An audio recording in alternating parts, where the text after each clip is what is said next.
Okay.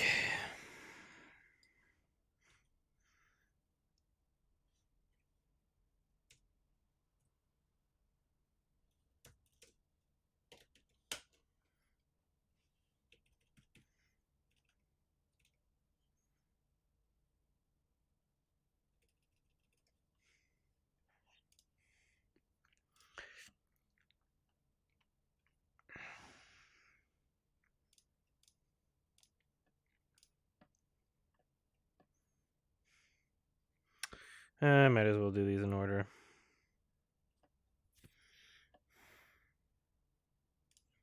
One. It's just their title's stupid. Whoever uploaded them to YouTube. And then 2.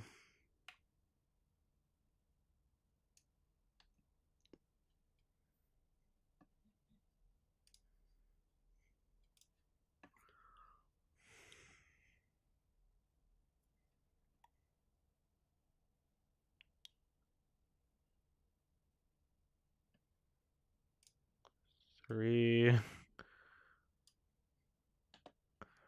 There's 4 there. Let's find out.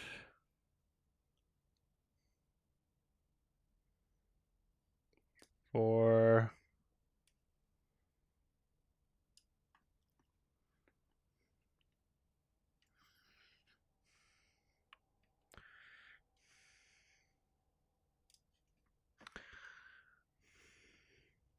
5 and 6.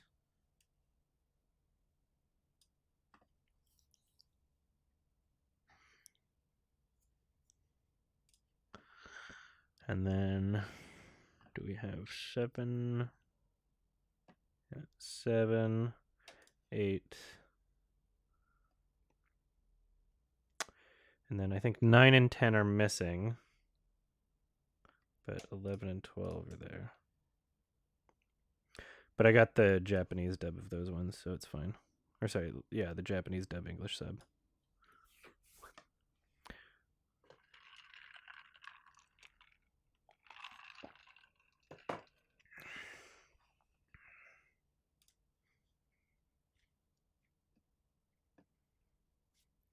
And then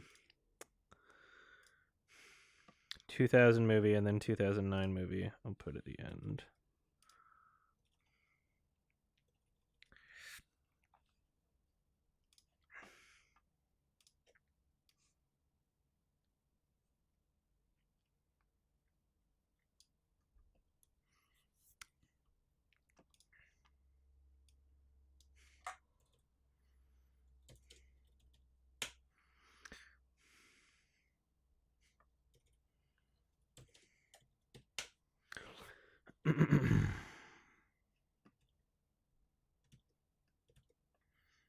All right, so let's just do this and put this.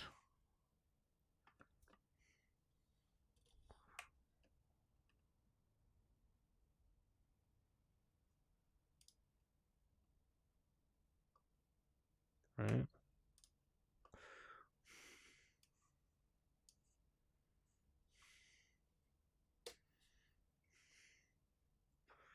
Right here. Perfect. Oh.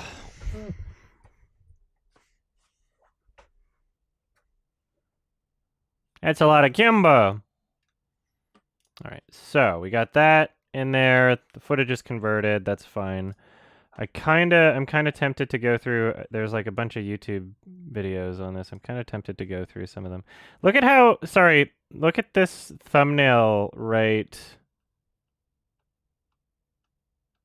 Where did it go? Look at this thumbnail. 1966, 1994, 2019. You want to take a wild guess as to where that 1966 image is from? It's from it's from the 1997 movie. It's from the 1997 movie. And yet in the thumbnail right there, 1966. Yep. All right, The Lion Saberspark. King was one of the most groundbreaking animated films ever made. The impact it left on audiences was felt across the world. I just want to see like how much research other people did first to see like where we're even at. I want to know if Saberspark watched Kimba or what his take on it is. For Disney, it was their defining moment of their animation renaissance. Now, this was already an era of massive success for the studio. The Little Mermaid, Beauty and the Beast, Aladdin, but The Lion King surpassed all expectations and was a critical and financial juggernaut. The story for The Lion King is pretty straightforward and takes heavy inspiration from previous works in literature. Hamlet, the biblical tales of Moses and Joseph, and even a previous work from Disney, Bambi. Life, death, betrayal, redemption. These are some of the most universal themes in storytelling, and The Lion King did a fantastic job of utilizing them. But in the sea of inspiration behind The Lion King, there's one series that wasn't acknowledged by Disney, despite the massive amounts of parallels between the two. Kimba the White Lion, a popular Japanese anime from the 1960s. This is one of the most bizarre situations I've ever seen from Disney. And this is a company that tried to trademark Day of the Dead. Yet it's strange how Disney was very open about their inspirations behind The Lion King, but claimed to be completely oblivious to the existence of Kimba. And it gets even worse when you see how many themes and visuals they have in common. So, that begs the question, did The Lion King steal from Kimba the White Lion? Well, Disney denies it, but there's more than enough evidence to at least have a discussion about the matter. So, let's take a closer look at this controversy. So before I get into the video, I want to throw out a disclaimer. I am far from the first person to cover this topic. There are quite a few channels that have already addressed it. I know this because I get plenty of emails from my viewers linking me to said videos and requesting that I cover the subject too. That being said, I haven't watched any of them. Whenever I cover a topic, I prefer to go into things blind, to do my own research and form my own opinion. That way I know that my thoughts are my own and not somebody else's. So if this is a topic that is of interest to you, please go check out these other videos. I'm just going to stick to the bullet points here, so I'm sure that there's more to watch and discuss with these other creators. I'll link them down in the description. So it only makes sense to start at the beginning of our story, and that's with the creator of Kimba, Osamu Tezuka, a man who carries very prestigious titles, such as the Japanese Disney and the father of manga. Like, this guy is one of the true legends of Japanese entertainment. Born in Osaka, Japan in 1928, Tezuka came from a wealthy family. His mother and father would take him to the theater and would also show him Disney films that were premiering around the same time. According to Tezuka, he watched Bambi over 80 times. Ugh, I couldn't imagine listening to that song 80 times over. But all of the art and plays and movies inspired him to create his own style and make his own comics. Fortunately, he was able to avoid the front lines during World War II and worked in a factory instead. After the war, he went to Osaka University to study medicine and become a doctor. But he never gave up on his pursuit to become an artist. He eventually found his momentum and created one of the most iconic characters in manga and Japanese animation. I'm not going to give up on my pursuit to become an autist. But in 1950, Tezuka published another series called Jungle Kate, aka Jungle Emperor. It was a 3-volume manga that ran for 16 years and would become the premise for Kimba the White Lion. It would even go on to get an anime. Thank you. In Japan in October of 1965. It was also the first color TV anime series in history. Oh yeah, I gotta download that second manga. Like him, you must be brave and strong, understand? Yes? Something that's very important to understand about the Kimba series is that there are different versions of it. There's the original run that included 52 episodes that aired from 65 to 66. There's the movie in 1966. There was a sequel series that ran from 1966 to 67. There was a remake of the series called The New Adventures of Kimba the White Lion that ran from 89 to 90. There was an OVA in 91. And then there was a movie released in 97 called Jungle Emperor Leo. So when folks say you should watch Kimba, they should probably be a bit more specific. The main character of the series is, unsurprisingly, Kimba, though he was called Leo in Japan. The story for the original anime tells about Kimba and how he loses his parents. He then spends time with humans, but eventually returns to his home to be the rightful king. From that point on, the anime follows Kimba and all of his adventures. Love you, Adam. Looking forward to Kimba stuff on YT. Thank you so much. I appreciate it. A lot more to Kimba than most people realize. Folks are quick to think that the story from The Lion King is essentially all that Kimba has to offer, but that is far from the truth. Yes, there are similarities, but Kimba has a lot more variety, which makes sense. For example, humans never made it. That part was so funny. This was in the 66 sequel series, and he just like straight up kills Daniel for no reason, and it's so funny. It turns out he's not dead later in the episode, but it was so funny. Folks are quick to think that the story from The Lion King is essentially all that Kimba has to offer, but that is far from the truth. Yes, there are similarities, but Kimba has a lot more variety, which makes sense. For example, humans never make an appearance in The Lion King, but they're quite prominent in Kimba. Also, did Simba ever fight off a mob of kaiju? No. Yeah, if there was a who would win fight, Kimba would destroy Simba. He stops with elephant foot. That's insane. Thank you. When covering such a broad series, it's hard to give a judgment call on the overall quality. There are times when it's good. And then there are times when it's bad. Oh, and please, don't get me started on some of these dubs. Anyone who disobeys King Boo the Great will have to pay. Let them disobey. I'll show them. Kimba is definitely worth checking out, especially if you're a fan of animation. Despite all the parallels compared to it from The Lion King, Kimba has a lot more to offer. Again, The Lion King is just one single movie, but Kimba has been around since the 1950s and has been featured in multiple remakes and sequels. But there's one specific thing I want to mention. Kimba wears his dead father's skin around in the show. Yep. Yeah. Could you imagine Simba doing this? Simba, why are you wearing your father's dead skin? That's really freaking weird. No, you're dead. So we know about the origins of Kimba. Now let's talk about the creation of The Lion King. So the 1980s and 90s were a very interesting time for Disney animation. After Walt died in '66, the studio found itself in this weird limbo. Yeah, there were some good films, but it was clear that the studio was having a bit of an identity crisis. But in the late 1980s, momentum began to shift, and new blood and leadership would lead Disney animation towards massive success. The Little Mermaid, Beauty and the Beast, Aladdin, the studio finally found its stride, and it knew it. They even reached a point where they could work on multiple projects with different teams at the same time. Now, the idea for The Lion King was thought up back in 1988, but went into production in 1991. Around this time, Pocahontas was being produced, and most of the animators at the studio wanted to work on that movie instead, thinking it was going to be more successful. Oops. I'm doomed. So Team B got to work on The Lion King and went through the process of trying to figure out what kind of movie they wanted to make. At one point, the film was called King of Beast. Then it was changed to King of the Jungle. And one of the original stories was Scar leading an army of baboons to fight the lions. Hell, Simba was supposed to be a lazy piece of trash who was too slothful to be the king. That's not a bad. Fight the lions. Hell, Simba they wanted to make. At one point, the film was called King of Beast. Then it was changed to King of the Jungle. And one of the original stories was I'm gonna fact check that actually. I'm sure it's correct. I'm not doubting Saberspark, but I would like to get the information from not just listening to someone say it. But that's a decent point that I would like to include. Because like people that are arguing the Kimba controversy, they're like, ooh, some of these concept images, that's damning, because one of these concept images shows a white lion. And it's like, well, yeah, there's like several iterations of what a film could possibly be before it's actually made, right? They go through different ideas all the time.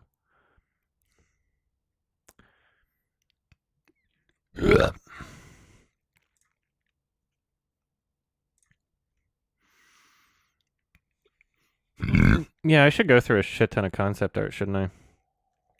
Because I guess that will also support my points.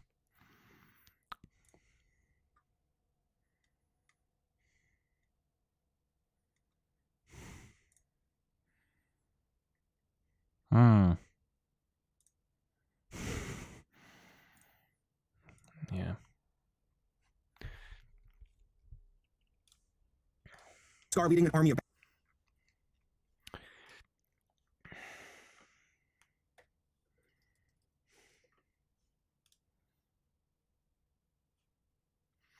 Oh no. I think I wound up deleting some things that I wanted to keep actually. So I gotta do that again. It's a good thing there's an undo button. Yeah, these things. So I'll make sure that that is in both of these files.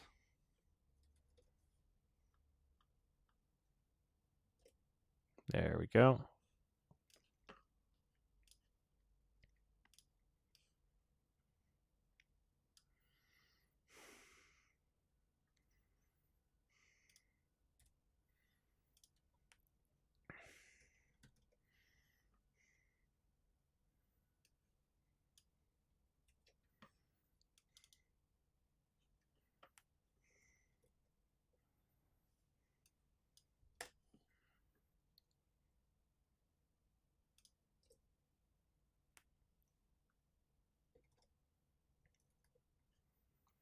Okay.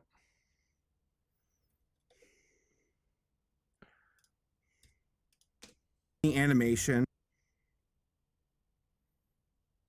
to King of the Jungle. And one of the original stories was Scar leading an army of baboons to fight lions. Hell, Simba was supposed to be a lazy piece of trash who was too slothful to be the king. Then it was changed to King of the Jungle. And one of the original stories figure out what kind of movie they wanted to make. At one point, the film was called King of Beast. Then it was changed to King of the Jungle. And one of the original stories was Scar leading an army of baboons to fight the lions. Hell, Simba was supposed to be a lazy piece of trash who was too slothful to be the king. Yeah, pretty dumb, huh? Oh, you're killing me, son. I could go on and on about the production of The Lion King and make an hour-long video about it, but I'm gonna cut to the chase. The folks who made the film wanted a story with relatable, age-old themes. Life, death, love, betrayal, redemption. These themes will always be relevant to storytelling, and The Lion King exceeded in every category. In 1994, after multiple rewrites and changes, the final product was released, and it was a smash hit. Now, this was a bit of a shock to Disney. Again, most people were under the impression that Pocahontas was going to be the bigger of the two. But oh my god, were they wrong. The Lion King blew it out of the water, and Disney was quick to run with that momentum. Walt Disney Pictures presents its all-new 30-second full-length animated motion picture, The Lion King. They touted the film as a unique story, and something that was an original concept. For those who don't know, Disney usually falls back on existing properties for their animated films, but they said that wasn't the case for The Lion King. Well, let's just say that this claim did not go unnoticed, and people who knew of Kimba were quick to call Disney out. Oh, the shame! During my research for this video, I was floored by all of the similarities between The Lion King and Kimba. Like, I somewhat knew that things were close, but oh lord, it's hard to fight for Disney on this one.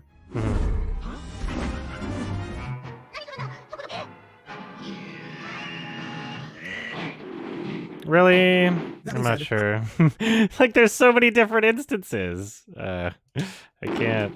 That being said, I want to give both sides an equal chance. So let's go over the events and the evidence. Like I said, Disney paraded The Lion King as an original concept, and this really got under the skin of Japanese artists. They saw it as plagiarism, and even created a petition to give the creator of Kimba credit for The Lion King. This was especially insulting to them, since Tezuka died only a few years prior to the release of the film. Disney refuted the claims, saying that its people had no idea about Kimba, despite the similarities between the two. Oh, so Tezuka wasn't even involved in the original complaint? That's crazy. During my research for this video, I was floored by all of the similarities between The Lion King and Kimba. Like, I somewhat I guess knew it's that things were between his close, but, oh, lord, estate. it's hard to fight for Disney on this one.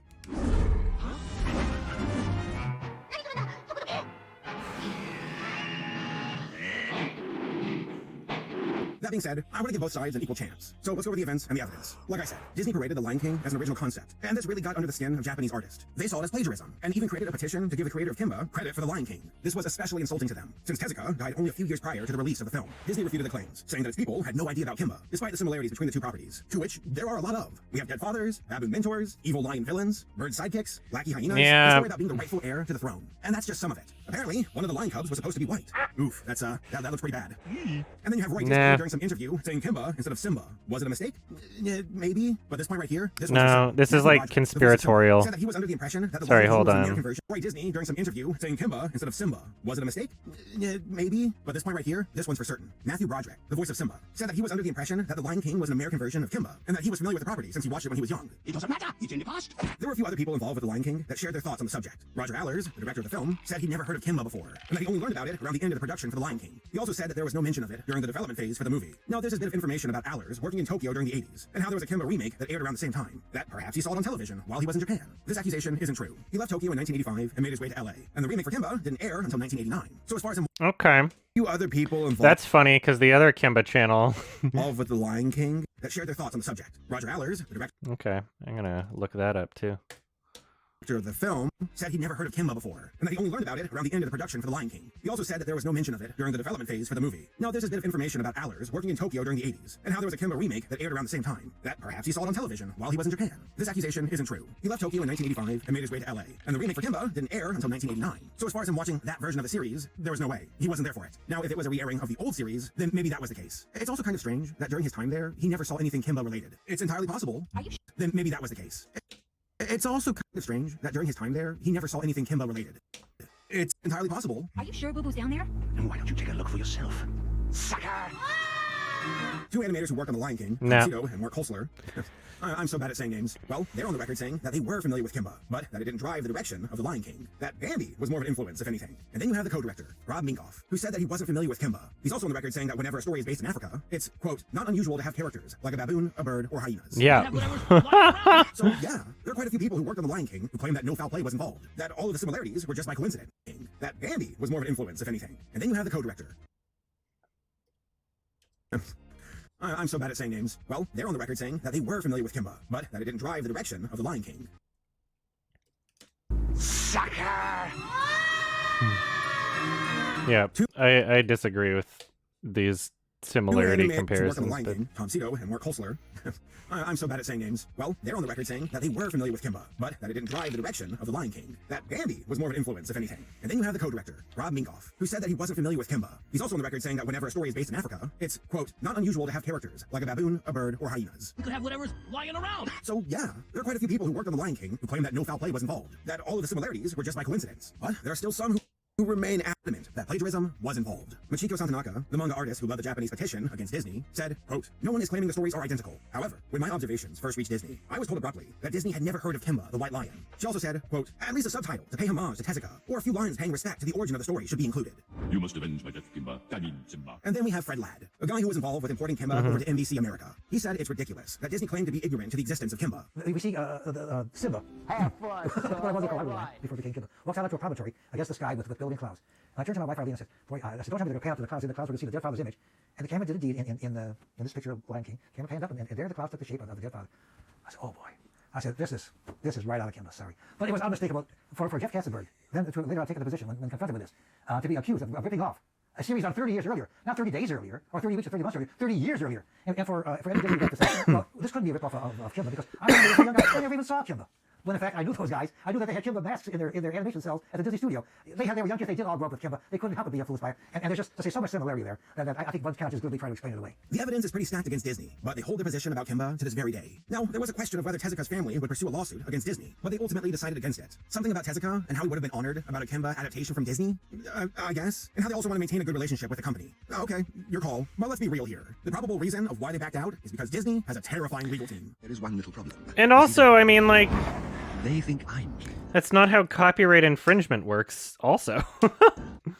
So in conclusion, Anyway. did Disney steal from Kimba the White Lion? I was stuck on forming an opinion on this one. On one hand, there's plenty of evidence to insinuate that Disney borrowed from Kimba. I mean, how could a studio full of animators who are some of the best in their field not know about Kimba? To at least bring it up and say, maybe our movie's a bit too close to the old anime. It just seems highly suspect. But on the other hand, coincidence is not out of the question. There have been times where animated movies... and You would, like, the problem with that statement, I love you, Saberspark, but the problem with that statement would be that, like, it wouldn't just be limited to, like, vague familiarity with Kimba.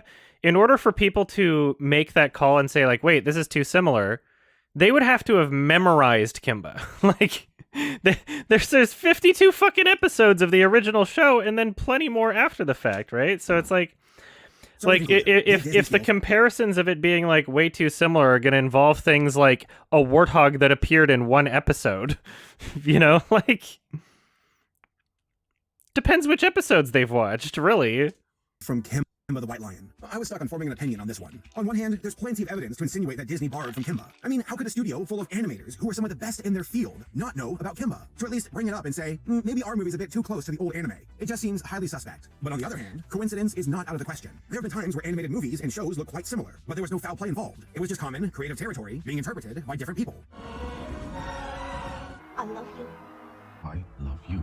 I do believe that the staff who worked on The Lion King at least knew of Kimba and drew some inspiration from it. But I don't think that they maliciously stole from Tezuka. As in, Yeah, hey, me ever seen neither. this Japanese show before? Screw it. Let's take it for ourselves. Again, the visual parallels do raise suspicion, but it might just be great artists thinking alike. It does happen at times. At least, I hope that's the case. But there's no doubt that Disney did an awful job of handling the entire affair. Yep. All they had to do was Agree. acknowledge it. To say, hey, this other show existed, and this person was good friends with Disney. Give Tezuka a shout out. It really isn't that much of a sacrifice. But no, it also looks pretty bad when you send a cease and desist letter at a screening of The Jungle Emperor. Yeah, that happened. I still believe that The Lion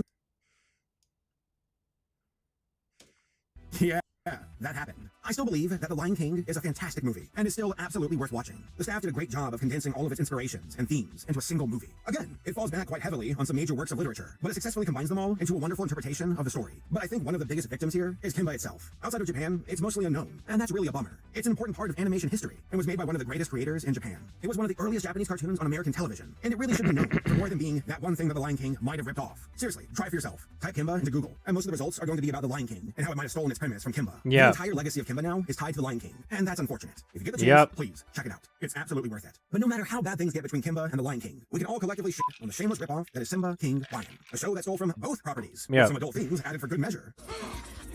Ew. I'll give it a try. Ew. Wait a second. This is from the remake. Cool.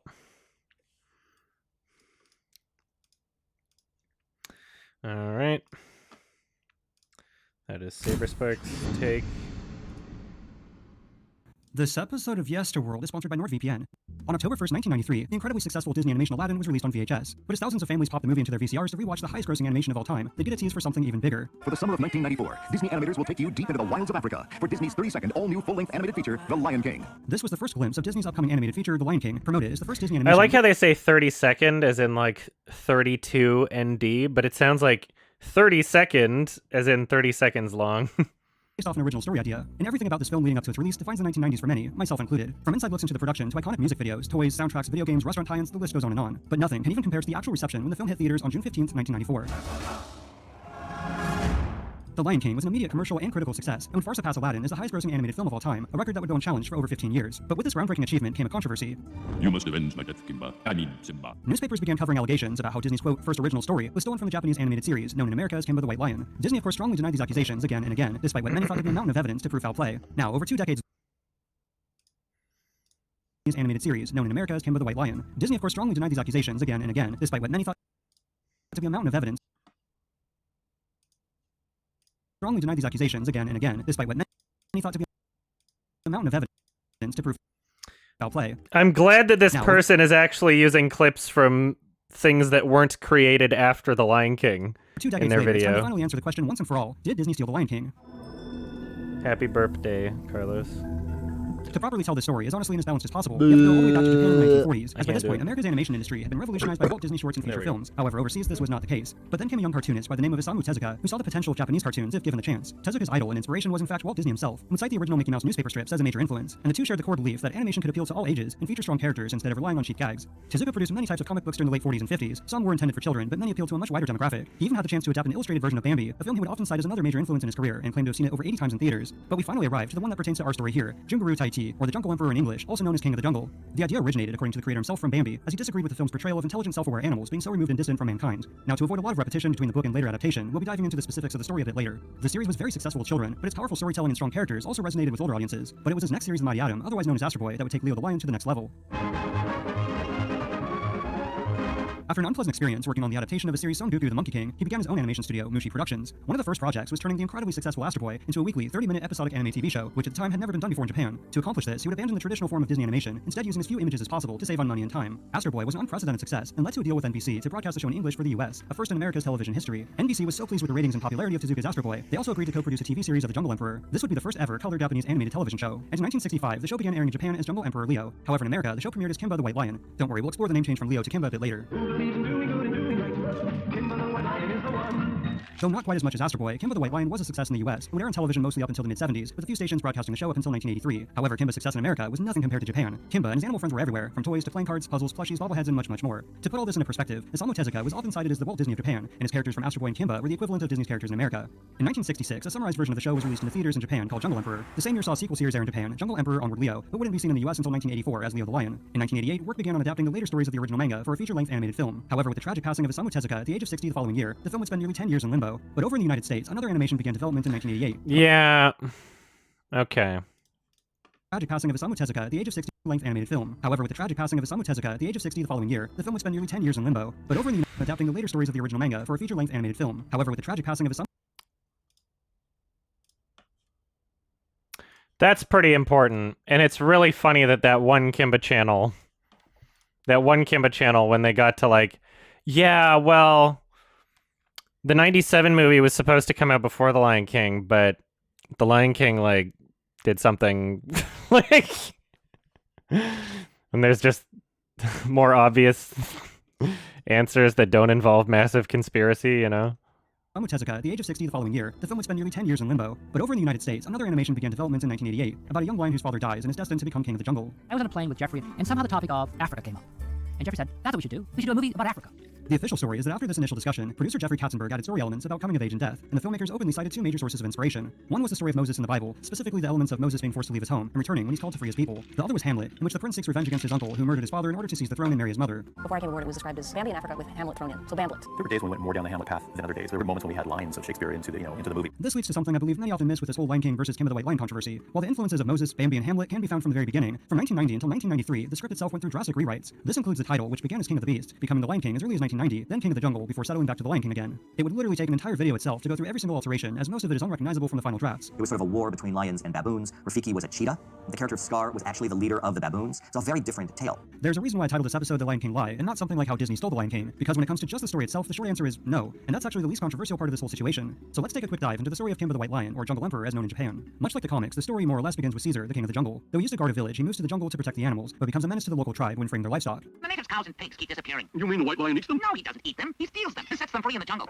In the book, he actually did kill the livestock to provide for his family and animals in the kingdom, but part of the deal with NBC was to tone down the violence. Caesar is killed by a great hunter after they use his pregnant wife Snowine as bait. Well, I haven't read or seen Hamlet, so I'm just taking those comparisons at face value, I guess. Their son named Kimba. Snowine is shipped off to a zoo, but on the voyage he first to Kimba and tells him stories about his father and what he stood for. Let's go. Not me. I can't get out of this cage. You must go alone. No, no. I can't go without my mother. It's just not possible. You must be brave, my son. It plays out a bit differently in the book, but she tells Kimba he must escape and return to the jungle, and he does so just in time as there's a terrible storm and the ship sinks. Oh, mother. While struggling to survive, Kimba's mother appears in the sky and encourages him to keep on going, and eventually he makes it back home. Welcome home, Kimba. We're glad you're back in the jungle. We want you to be our leader, just like your father Caesar was before. Polly the parrot explains to Kimba that a villainous lion named Claw, who's always to fight Caesar for the throne, has taken over since he was killed. I'm going to quickly skip over a subplot of Kimba being captured, being set free by a human, and learning the value of understanding to speed things along. I am Claw. I am the king of the jungle. You're a tyrant, Claw, and you're not noble enough to be a king. You call me the king will be free. No, I won't. My friend taught me that it's right to fight against injustice. After taking care of Claw, he vows to continue his father's mission for peace. You mean you were actually friends with a human being? But I thought they were our enemies. Not all of them. There are some men who do wrong, but most of them are kind and good, like my friend. We should try to make friends with man because we can learn from him. See? Oh, the animals are just beginning. But we're going to learn to be civilized too. I'm going to take the liberty and assume you're already pretty familiar with the story of the Lion King, and can see when it comes specifically to the overall story, they're pretty different. Also, take this line from a story titled The Kingdom of the Lion, which reads, "The lion is king of the beasts, set up a kingdom where he proclaimed that all animals, friends and enemies alike, should live together in perfect peace and harmony." This captures both Kimba the White Lion and the Lion King pretty closely, but that was from a story written over 2,000 years ago. Mix this with the previously mentioned influences of Hamlet and the story of Moses, reads, "The lion is king of the..." Yeah, there's a couple things I want to include from here.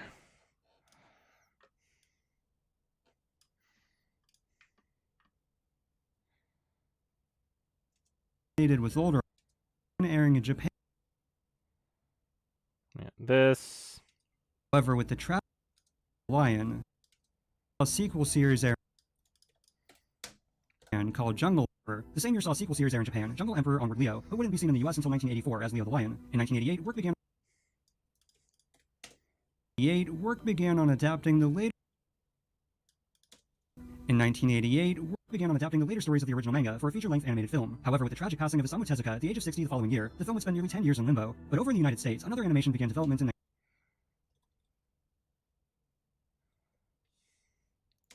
Kimba's mother appears in the sky. Plot of Kimba being captured, being set free by a human, and learning the value of understanding to... No, I won't.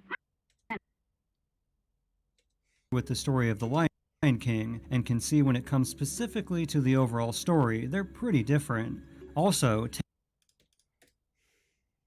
take this line from a story titled The Kingdom of the Lion, which reads, "The lion is king of the beasts, set up a kingdom where he proclaimed that all animals, friends and enemies alike, should live together in perfect peace and harmony." This captures both Kimba the White Lion and the Lion King pretty closely, but that was from a story written over 2,000 years ago. Mix this with the previously mentioned influences of Hamlet and in the story. I didn't even realize it was so direct in Aesop's Fables. I knew that it was that concept has, existed since, but I didn't even know it was that direct.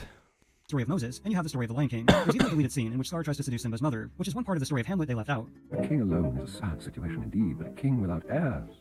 Now that's a tragedy. You can't be serious. I've never been more serious. The controversy in foul play is the difference between movies like Harry Potter, Star Wars, and The Lord of the Rings. All of them follow the hero's journey storyline down to a T, but it's the world, the characters, the design, the set pieces, and the interactions that make them unique. And that, ladies and gentlemen, is what Disney stands accused of stealing, covering up, and refusing to acknowledge. Walt Disney Pictures invites you behind the scenes to experience the magic of an extraordinary work in progress. The same part of Africa, The Lion King tells the story of the noble young Simba, who's destined to become king of the jungle. Within a matter of weeks after The Lion King opened in theaters, the accusations began pouring in, and for anyone familiar with Kimba the White Lion, this was an open and shut case. The visual similarities are by far the most compelling evidence, and are far too frequent and specific to possibly ignore.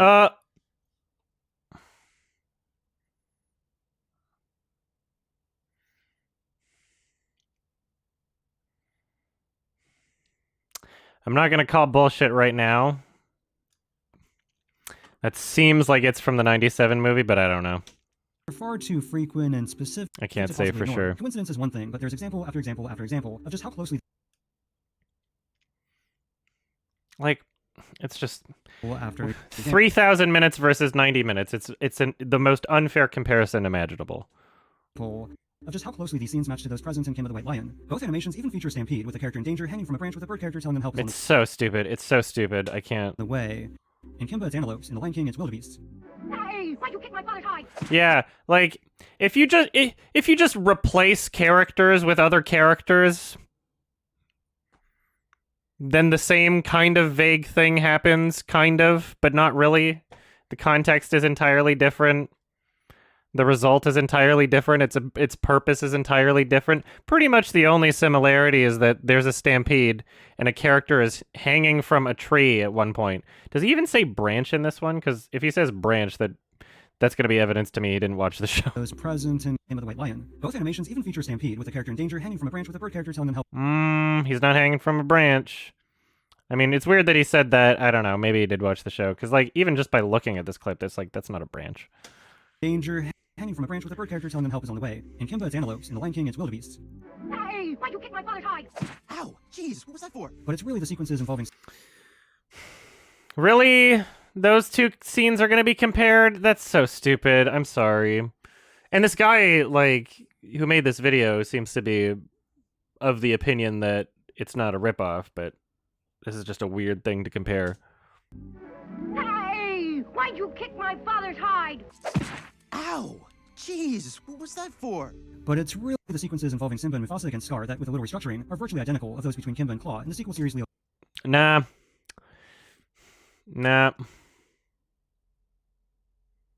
Nope.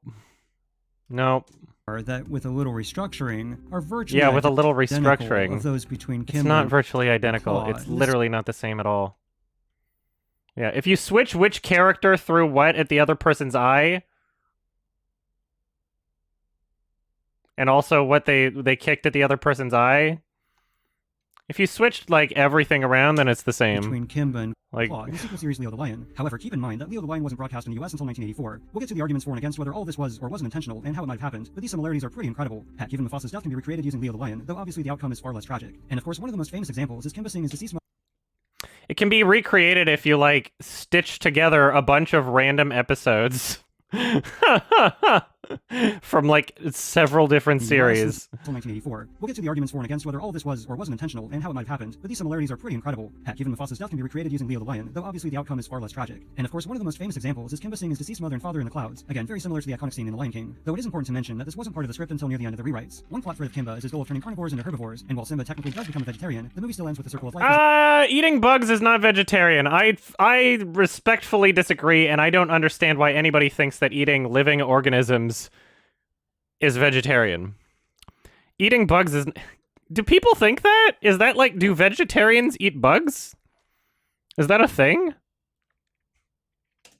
Simba technically does become a vegetarian, the movie still ends with the circle of life. It's not technically. I'm sorry, that's stupid. Near the end of the rewrites. One plot thread of Kimba is his goal of turning carnivores into herbivores, and while Simba technically does become a vegetarian, the movie still ends with the circle of life as the main theme. However, thankfully, they left out the most disturbing aspect of Kimba, in which he and the others frequently use his dead father's hide as a disguise and talk to him as if he's still alive. You gotta love children's programming in the 60s. How come you come up with better ideas than I do?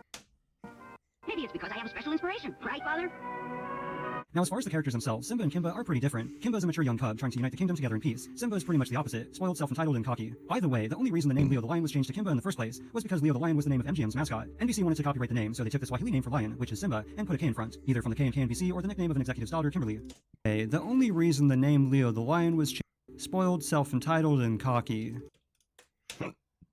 By the way, the only reason the name Leo the Lion was changed to Kimba in the first place was because Leo the Lion was the name of MGM's mascot. NBC wanted to copyright the name, so they took the Swahili name for lion, which is Simba, and put a K in front, either from the K in KNBC or the nickname of an executive's daughter, Kimberly.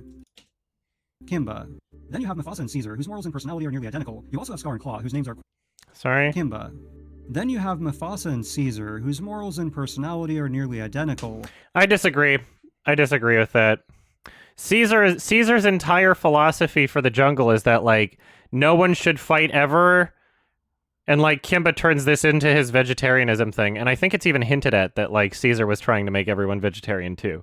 But it's like, in Caesar's jungle, no one fights ever and nothing happens, whereas, like, literally Mufasa's core philosophy that is in The Lion King is, it's the circle of life. We eat the antelope eats the grass, when we die our bodies become the grass. Those are very two different core beliefs. You also have Scar and Claw, whose names are quite literally cause and effect, both portrayed as villains with damage to their eye. And while their personalities are pretty opposite, as pointed out by author Fred Patton, Scar is pretty much the combination of... Ah, he's referencing Fred Patton the furry! Sorry. Fred Patton. Scar is pretty much the combination of Claw's hot-tempered nature and suavely sinister Black Panther. Everyone's saying he's going to be king of the jungle instead of you, Claw.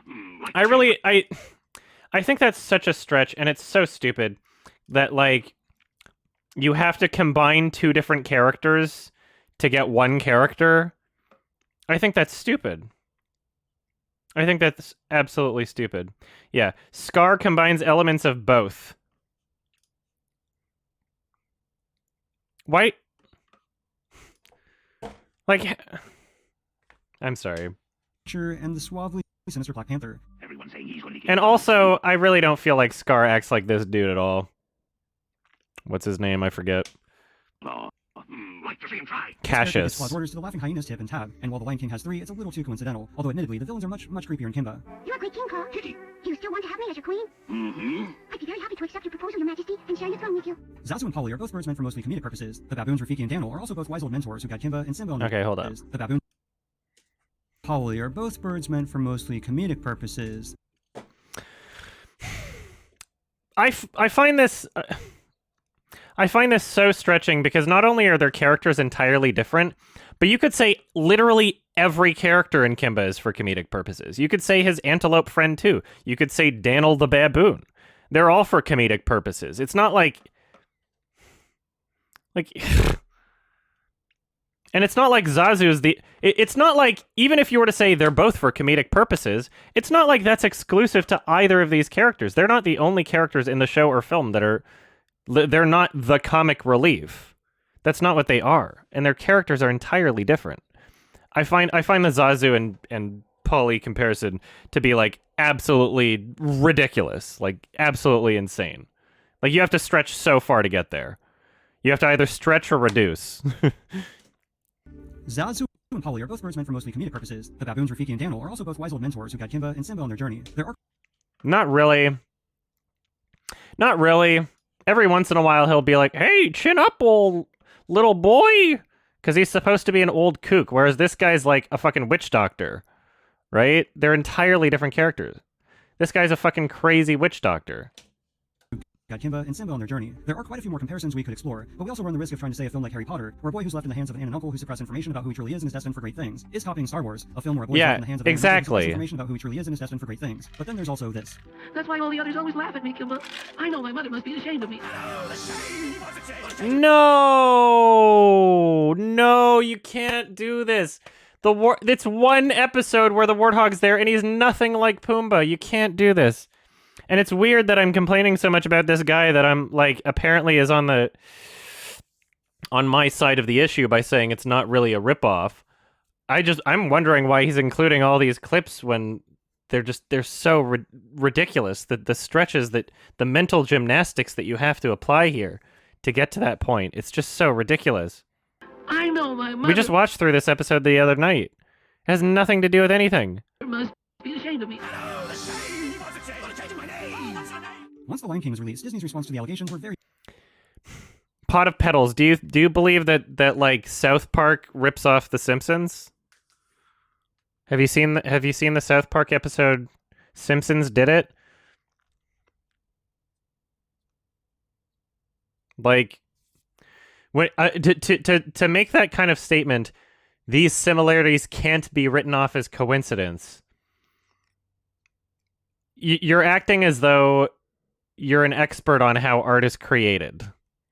And you're I take issue with the absolutism of that statement, which is what I'm arguing against pretty much. Not your statement, but that statement in general.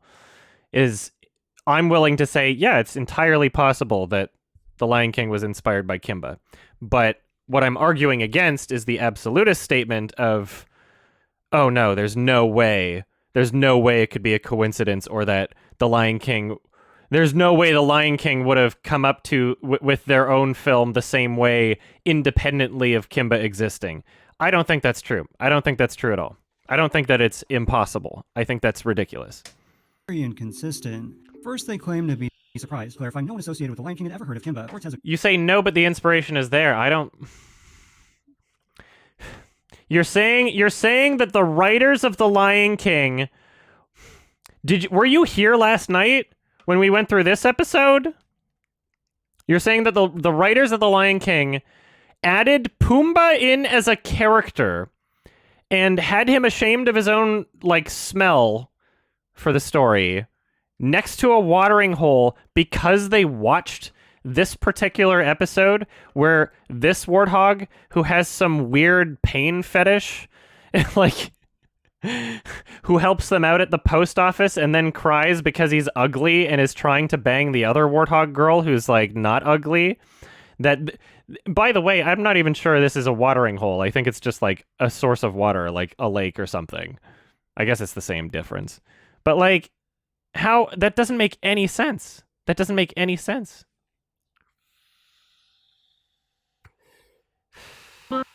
I know my mother must be ashamed of me. Once The Lion King was released, Disney's response to the allegations were very inconsistent. First, they claimed to be surprised, clarifying no one associated with The Lion King had ever heard of Kimba or Tezuka's work. Another executive made a statement saying, quote, that period of Japanese animation is scoffed at. However, that contradicts Disney's earlier statements about having no knowledge of Tezuka and his works. Disney soon changed their stance, admitting some of them had heard of Kimba. Anonymous sources who worked on the film, 3 of which closely involved with producing The Lion King, said they were aware of Kimba during production, calling Disney's claim of ignorance, quote, a bunch of hooey. This really begins to fall apart when looking at the official Lion King press kit, as one of the directors, Roger Allers, lived in Japan for 2 years, overseeing Japanese artists on a number of animations. There's also Tokyo Disneyland, which required countless executives and a few involved with The Lion King to visit Japan. Remember, Osamu Tezuka was and is considered the Walt Disney of Japanese animation. His creations became a huge part of their culture and are incredibly well known. I do remember that. We were really struggling on Lion King, trying to find a story, because in some ways you look at the story and you think it's so new. Once again, I do not disagree with the idea that there are people that worked on The Lion King that had heard of Kimba before. That is not something I'm disputing at all. Nothing about it is familiar. It's completely untried, untested. Okay, so now it's time to make some sense out of how all this happened in the first place, and there's actually evidence to support 2 separate narratives. Both begin with this.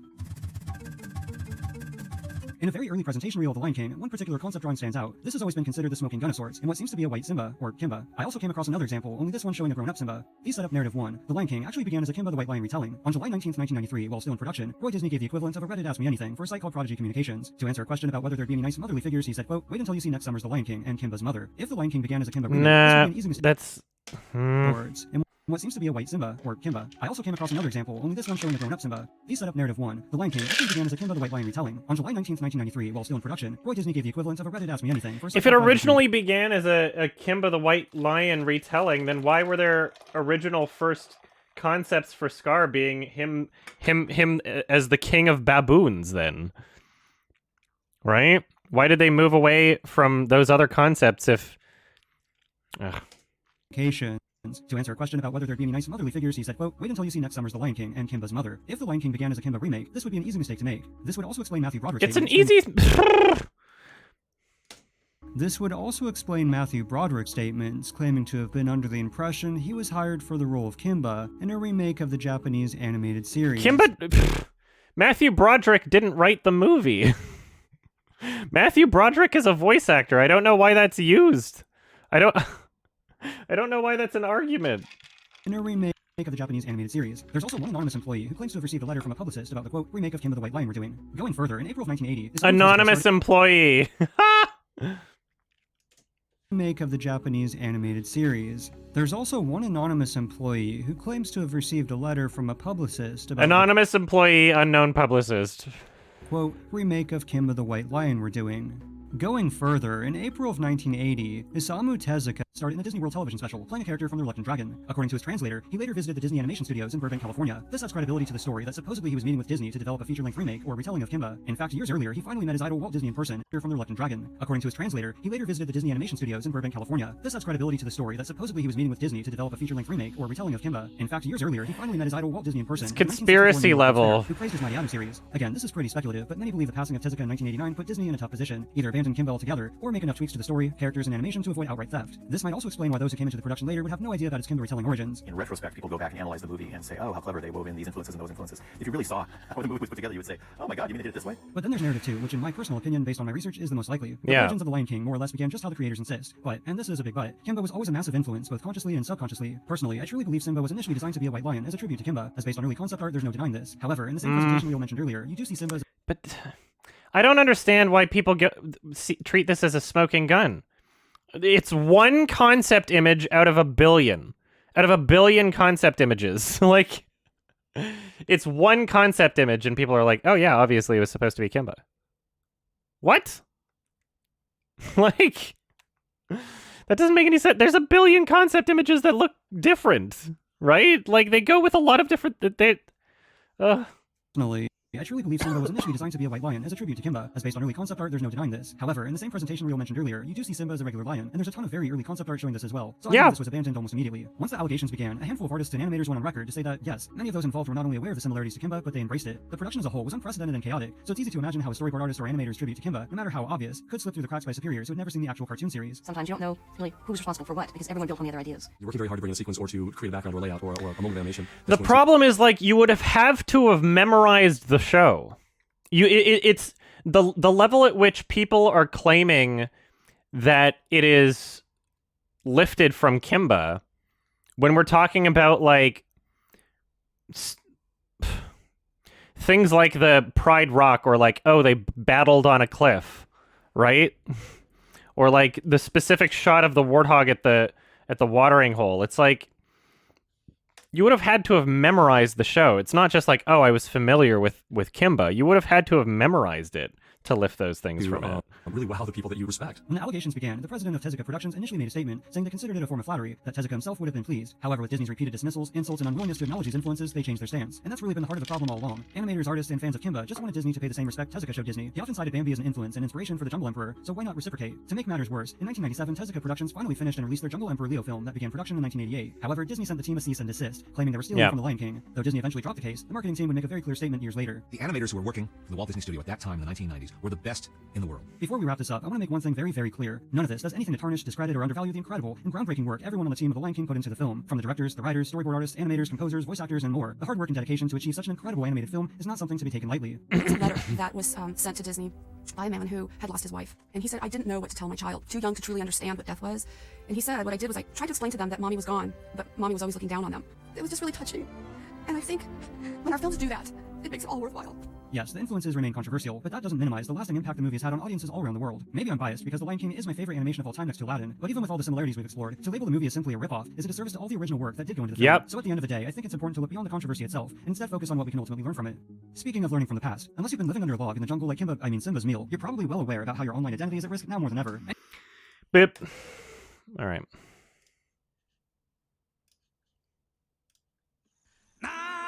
I gotta pee. BRB.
Hi, I'm Mika.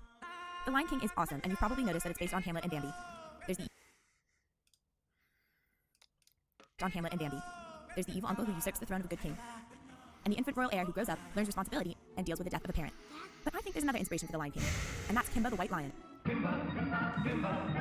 What's Kimba the White Lion, you ask? Listen to me for a minute and you'll find I have the answer to your problem. Well, I'll tell you. It's a Japanese anime series from 1965, based on manga comics from 1950, about a white lion cub called Kimba, whose dad is the king of the jungle. Already sounds familiar, right? I mean, just the name is similar. Kimba, Simba. This is the 1997 movie. What are you doing? Why are you even putting that there? This is the 19 this is from 1997. Please, why do all the Kimba people keep putting the 1997 movie in here? Why do they keep doing that?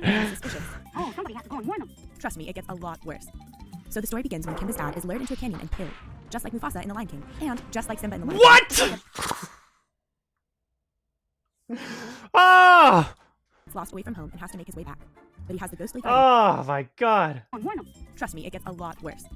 So the story begins when Kimba's dad is lured into a canyon and killed, just like Lured into a canyon and killed. Mufasa in The Lion King. And Just like Simba in Mufasa in The Lion King. That's so funny. gets lost away from home and has to make his way back. But he has the ghostly guidance of his parents to help him. When he returns, he finds an evil lion called Claw has made himself king. Claw even looks like Scar. Surely the designers noticed. Kimba has to fight Claw to reclaim the kingdom. And Claw has hyena henchmen who also serve as comic relief. Just like the Lion King, they want to eat the lion cub. Hey, it's bring us anything to eat, Scar. And they even I mean, it's not really their main goal in Kimba. relief. Just like the Lion King, they want to eat the lion cub. Hey, it's bring us anything to eat, Scar. And they even have a musical number in abstract psychedelic colors. Just, do I even have to explain? I can't believe this is a comparison here. And they even have a musical number in abstract psychedelic colors. They even have a musical number in abstract psychedelic colors. Because that was invented by Kimba. Just, do I even have to explain? Over the course of the series, Kimba makes many friends. They include a quirky but wise baboon who's very similar to Rafiki. There's also an excitable comedy bird, and of course, the romantic interest. It's Oh, these very familiar. It gets so old. Disney says they didn't know about Kimba the White Lion before they made The Lion King, but it's said that before Walt Disney died, he wanted to make a film of Astro Boy. Astro Boy was created by Osamu Tezuka, who also created Kimba the White Lion. Tezuka died in 1989 and never saw The Lion King, so we'll never know what he'd think. Oh, and guess when Disney began developing The Lion King? Yup, 1989. Now, in Disney's defense, the original story for The Lion King was completely different in the final film, and the name Simba was chosen because it was the Swahili word for lion. But in a 1993 interview before The Lion King came out, Roy Disney reportedly called his main character Kimba. And you have to wonder where Disney got all their ideas for this. There's Kimba hanging above a fiery pit while Claw stands above him. Oh my god, you have to wonder where they got their ideas. Ah! You have to, it's like these are such basic things.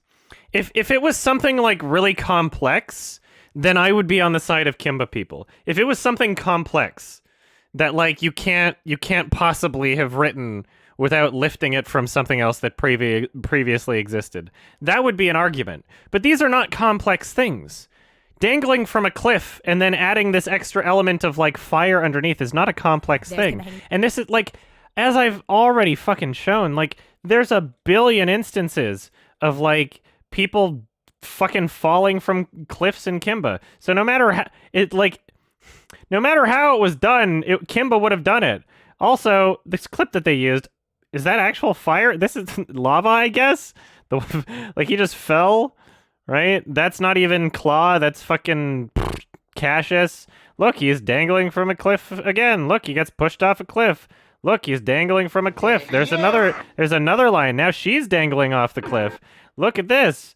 Oh no, this character's dangling off a cliff now. Like, whoa, dangling off a cliff. Whoa, dangling off a bridge. Whoop, gonna fall down. Roar.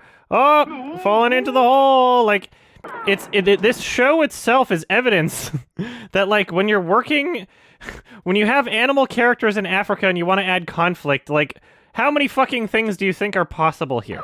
Because if the Lion King did anything else, if the Lion King did any other conflict and decided, no, we're not going to have somebody getting thrown off a cliff or dangling from a cliff or anything like that, if they decided to go with like, oh yeah, a character's going to drown, well, guess what? Kimba did it. Guess what? Kimba did it. There's locusts. Maybe locusts will come and kill them. Kimba did it. There's a billion things that Kimba did, right? And that's why people also use that excuse of like, oh yeah, the stampede was the same. It's like, well, how many fucking conflicts do you think exist in a story to be told in Africa? Try writing something that Kimba hasn't done is the real challenge. Open your big mouth. Oh, Cliff. Hey. Like, it's a very common, basic way to introduce a conflict, is having a cliff. There are other animated kids movies where people fall off cliffs or characters fall off cliffs, right? There was a cliff in, like, Fox and the Hound, or, like, a waterfall or some shit. Like, I don't know. Did you want it to be over a waterfall? Because Kimba fucking certainly did a scene on a waterfall. Like, what could they do? Above a fiery pit while Claw stands above him, and there's Kimba crawling through spiky brambles. And then okay, this actually pisses me off, because there's Kimba hanging above a fiery pit while Claw stands above him, and there's Kimba hanging from a fiery pit while Claw stands above him. This. I'm gonna fact check this before I start getting angry. I'm gonna fact check this real quick. So, as you're already aware, same clip, right? Let's watch this. Same clip, right? There's Kimba hanging. This is the exact same clip, that first part. This, right?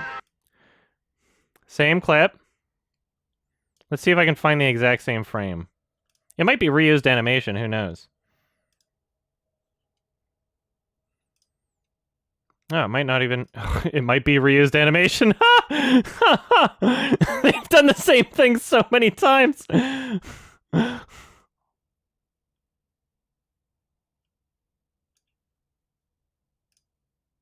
Oh my god, it's not even the same.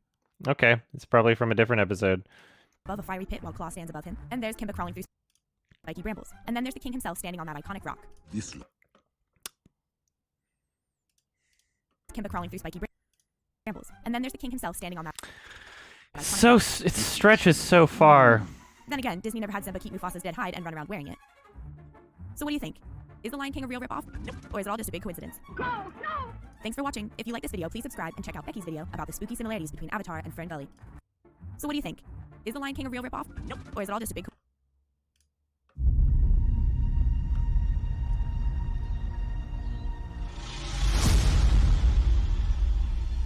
97 movie. It says 1966 in the corner, and they're playing the 97 movie, and it has 4 million views. They're playing the 97 movie. It has 4 million views. Touches. Look at this like ratio. And it just says 1966 here? What the fuck is this? What the fuck?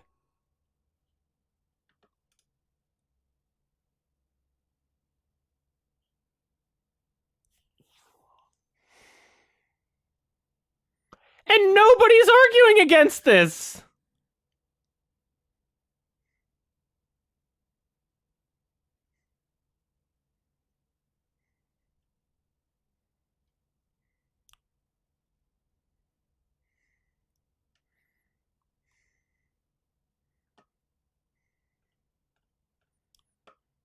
What the fuck? Rises and falls like the sun. One day, the sun will set on my time here. That's not 1966! This is 1997! 3 years after the fucking Lion King! What is wrong? Oh, my throat's been really sore this week, and this is exactly why. Holy shit!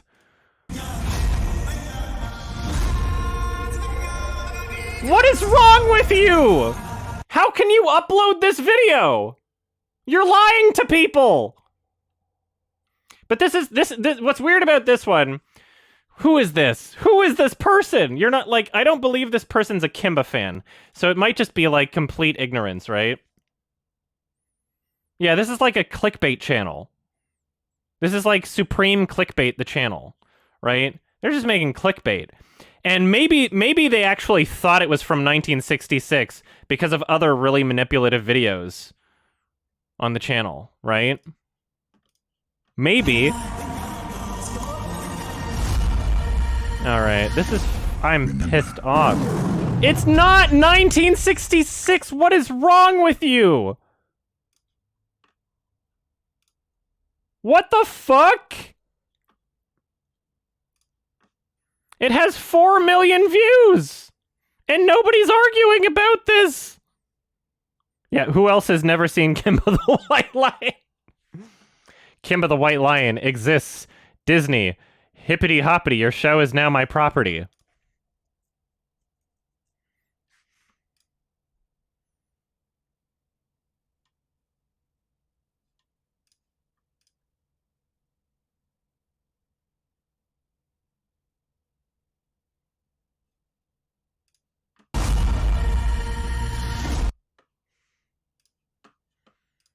There wasn't a single moment of footage in this part that wasn't from the 97 film. Newest comments?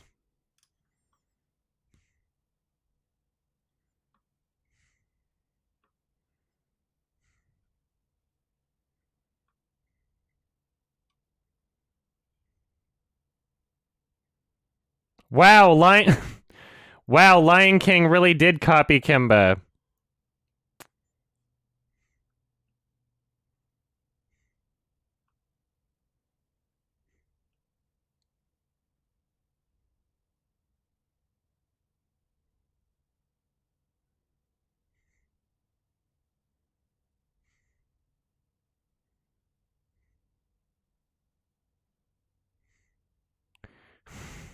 "2019, 2019, 2019, 2019 is best. This is sad.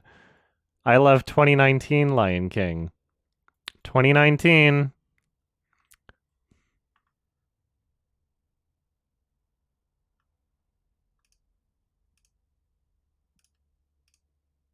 Hey, somebody with somebody with an argument, or at least a contrasting opinion.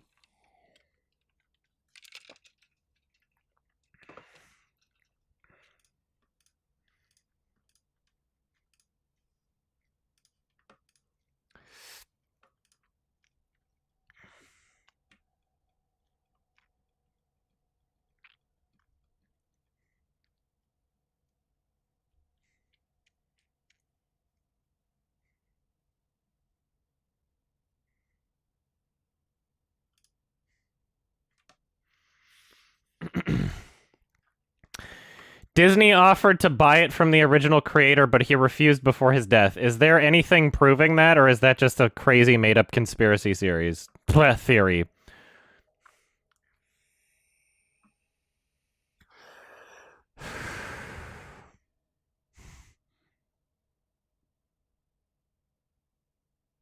Oh my god, thank you, Jesus Christ. Holy shit, there's 2 people here.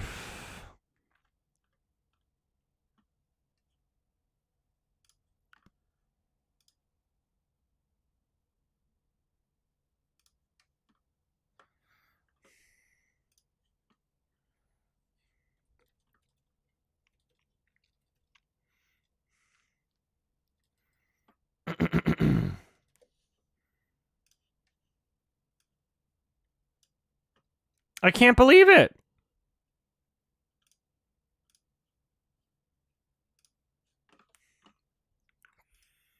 Hi everyone, my name is John and welcome to Homeless Movies, where I give secondhand films a second chance to be appreciated. For as long as I can remember, I've always been into anime. One of my favorite childhood memories was when my dad would take us to Little Caesars to get pizza. While they're making the pizza, we would always go to 7-Eleven, get a Slurpee, and then hit up the video rental store and take something home. For me, what I always ended up taking home was some kind of anime. Most of the time, it was Voltron. The legend. I started watching things like Dragon Ball and Sailor Moon, Born Brains with his new genre shows. When I was a kid, and I still have it, that show, and my mom making that mouse pad that I actually got into Photoshop, White Lion.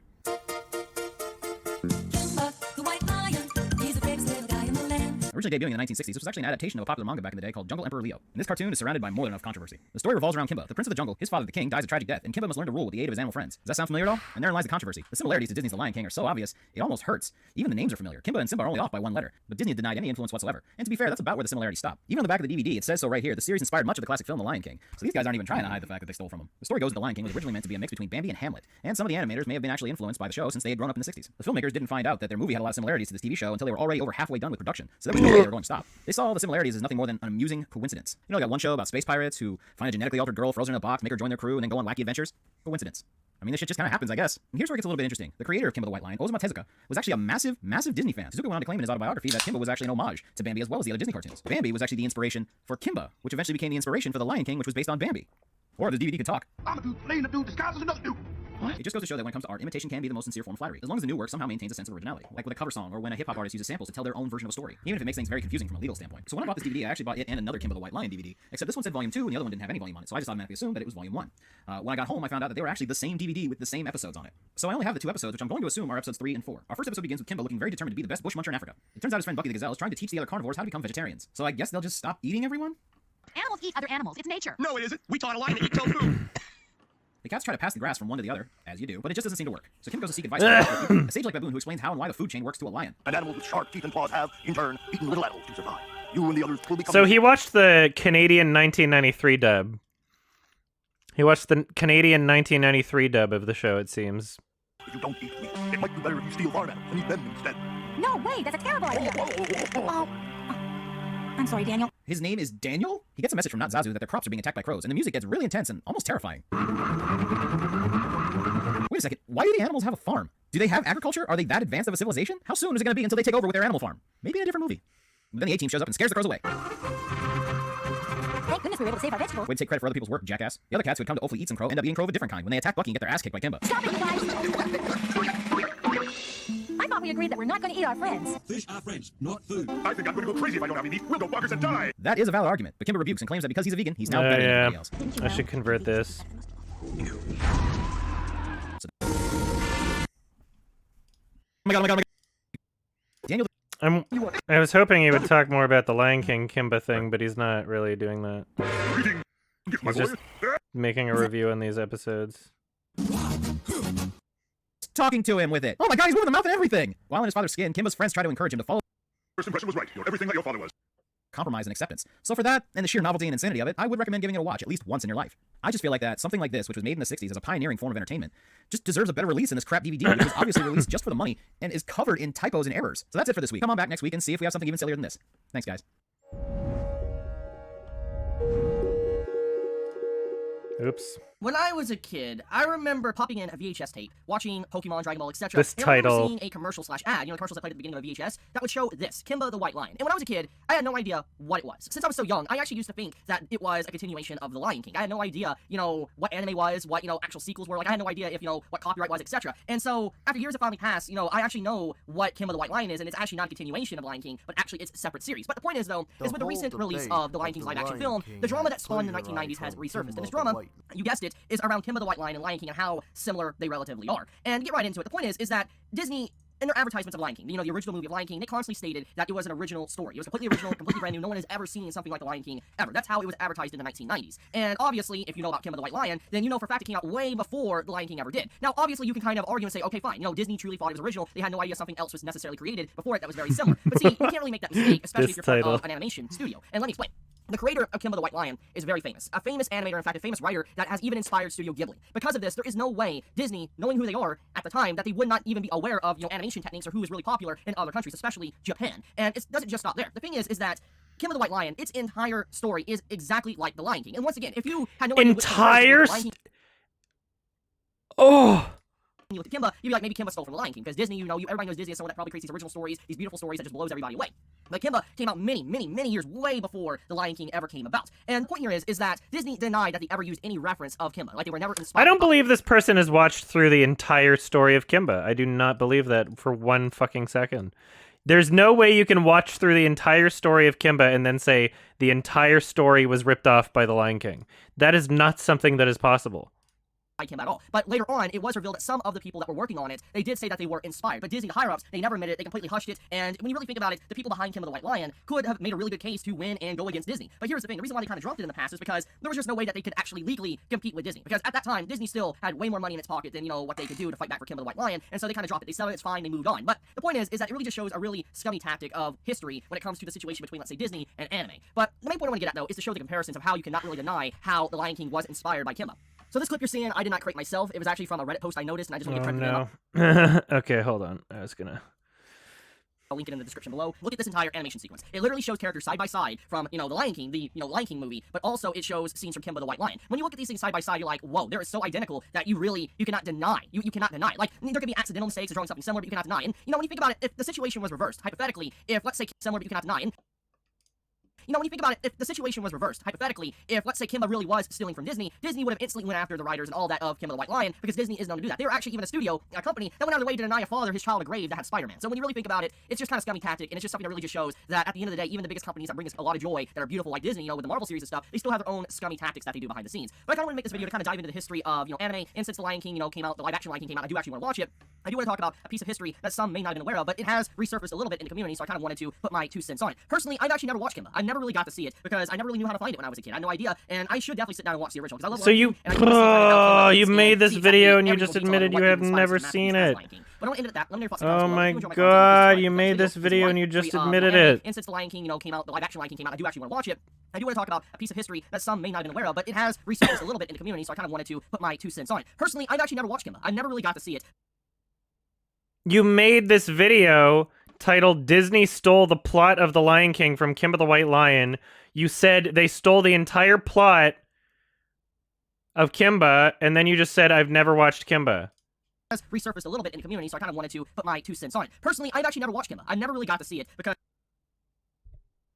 What the fuck is going on? I never really knew how to find it when I was a kid. I had no idea, and I should definitely sit down and watch the original because I love Lion King, and I do want to see kind of how Kimba is and see exactly every little detail of it, what even inspired such a massive. This is ridiculous. But I want to end it at that. Let me know your thoughts in the comments below. If you enjoy my content, please subscribe. If you Well, the white line had often sprouted like mushrooms where the whole debate becomes relevant, and those who are aware about the whole debate I love have this written title. off as beating a dead horse. I'm guessing the whole live-action remake of The Lion King had left people with bad taste in their mouth. However, you did see a plethora of YouTube videos on the debate, and you were left under the impression that either Disney didn't do it, or Disney did do it, those damn bastards. So I don't really need to harp on any detail and history of The Lion King and or Kimba the White Lion. But you're here to hear my thoughts on the situation, and I will answer you with, no, there is no plagiarism involved, not by a long shot. Though I never watched The Lion King and or Kimba the White Lion, but through my knowledge and research, I can reassure you there are some huge differences. Most notably, there are humans. Oh my goodness, what? The Lion King and or Kimba the White Lion. But you're here to hear my thoughts on the situation, and I will answer you with, no, there is no plagiarism involved, not by a long shot. Though I never watched The Lion King and or Kimba the White Lion. But I should just stop watching this video because I don't think this person is all that there mentally, and I don't want to feel like I'm making fun of them. So I'm just gonna not comment on the rest of this.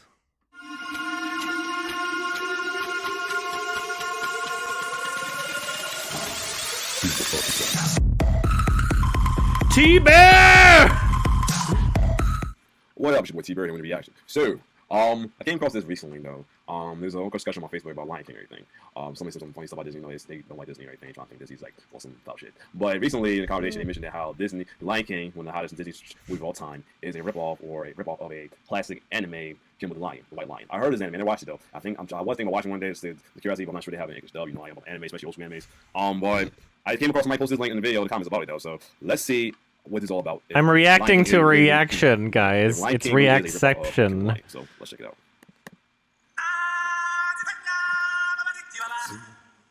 Okay, so he's watching the video that I watched. The Lion King is awesome, and you've probably noticed that it's based on Hamlet and 1965. Lion called Claw. Just like the Lion King, they want to eat the lion cub. Hey, let's bring us something to eat. Oh shit. They even have a musical number in abstract psychedelic colors. Now I'm watching it now. Don't even have to explain. Spoiler, he never watched Kimba. Makes many friends. They include a quirky but wise baboon who's very similar to Rafiki. Damn it. There's also an excitable comedy bird, and of course... Stop it! It's all very familiar.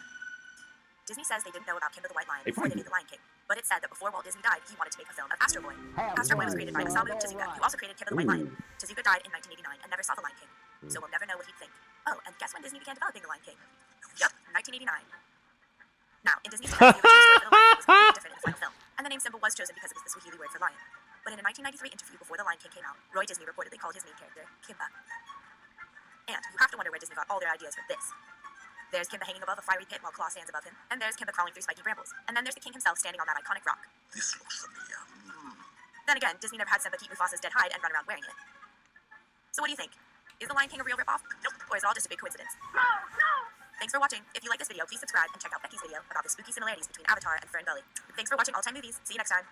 Okay, that I can see that being similarity. That's I can see that. But this one, I would say it's more of a coincidence, but it could be a ripoff. Could be inspiration. It could be inspiration. Never know. A lot of people could be inspiration to Lion King. Who knows? What I'm saying. Well, that's hope that Walt Disney wanted to do Astro Boy though. Sadly, he can do it. But man, it makes you think though. I'll tell you that. So, wish y'all thought on me. Some of this stuff is too familiar though. I mean, it could be coincidence or they jock whoever. But it's interesting content.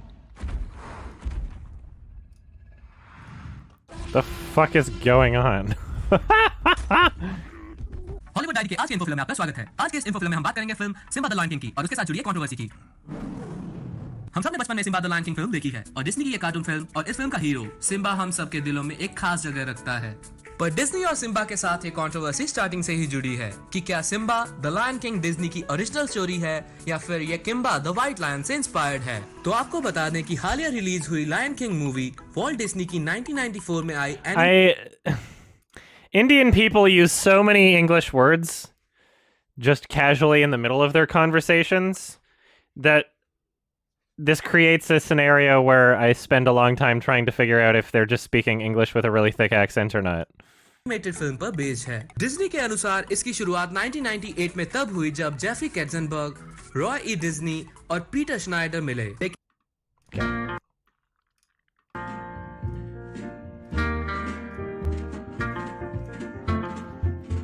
Not allowed to run in the desert.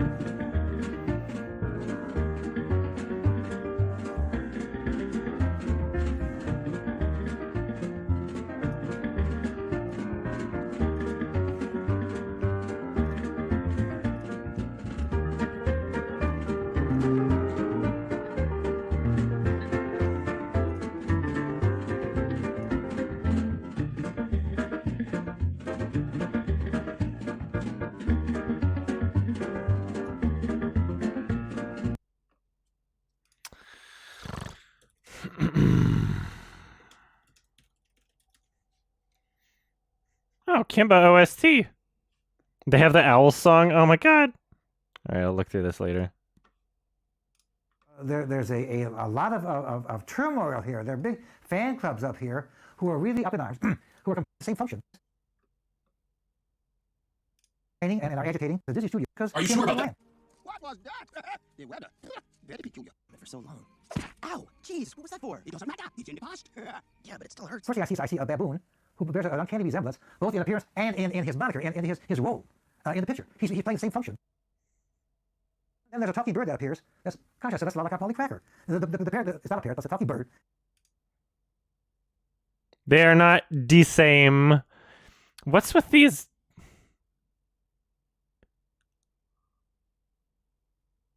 What's happening? Then I see two hyenas, two wisecracking, smart-alecky hyenas.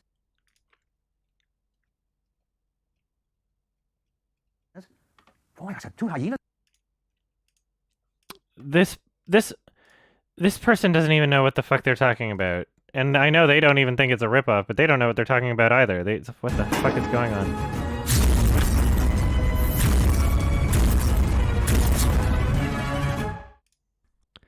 YouTube sucks. Welcome to the first episode of our Rip Off or Not category. With Disney releasing a live-action version this summer, I thought The Lion King would make a perfect introductory episode to this series. When it was released, The Lion King was Disney's most successful animated film of all time. It later spawned direct-to-DVD sequels, an animated series for the Disney Channel, and even a successful live-action show that went on tour.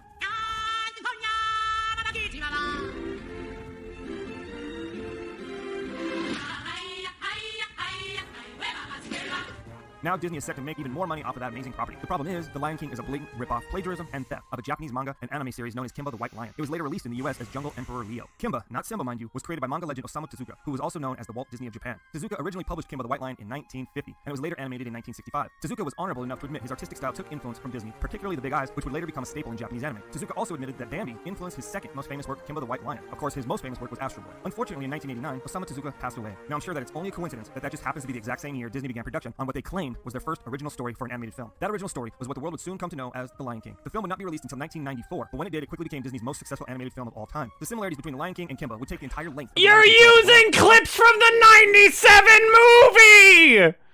What are you doing? You don't know what you're talking about!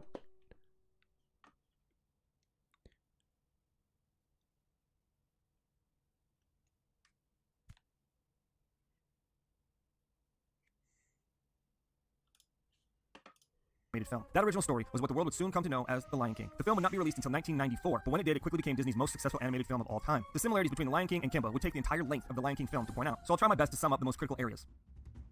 Kimba the White Lion was a lion cub that is born and presented to the jungle animals as Kimba. He is a white You're using clips from the '97 movie! I was already a little mad, but I didn't yell at the first part where he's like, it is a blatant ripoff and plagiarism, blah, blah, blah, and like provides no nuance or no, like literally like zero gray area at all in the video. I thought, thank you. I thought that, it isn't even Kimba in that clip. That's actually correct. Yeah, Kimba's the adult in this movie. You're absolutely right. Kimba the White Lion was a lion cub that is born and I'm pretty sure, isn't he? Yeah, he is. Kimba's the adult in the movie. Yeah, he is. To the jungle animals as Kimba. Yeah, that's not even Kimba. On his big ears. In The Lion King, a lion cub with black trim on his big ears is also born and presented to the jungle animals. Oh, black trim on his big ears. Brrr! But this time as Simba, so the names already rhyme. The names already rhyme. You didn't do any research. You don't even know. You don't even know that Simba means lion in Swahili. You don't even know that. You didn't do any research. Over the course of the series, Kimba's father is killed, and he must become the king of the jungle just like his father before him. Simba also loses his father near the beginning of The Lion King.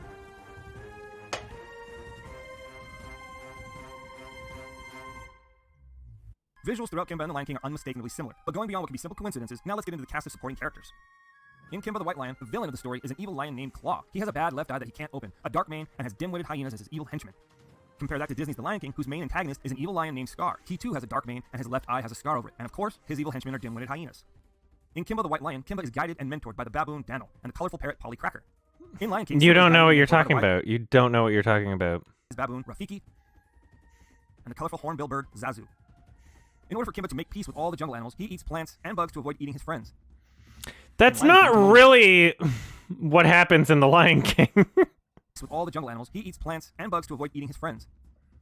In Lion King, Timon and Pumbaa teach Simba how to survive only eating the bugs in the jungle. So lame. Visually speaking, at one point, Kimba sees his father's spirit in the clouds or the stars, and later he majestically perches on the top of a mountain. Simba also sees his father in clouds, and one of the most iconic images of The Lion King is Simba fully grown and perched majestically on the top of a mountain. Beyond the story and character similarities, many suspicious things also occurred behind the scenes. For one, Roy Disney, the brother of Walt Disney, is actually on record referring to Simba as Kimba. Then if you go back to the pre-production artwork of The Lion King, Simba is actually depicted as a white lion. Matthew Broderick, the voice actor of Simba in The Lion King, is on record saying he understood he was being hired as a voice actor for a remake of Kimba the White Lion. He is quoted as saying, "The White Lion in a cartoon when I was a kid." The Lion King may seem to have broken new ground in the US, but in Japan, Kimba was as recognizable as Mickey Mouse, which is why Japan recognized the plagiarism immediately. Multiple Japanese cartoonists signed a letter urging that the Walt Disney Company acknowledge and credit Kimba the White Lion, or at least Osamu Tezuka. This request was ignored by Disney, which vehemently denied they had any knowledge of Tezuka or Kimba the White Lion. The significance of Tezuka to Japanese anime makes it practically impossible to believe Disney had no previous knowledge of Tezuka. That would literally be the same thing as Tezuka's company saying they have never heard of Disney. Now jump to 2019, and now Disney is set to make even more money on a property that they stole in the first place when they released the live-action version of The Lion King. That they stole in the first place. No nuance in this video. It's one thing if you come away with the conclusion that Disney did some shitty stuff in this controversy. It's another thing to just be completely fucking black and white about it. There is no nuance in this video, and it's actually upsetting.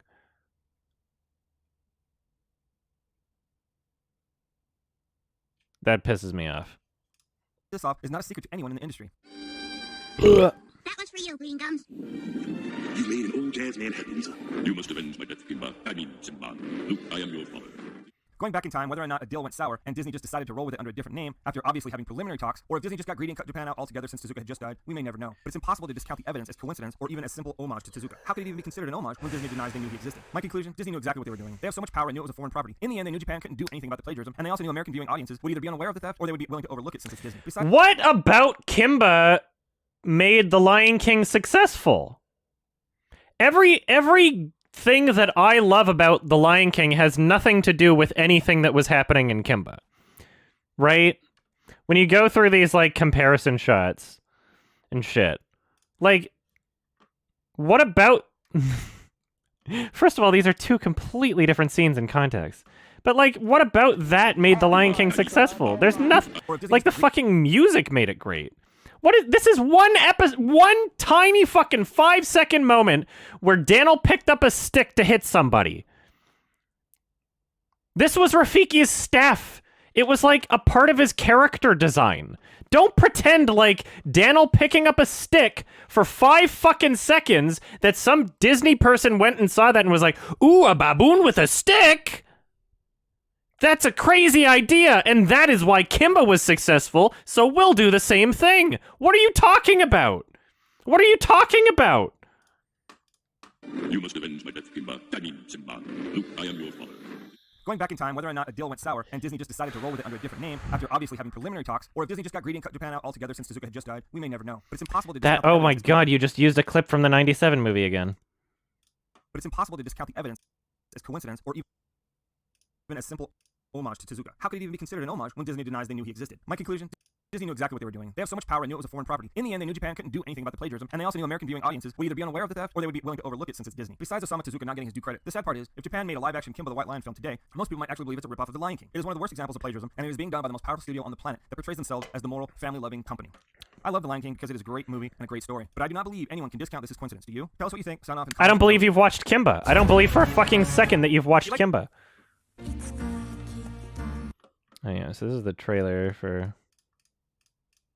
Alright, I don't need to watch this. I already have this. Oh my god.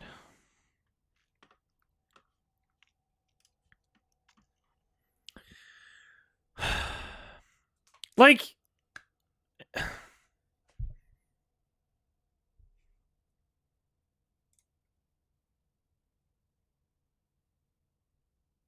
I also hope that they don't get hate from this. Nobody send hate their way, honestly. Don't harass these people that are just...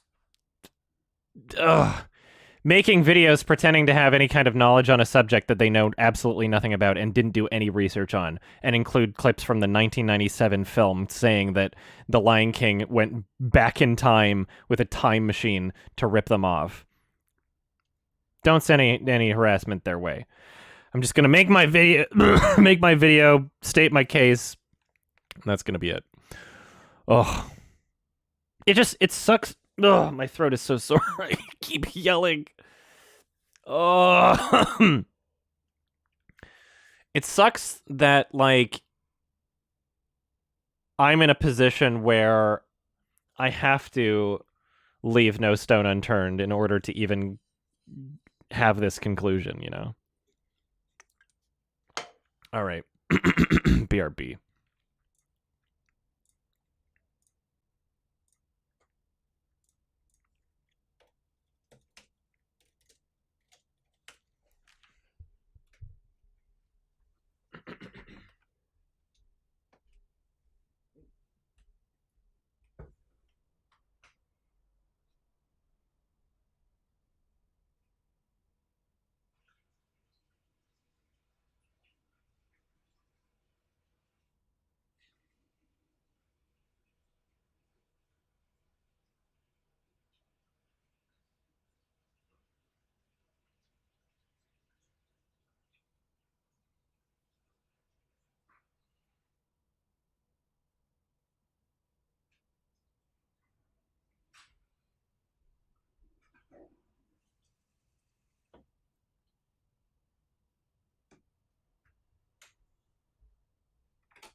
I'm just like, I have a challenge ahead of myself here in terms of how I'm going to structure and present the information, because I have to be very careful with how I do it.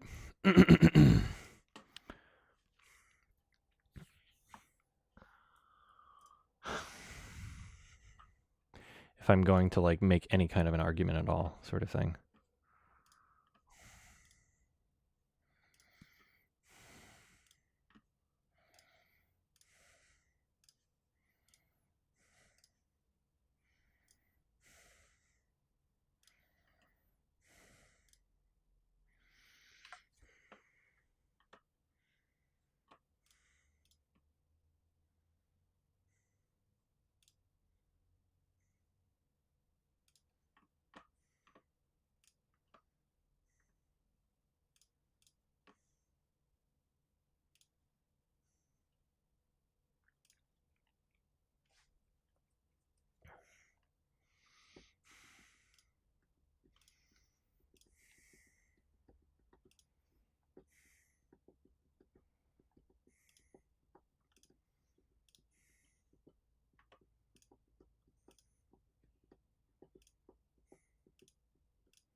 See, I had 19.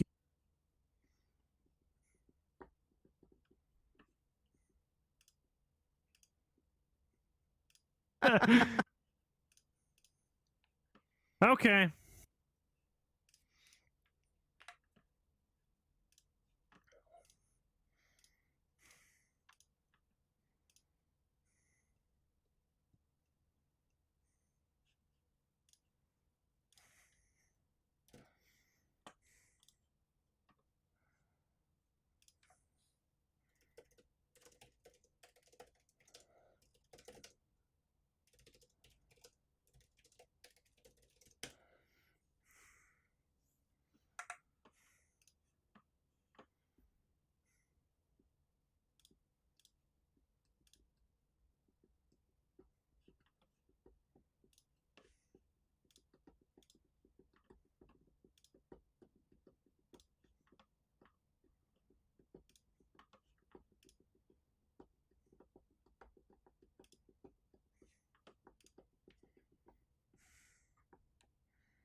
So this article used that thumbnail.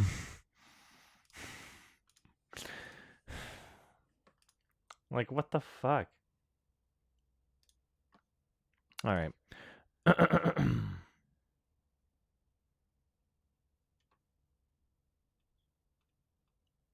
I'll read through some of this shit. I'm trying to... There was an article... Trying to remember which one it was.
A lot of the better articles I've seen when I do research have come from the Hollywood Reporter.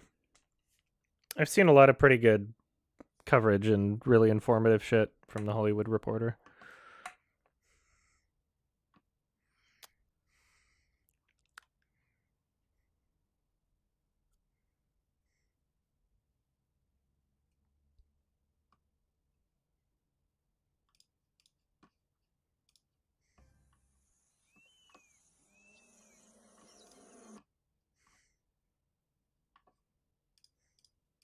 The stories of others.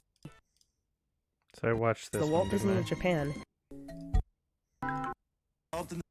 Yeah, I did. In 19...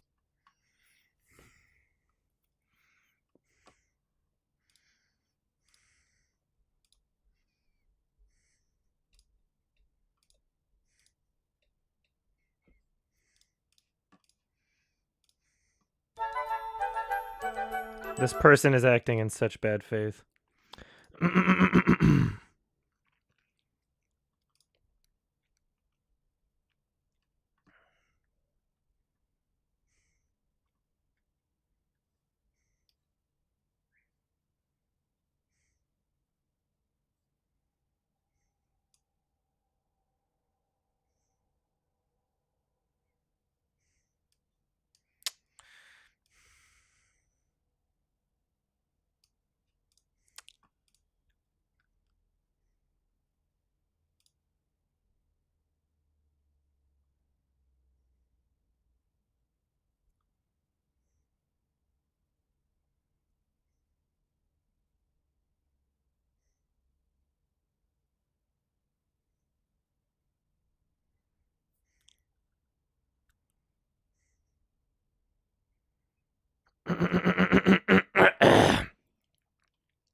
I guess I'll leave this thread open.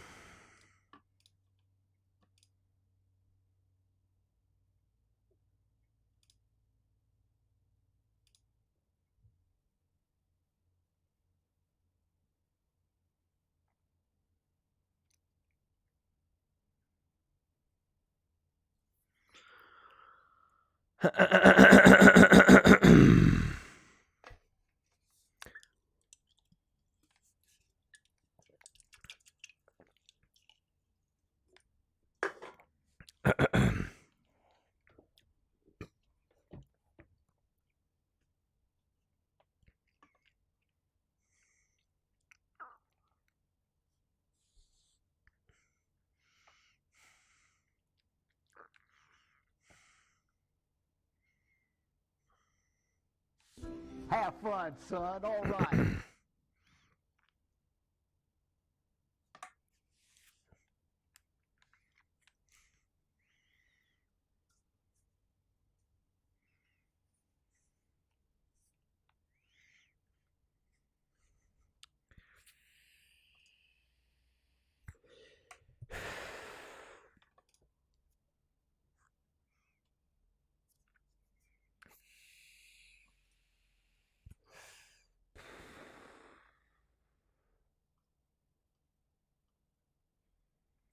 Okay.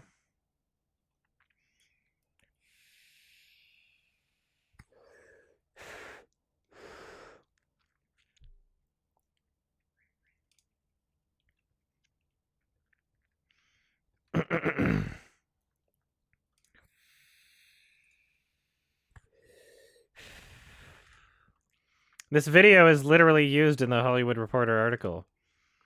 And they, like, interviewed her. And they, like...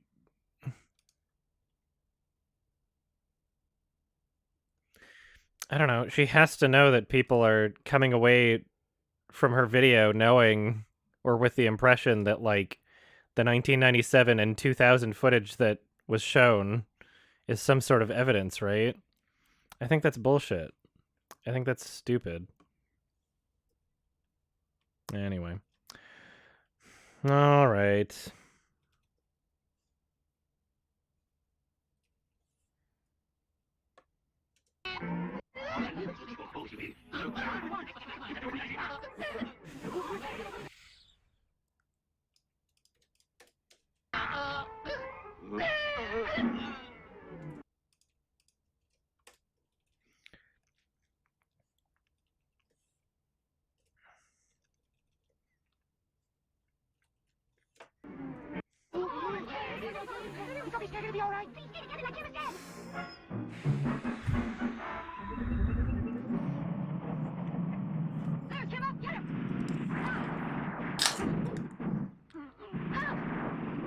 All right. Which episode is this?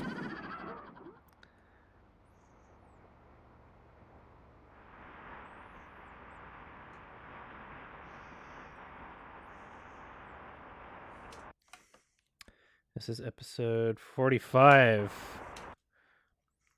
Learn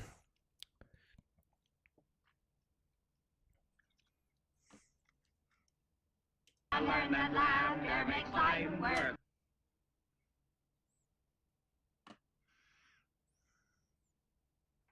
By Kimba.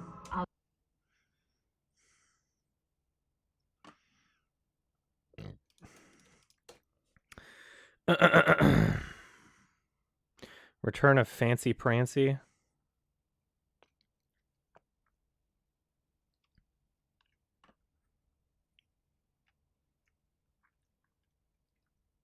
That shouldn't be too difficult.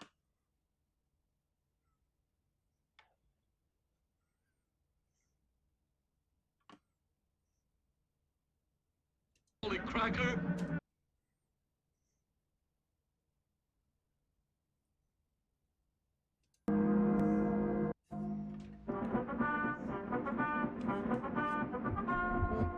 Think you'll be able to do it, Daniel? What do you mean, will I be able to do it? I'm an elder in this jungle and a very determined baboon. Yes, of course. In this jungle and a very determined. Daniel? What do you mean, will I be? Think you'll be able to do it, Daniel? What do you mean, will I be able to do it? I'm an elder in this jungle and a very determined baboon. Yes, of course.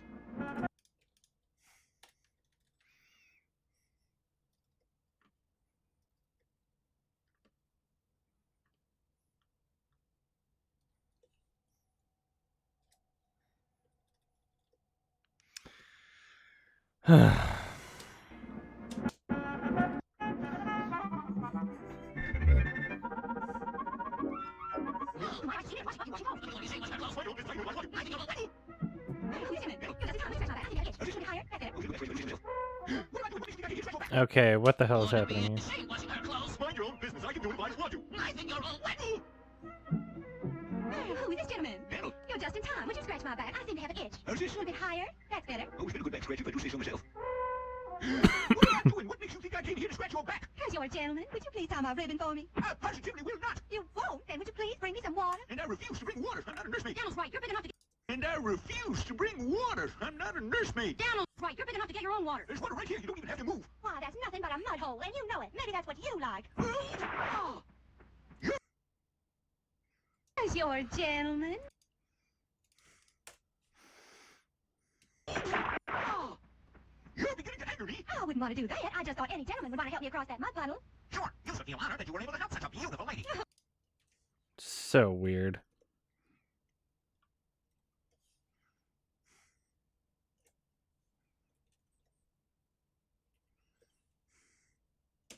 Sure.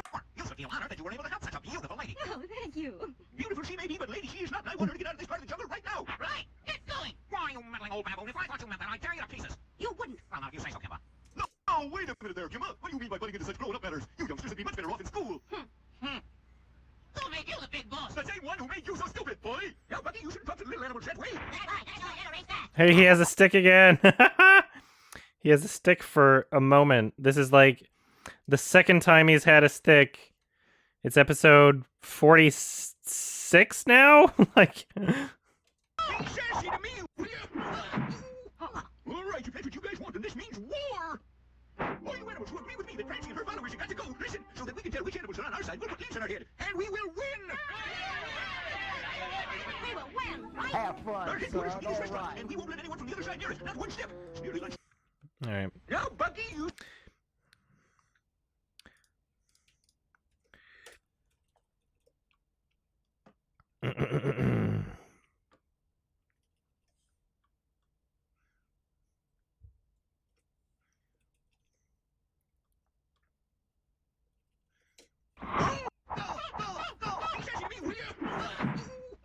All right, if that's what you guys want, then this means war. All you animals who agree with me that Francie and her followers have got to go.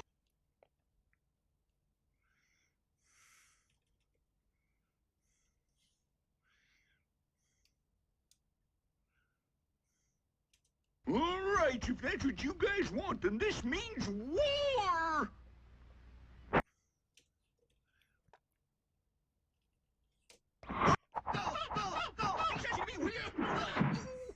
All right, if that's what you guys want, then this means war. All you animals who agree with me that Francie and her followers have got to go, listen, so that we can tell which animals are on our side. We'll put leaves in our head, and we will win. We will win, right? Then the original and believed everything was told about them. And more important, Yeah, there's a... I had a playlist open for that, actually. I didn't watch it. Maybe I should. I forgot to watch these ones.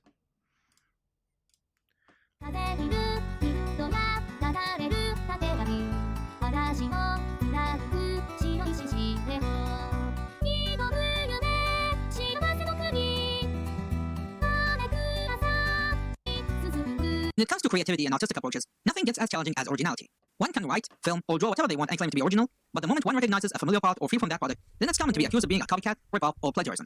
And while history did show us that repeated ideas aren't necessarily a bad thing, some concepts were able to evolve and surpass the original and even left a bigger mark than what they took inspiration from. Others, however, were stained by the mark of being a rip-off of other works, and unfortunately, that's how many people get to see them. No matter how different they end up from the original, people will always see it as an inferior copy just because something similar came before. And nothing may come to this infamy than the case of Jungle Emperor and The Lion King. Two works that at first glance may look similar, but are they really the exact same thing? And did one of them really plagiarize the other? Or is it a case of people repeating one random internet article and they just went with it without fact-checking? How many of you came across these stock pictures and believed everything was told about them? And more importantly, how many of you did watch Jungle Emperor or Kimba the White Lion to see if these accusations were true or not? Yeah, you see, most of those who repeat these accusations didn't even bother to watch anything from Jungle Emperor and just went along with them without putting an attempt in checking if they were true or not. If you ask anybody what they know of Kimba the White Lion, there's a high chance they will say it's the thing the Lion King ripped off, but they don't go for any further detail. And if you show them these pictures, they'd instantly agree without knowing their full context. They don't know any of the characters, the storyline, or anything. All they'll say, the original Lion King, or anything similar. Yep. It doesn't help that even when you want to look into it, the only results you get are the repeated things. Google The Lion King is not a ripoff, but you'll get the opposite of what you're looking for. Luckily, this series will help clear some, if not all, misunderstandings. Or at least try to. We will take an in-depth look in both The Lion King and Jungle Emperor to see if The Lion King was really a ripoff or just a case blown out of proportion. Now, it should be noted that preparing to research this franchise was not as simple as I hoped it would. While it is simple to look at The Lion King since it's just a single movie, and yes, we're only going to look at The Lion King and not any of the sequels or spin-off shows unless it needed to, Jungle Emperor was a bigger challenge simply for the problem of lack of availability in its original format. While it is easy to get access to Kimba the White Lion and Leo the Lion, as in the American versions of the two anime series, getting access to the original Japanese version was a bigger ordeal due to lack of their availability in a translated format. This is worse with the manga since it doesn't have a complete English scanlation, no official English releases, and not even the complete raw format is available online. I had to buy them myself, and not even that was simple since many sales wouldn't ship them to my address. The only thing out of the manga to be available in English is the GB English Comics edition, which only covered the first volume out of 3. Which is really upsetting since I wanted to get a complete picture of the franchise in order to give the series the attention it deserves. So considering the situation, we are going to compare The Lion King to the 1965 series Kimba the White Lion and the 1966 sequel Leo the Lion in their American format. We are going to ignore the following. The 1966 movie, since it consisted of episodes merged to make one movie. The 1989 reboot series, also known as The New Adventures of Kimba the White Lion, because it was localized and released in America in 1998, years after The Lion King, also for it being translated up to episode 22 out of 52. The 1997 and 2009 movies, as well as the 2000 short film, since they were made and released years after The Lion King, and they're unrelated to the original series, and therefore we won't use them in this comparison. The Lion King 2 Simba's Pride is going to be referenced, but it won't be the main topic. And The Lion King 1.5 and Lion God will be ignored. No. I want to look. I want to fact check that shit. No. 1966 movie, since it consisted of episodes 1989 reboot series, also known as The New Adventures of Kimba the White Lion, because it was localized and released in America in 1998, years after The Lion King. I need to look that up.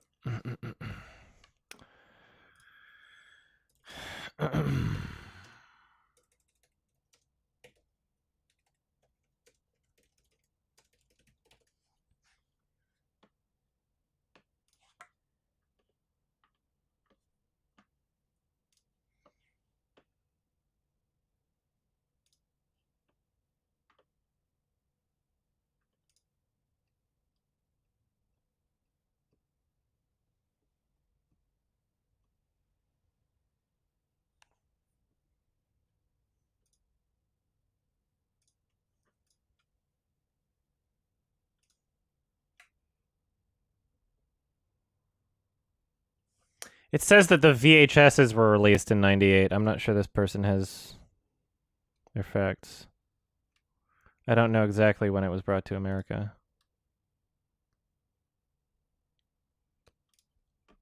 All right. So I think they might have misinterpreted that from the wiki. Also for it being translated up to episode 22 out of 52. The 1997 and 2009 movies, as well as the 2000 short film, since they were made and released years after The Lion King, and they're unrelated to the original series, and therefore we won't use them in this comparison. The Lion King 2 Simba's Pride is going to be referenced, but it won't be the main topic. And The Lion King 1.5 and Lion God will be ignored. No, we will only look at the original series and the original series alone, but we will refer to later editions when it's necessary. This is going to be a long series to research, so don't expect these videos to be frequent and expect many gaps in between them.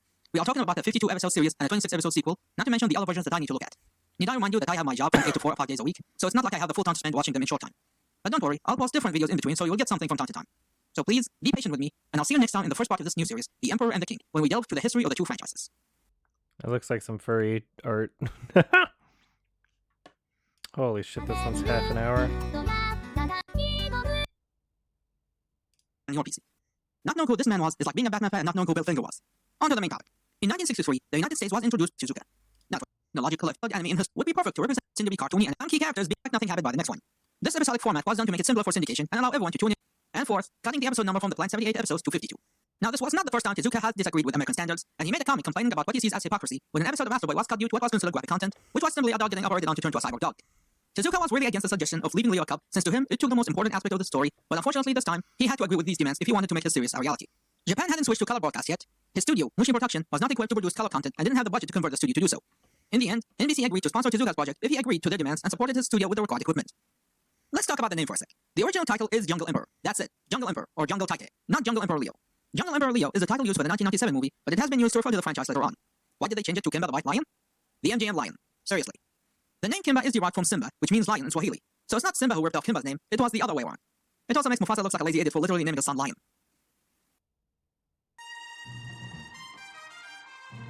The anime first aired in Japan on Fuji TV from October 6, 1965 to September 28, 1966, and it was in due to Mushin Production going bankrupt 5 years prior, and that also led to Titan Productions dub being unavailable for broadcast. For years, the legal status of the series was in limbo until Canadian company Zaza Sound Production Limited won the rights in 1993 and redubbed the series using Canadian voice actors and a much faithful script.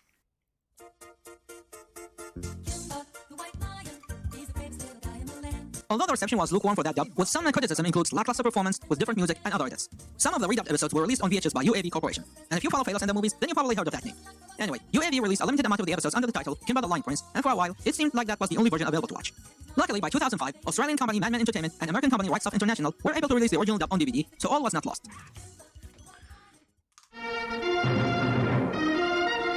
Going back to 1966 a bit, Jungle Emperor was enough of a success that Tezuka was able to get the budget that he needed to make a follow-up sequel, so this time there was no need for American input over his work. The sequel, now titled New Jungle Emperor, Move Forward Leo, chronicles the life of adult Leo and his family, and it ran for 26 episodes from October 5th, 1966 to March 29th, 1967. And since it didn't have involvement from NBC like last time, the tone was a bit darker and more mature than the original series, and you can see that if you compare the fight scenes.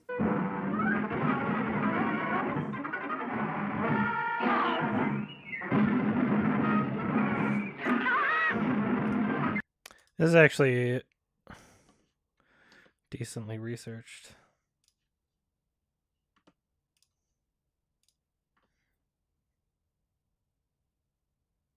Yeah, let's download the whole playlist, why not?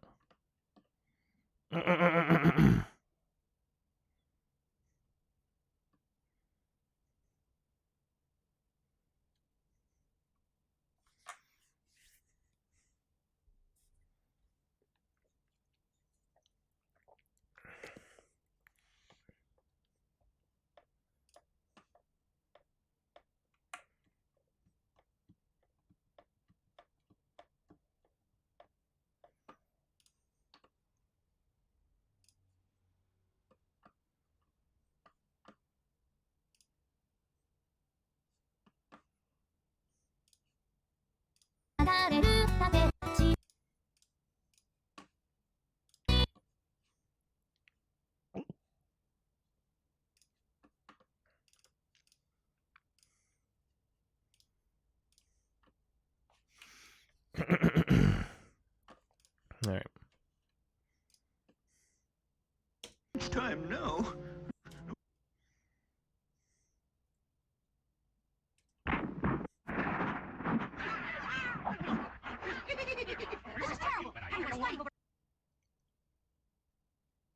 He's got his stick again. Come on! Still a total of 2 episodes. Let's chase him out of here. We'll show them they can't disturb the peace of the jungle. No!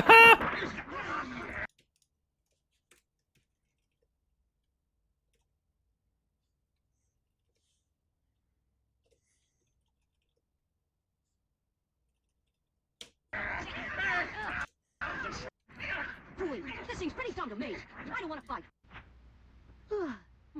This is too much. Let's face it, I'm not as young as I used to be. And what makes matters worse, we still haven't won. I think it makes more sense to have one animal fight for each side. Agreed? Huh? But why me? Because you're obviously the best athlete to represent our side in this contest. Rabbit will represent Francie's side. This is too much. Let's face it, I'm not as young as I used to be. And what makes matters worse, we still have...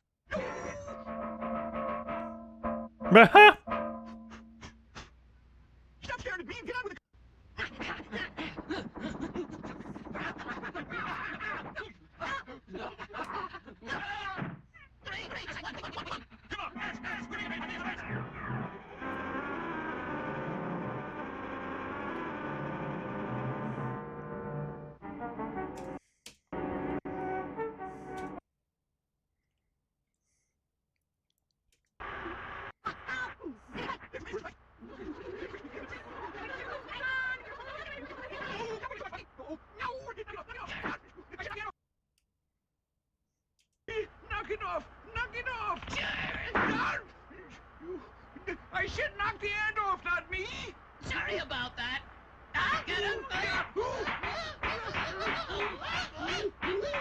These are the most stubborn ants I've ever seen in my life. Okay.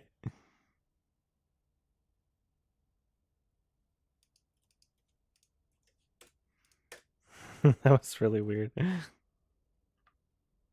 He does have a target on his ass.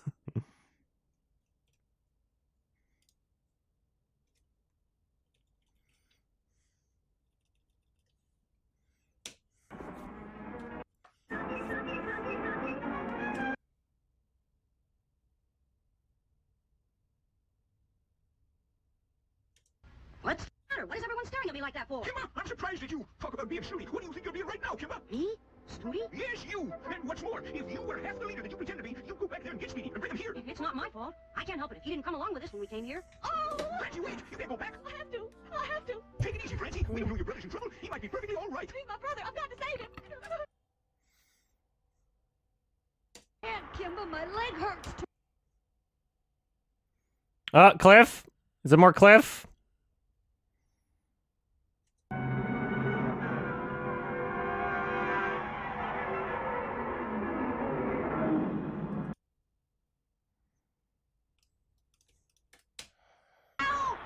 Lead him away.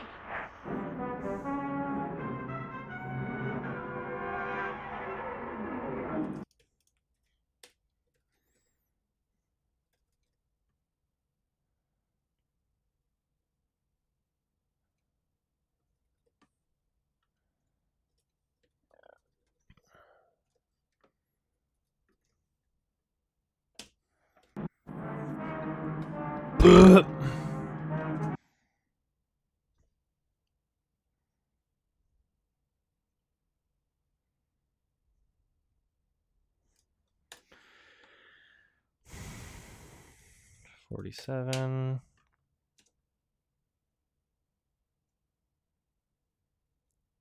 Oh, yeah, there's a giant spider.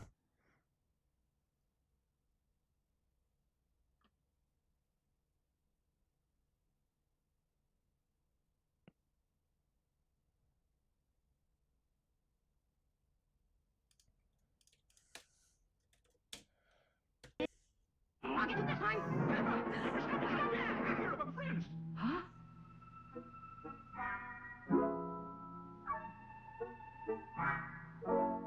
I'm sorry, everybody. I was after the giant spider that's prowling around the jungle somewhere. It's very dangerous. You don't have to tell us how dangerous it is because we saw what happened when Gypsy got tangled up with that monster. It's funny, the spider didn't get us, but Kimba did. Now, Kimba made a mistake, but I can stand a few scratches as long as I know you're safe, Kimba. Uncle Dan, I apologize. Uncle Dan, I apologize.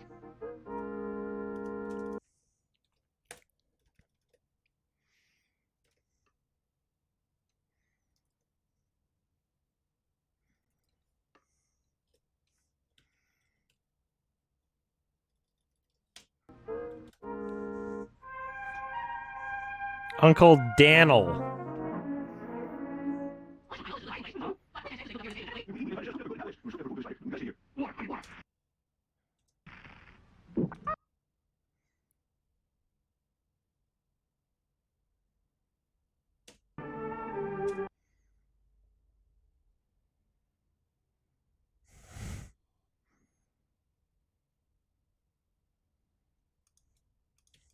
Cliff. Look out, you'll fall!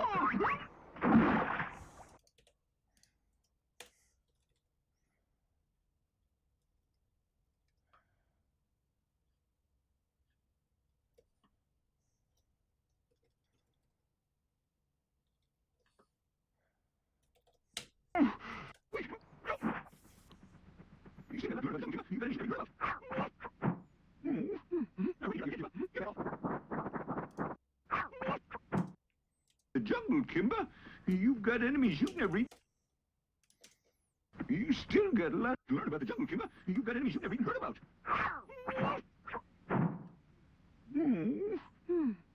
I reckon you're out of your head, Kimba. Get back off.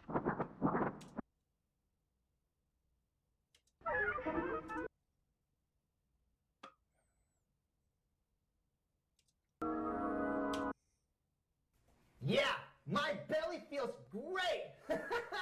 H is going over that cliff. Thank you.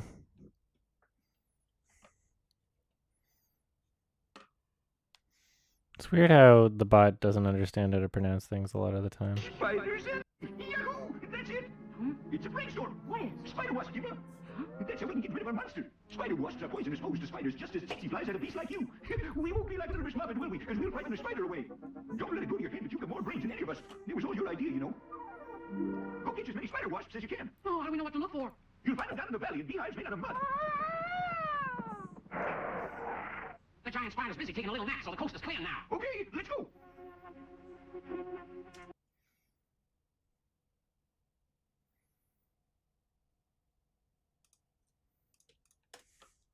Kimba high as fuck.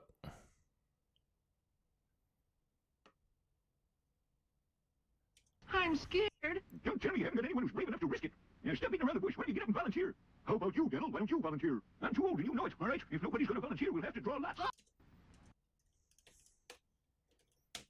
How about you, Daniel? Why don't you volunteer? I'm too old and you know it, all right? If nobody's going to volunteer, we'll have to draw lots.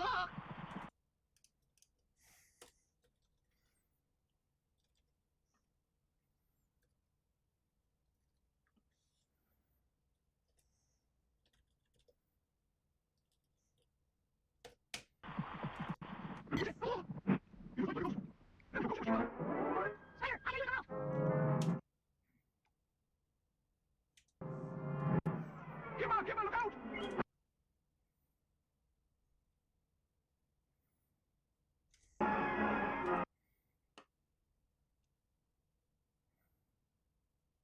Haha! Cliff!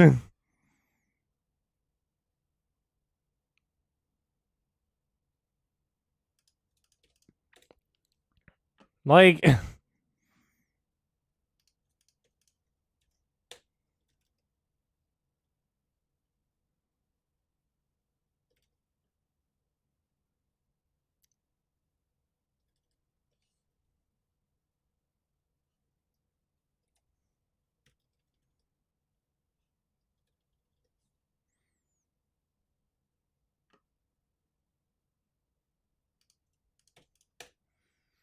The Red Menace. Communism.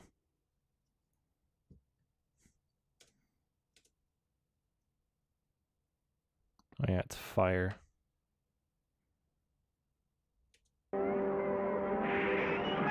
Is this seriously what they were talking about?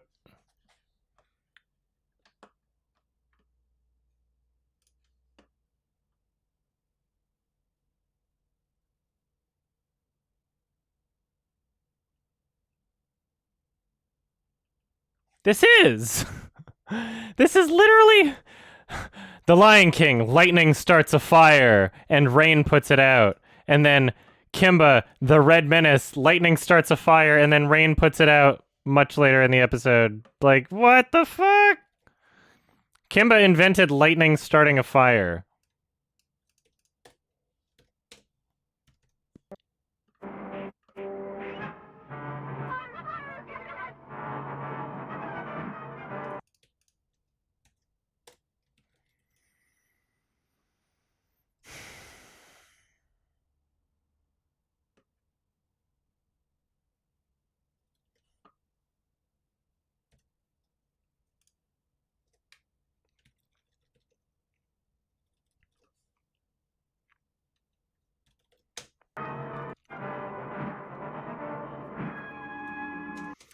Can I tell my horrible alarm song story? Why don't you just watch the video on my Adam Plays channel? Because I told that story there. My throat's kind of fucking sore. He's going over that cliff. That scream is so good. He's going over that cliff. That's a great clip.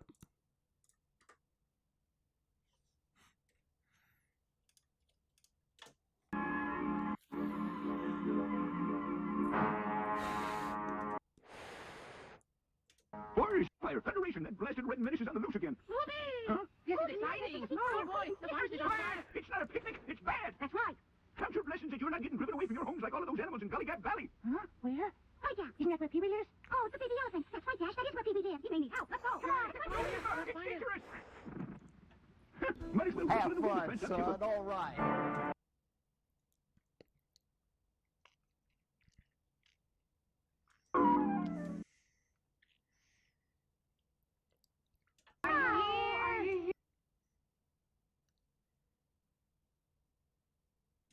Eat all you like.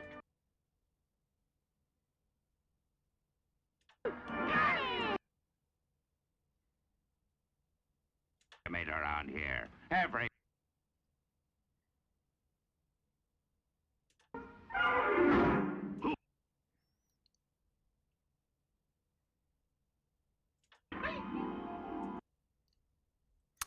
All right, we got the hyenas, but no Claw again. Unless Claw shows up later.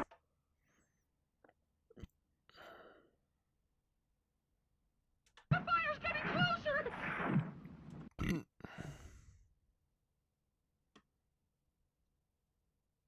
Our jungle. Turn nation! I'm afraid we're going to be barbecue! Oh, Mama, fire! Quiet, everybody! Try to stay calm, but start running! Wait, Daniel. I can't find Pee-wee anywhere. You can't! Come to think of it, I don't know where Kimber's at either. Kimber will take care of Pee-wee. Don't wait for them.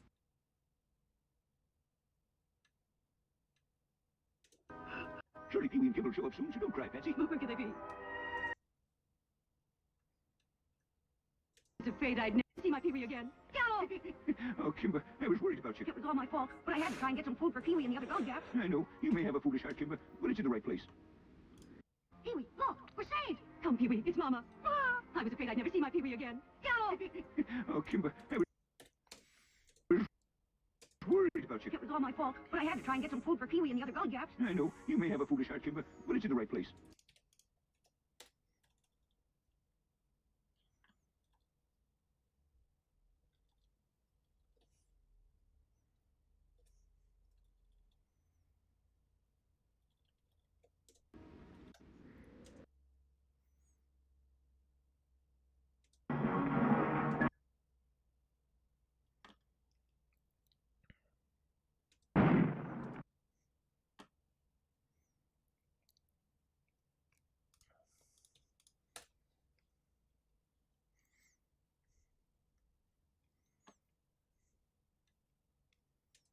This here what?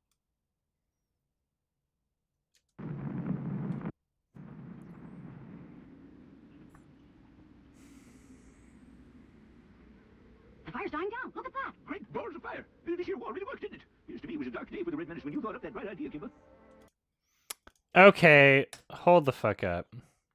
Because in here, in this book that people cite as a resource, it says that Rain puts it out. Does Rain actually put it out in this show? That's not Rain. They, like, smothered it. There's no rain. Is there rain here? There's no rain! They lied! Hold on.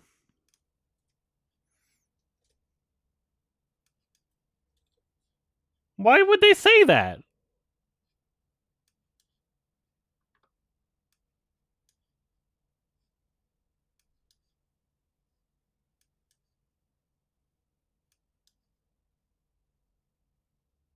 Okay.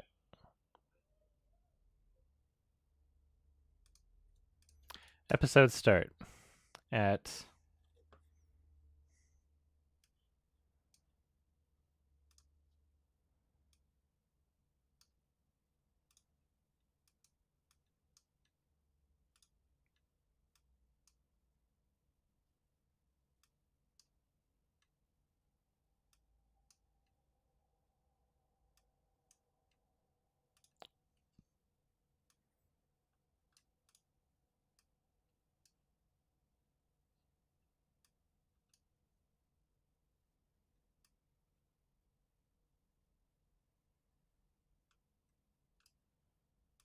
exactly 1:20, right?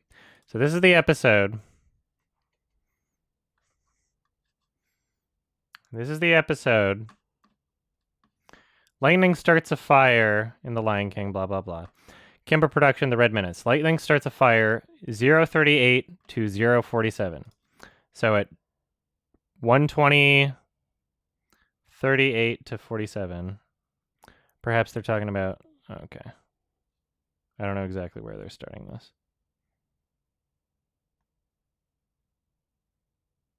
Timing's a little bit off.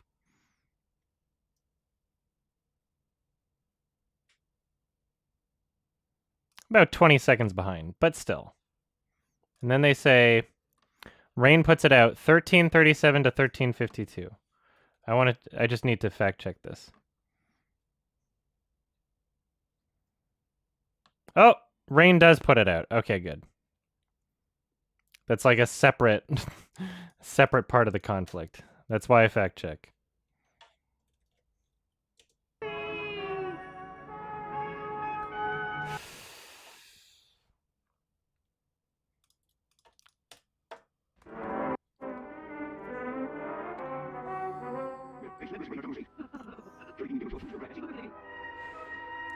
So then does the fire start again, or what the fuck?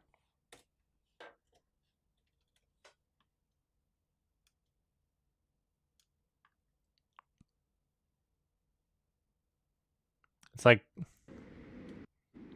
Oh, it does. Look,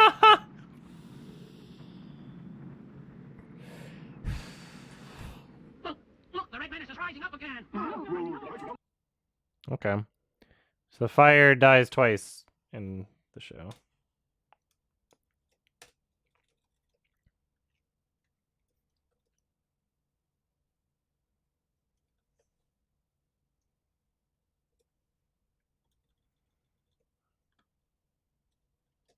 I gotta pee, BRB.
$49.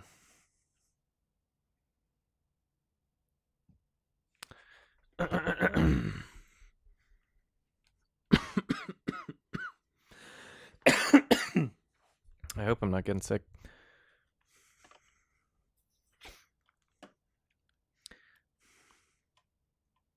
Uncle Scratch live, Dal?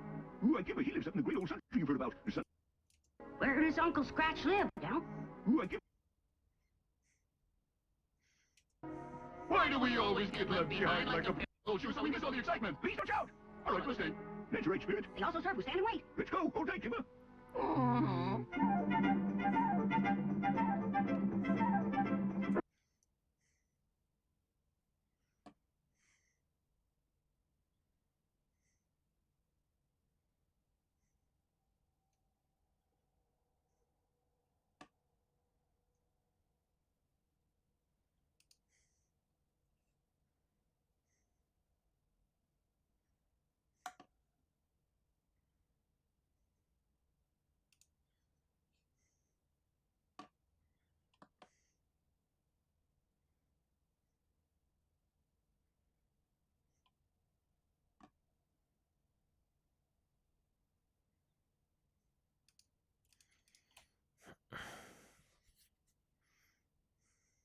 Dead dad.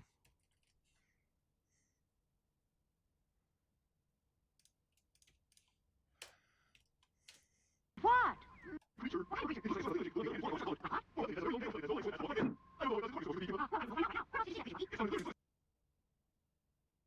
Everyone else. Then shake a leg. Let's go. I get a kick out of Kimba.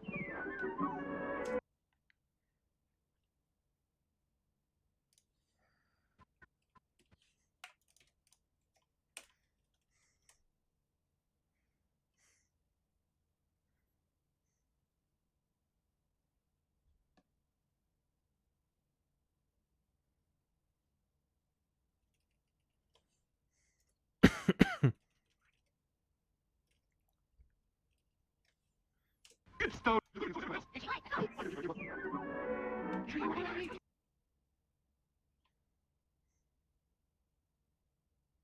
Daniel Baboon doesn't approve of me.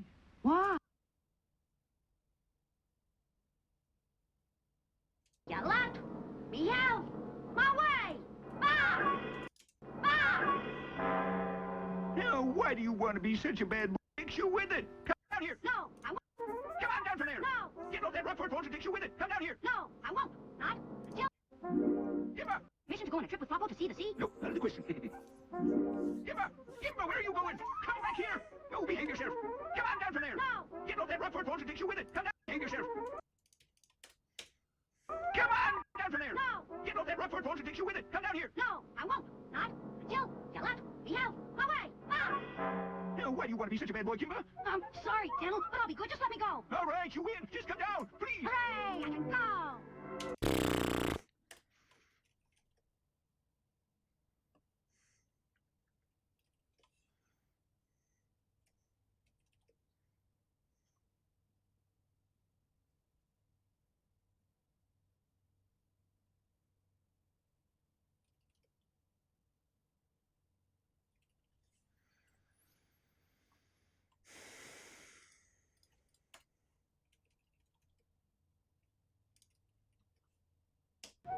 Sorry, Daniel, but I'll be good. Just let me go. All right, you win. Just come down, please. Hooray!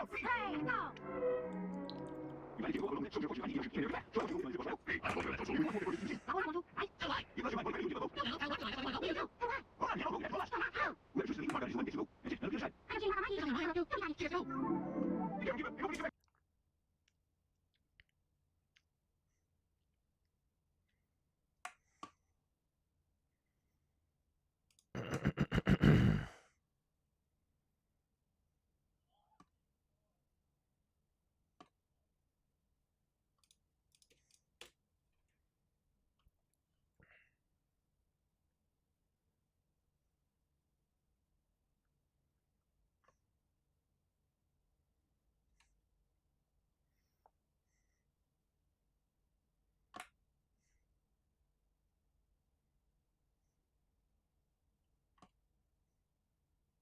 And finish my 51.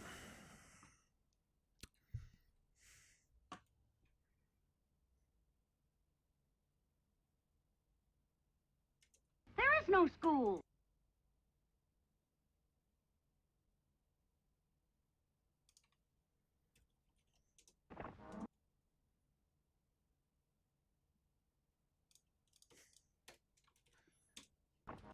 Father, just the alive. It's a beautiful hide. You think good care of it. Just as I tried to get to our grandma's hide, the shrine of the village. My great hide is sacred, no?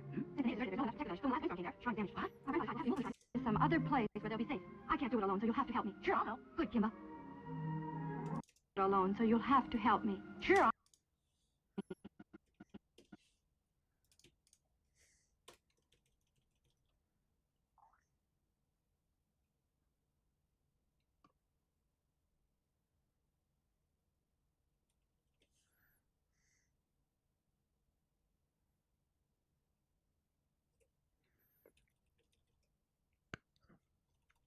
It says dead dad. Sure, I'll help. Good, Kimba.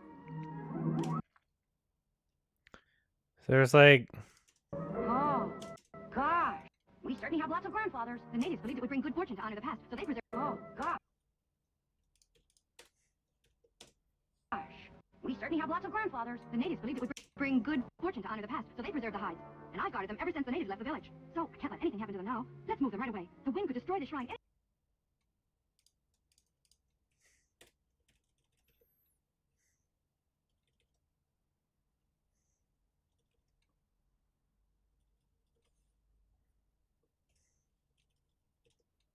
Yeah, it's like everywhere. And I've guarded them ever since the natives left the village. So I can't let anything happen to them now. Let's move right away. The wind could destroy the shrine. Anyway, hey! Wow. Now let's see if you have to along with them. Okay. Ready? I guarded the shrine based on the highest sacred name ever for stones and survive Uh-oh.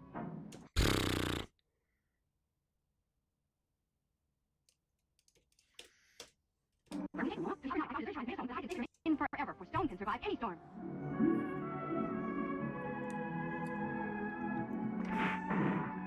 Uh-oh. Who are they? They're all right. They're my friends, the Okapi. Hello. We thought you might decide to move after that storm. We came to lend you a helping hope or two. Oh, thank you. How kind you all are.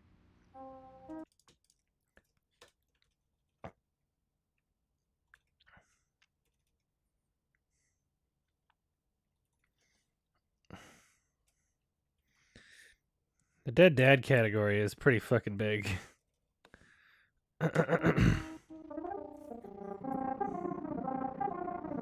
It's like there's just, this is so weird.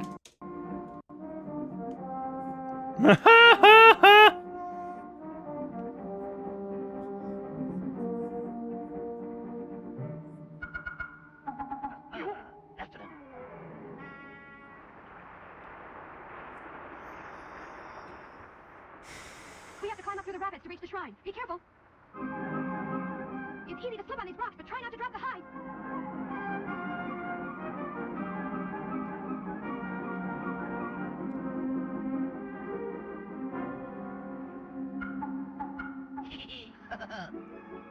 Go.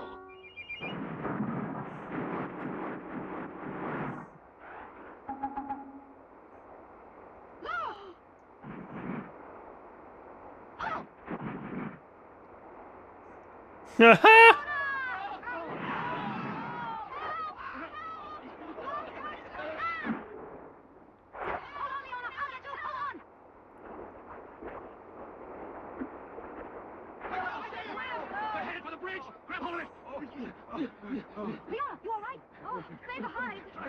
Can't reach. Forget about the hide. Try and save your friends.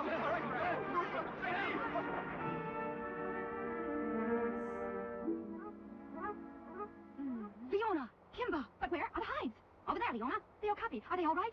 Sure. We're safe. We're all here. We didn't lose any of us. Thanks to Kimba, because he didn't lose his head. Kimba said, forget about the hides. Save your friends. Well, I'd rather lose a few hides than lose a few friends any day. What's that? What did you say? You lost some of our grandfather's hides? How could you? Kimba, you were bad. Perhaps I was, but I couldn't let Chappie and the other Okapi risk their lives, could I? You should have been willing to risk anything to save those hides. They're the most important thing in the world. Kimba's sister is an asshole. Like, no fucking question.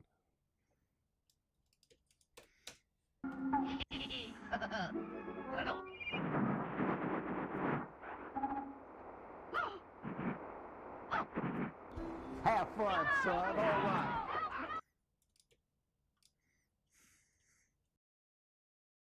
Was, but I couldn't let Chappie and the other Okapi risk their lives, could I? You should have been willing to risk anything to save those hides. They're the most important thing in the world. I'm going to look for the ones that are lost. Don't bother to come with me, Kimba. I don't need any help from a softy like you. I'll go alone. Come on, Kimba. Let's go with her, just in case. No, if Leona cares more about those hides than about her own brother, I don't want to see her again. Don't go away, man. She's a bitch.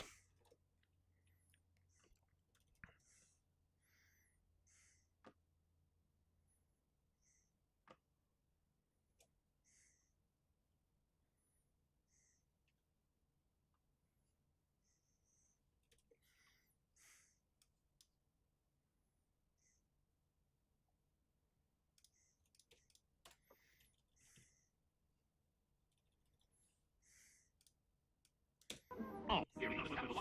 Have fun, son. All right. Kimba! Kimba! Where's Kimba? Emergency! Where are you? Kimba! Emergency!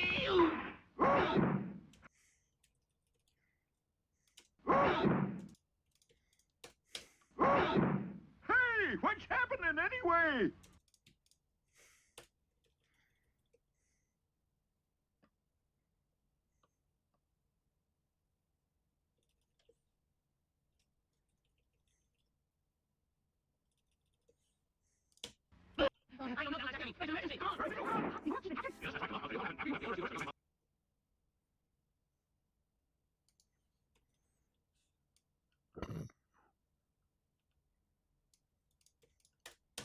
Please sit.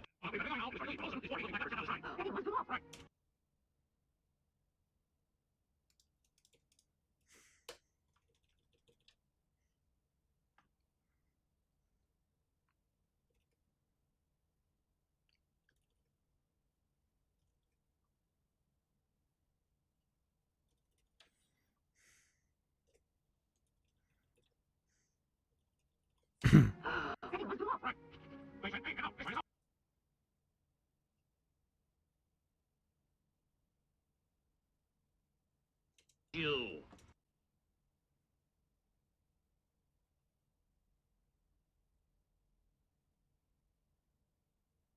Superstitions. Well, this one's coming. Can't do it alone. You'll have to help me, Kimba. I don't believe in superstitions. But this one's coming true. You betrayed your sister. I'm kind of waiting for the Criterion Blu-ray. Wachowski. Leona. Leona! I'm coming, Leona!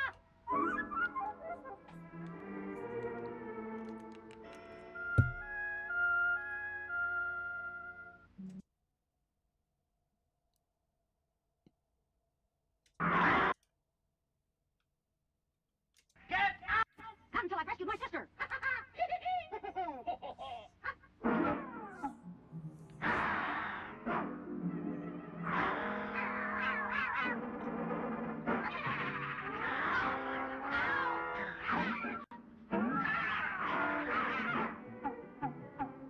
Uh-oh, I'm wounded. What can I do?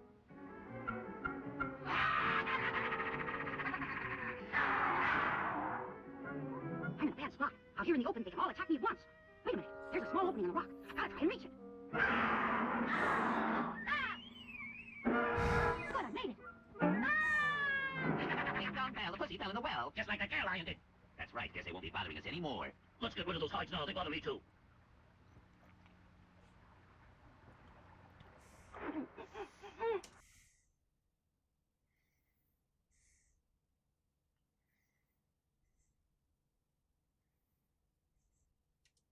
Now all we have to do... So long, Gramps.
Did you link what you wanted to? That's... I'm not sure what you're talking about. What's wrong with the title of that video? Oh, just the original Lion King? Oh, I don't... Yeah, whatever.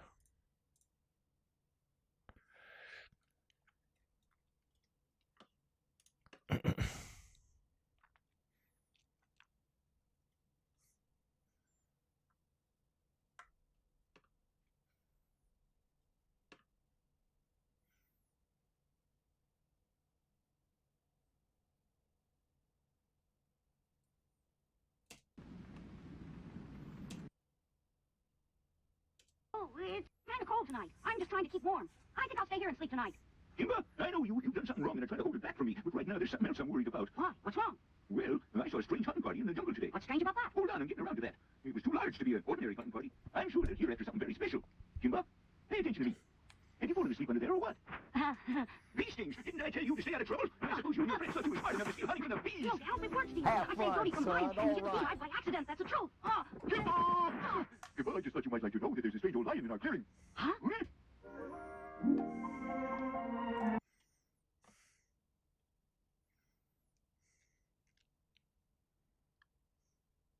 Smart with me, Fuzzy Top. Last one who called me Fuzzy Top doesn't mean that the rest of us have to like him. Quiet! For all I care, the hunters can have him. Only I'm not lifting a feather to help him. Listen, don't get smart, Fuzzy Top. Last one who called me Fuzzy Top. I'll get you to call me Fuzzy Top, you big nose baboon, you.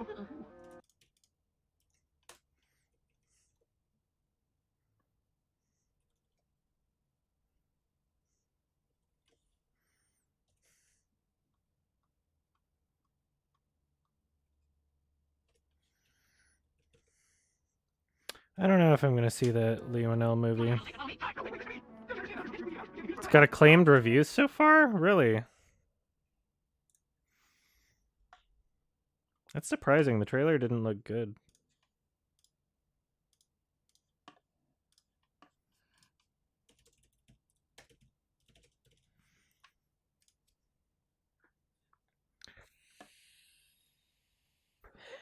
.64 Metascore is not exactly acclaimed reviews, but okay.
Budging from this spot. I'm not budging from. I'm going to walk over you. Don't be a stubborn old baboon. I'm not out of our way, or we are going to. Right in the middle of the road. Daniel, I think you'd better get out of our way, or we are going to walk over you. Don't be a stubborn old baboon. I'm not budging from this spot. All right.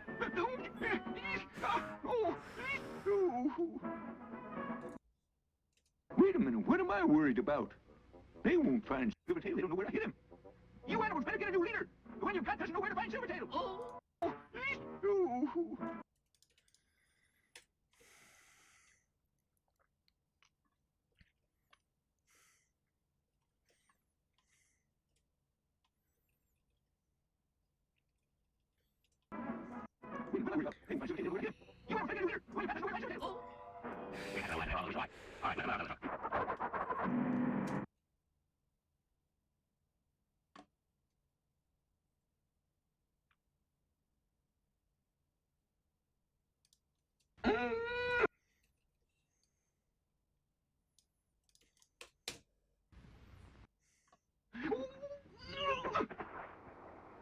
Jump in, we'll get you out of this.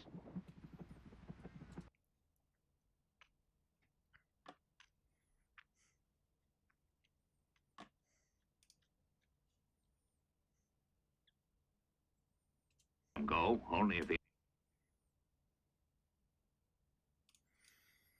Alright, that's the first series.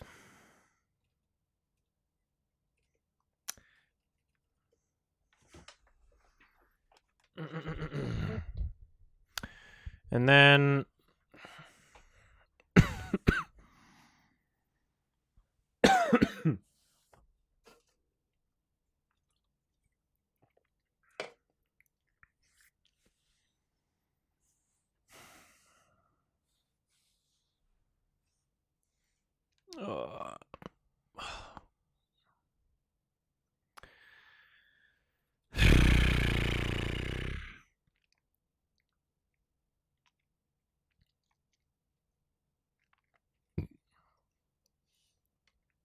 This is the 1966 film. Yeah, my belly feels great. Great job so far, Adam. Thank you.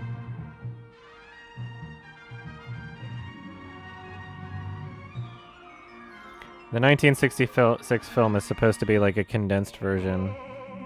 Okay, so some of these bird shots... Okay, yeah, that one was the 1966 film.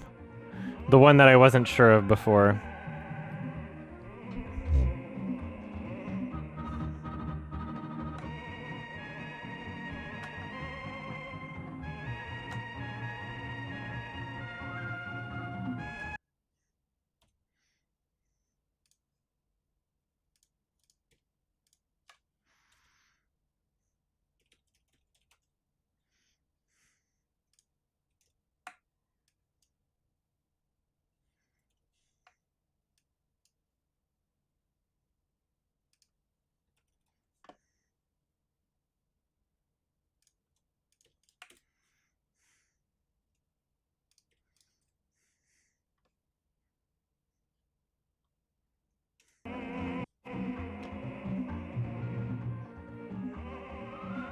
It does sound like Trololo.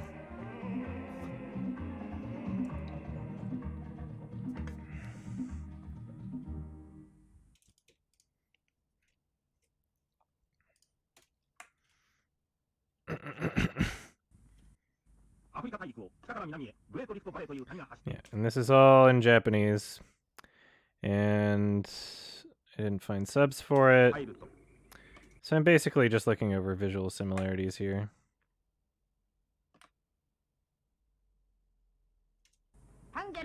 A lot of these clips are from the original show. Because it was basically a condensed version of the show. There's a bit of like new footage in there, but a lot of this is literally just the same as like the first few episodes of Kimba or whatever.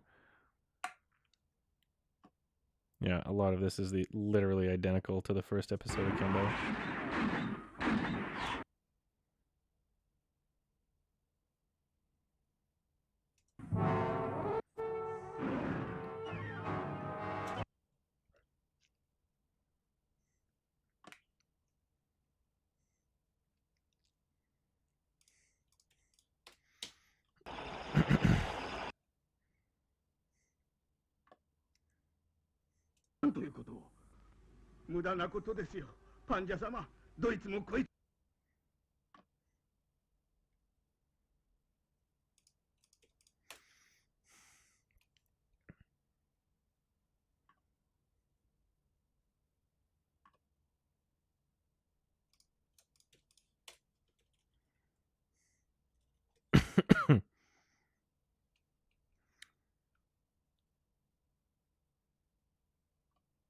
Yeah, it's literally just the show so far.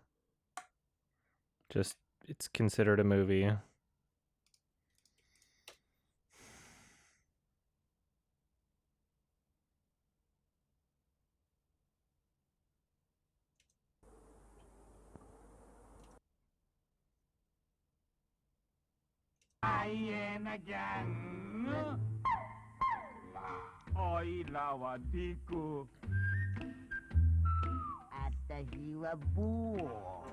I really don't care about subs for this.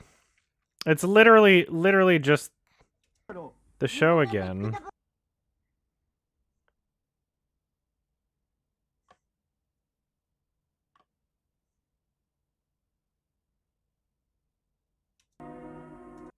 Exact same shots. It's just a condensed version.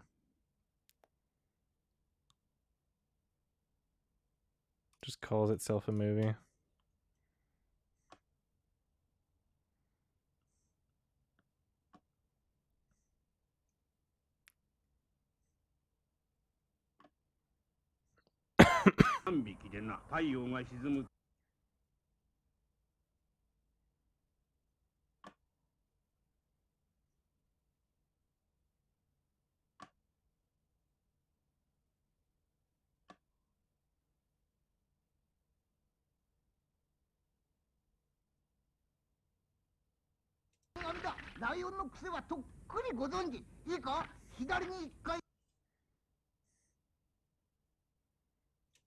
金をここだぞ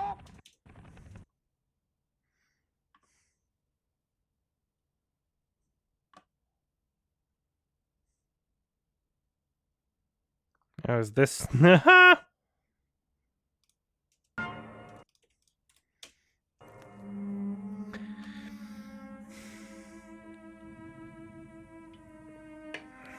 Ugh. What time do I usually go to sleep? There is no usually.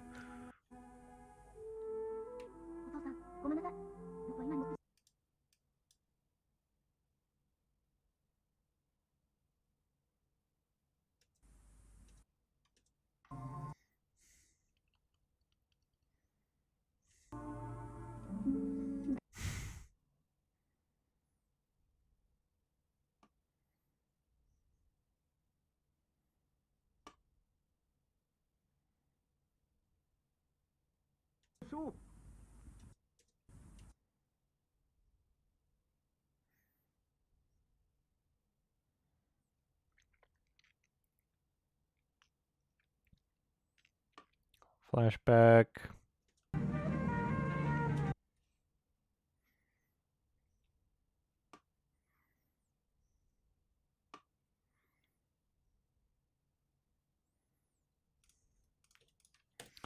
Yeah, the movie is kind of pointless, but...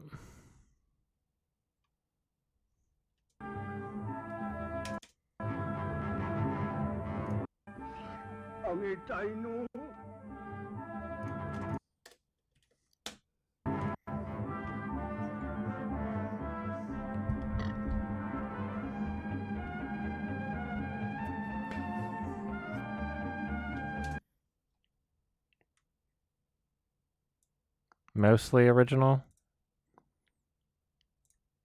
It says alternate retelling, though. The first thing.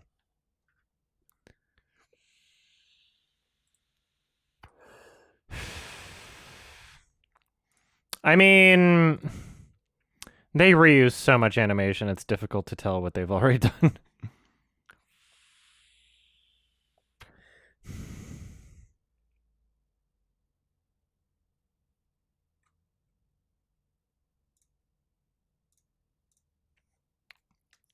If you want to find me subtitles, I'll use them.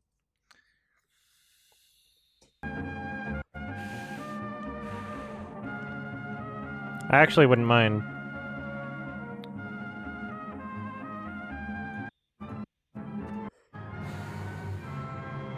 Like, I'll watch through this seriously, rather than just looking at visual similarities. I just don't know where I would find English subtitles.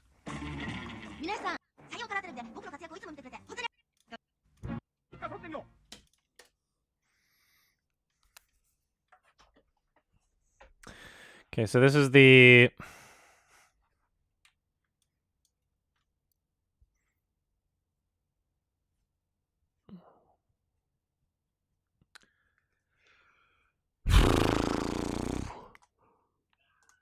This is the 1966 series that was dubbed by the Christian Broadcasting Network in, like, 80s.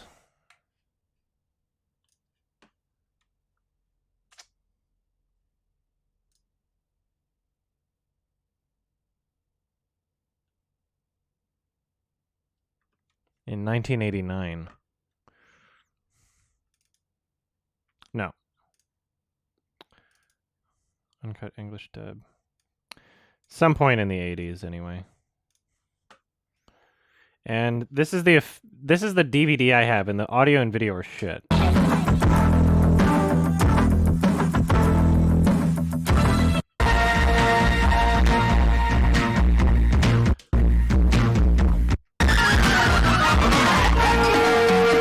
It's literal ear rape.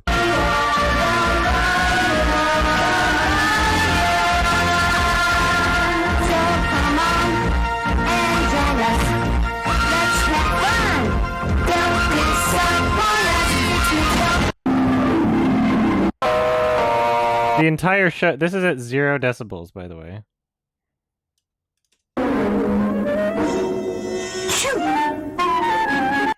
Then you can out for a while.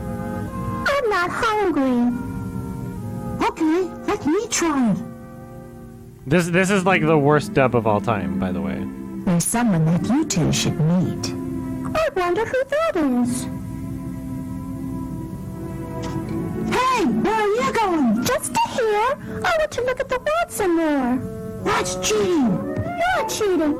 So these are the DVDs, and I was like dumbfounded by these DVDs. And there's several DVDs that I bought, and they all sound like this. They all sound like fucking ear rape, right?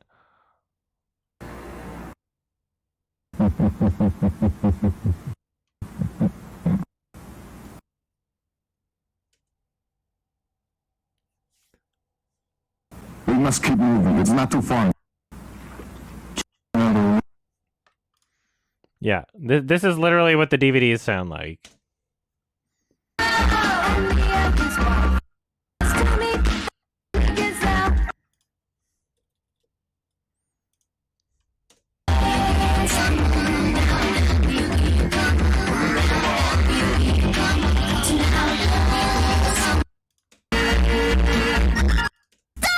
I'll protect him on this side. Are you doing all right there, Rookie? Yeah, I'm all right. Anyway, so then I found the same episodes on YouTube, and the audio quality is better. The dub still fucking sucks. The dub's still fucking terrible. Episode 26 should be at the end. The dub is still... It's the same dub.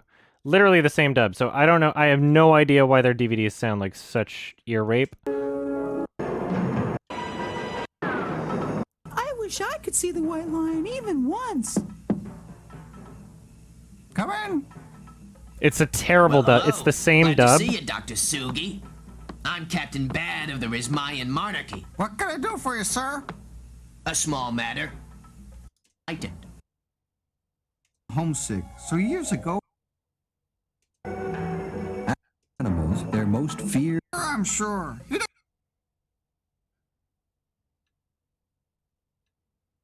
So is your prejudice.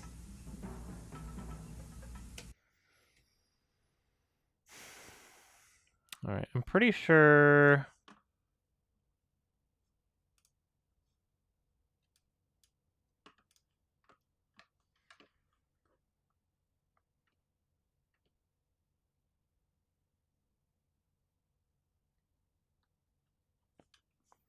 Hold on.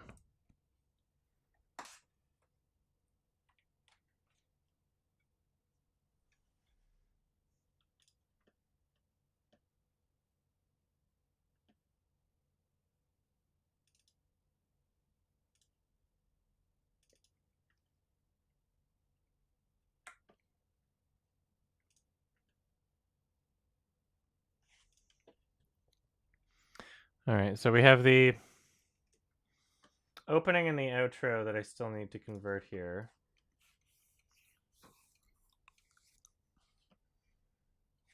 Because if I'm going to show the opening and outro in non-ear rape form, then I need to do it from the YouTube versions. The intro and the outro were like cut out from them, but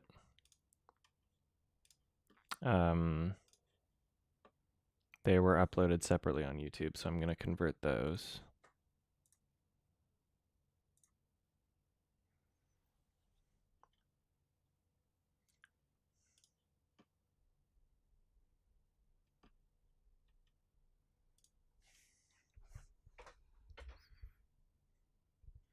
Where I get this amazing shirt? It was gifted to me from a friend. It's the Lighthouse!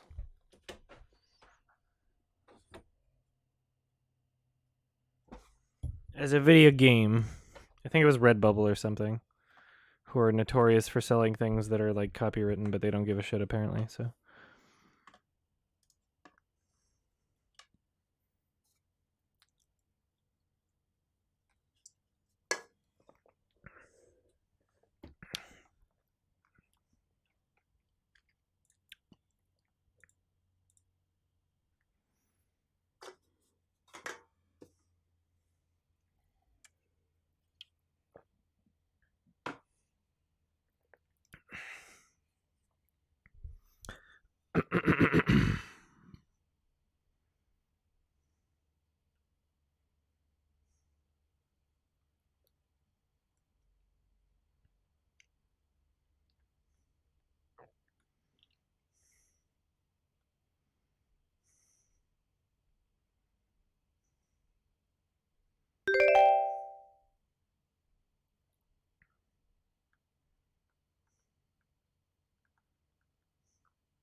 Give me a second here.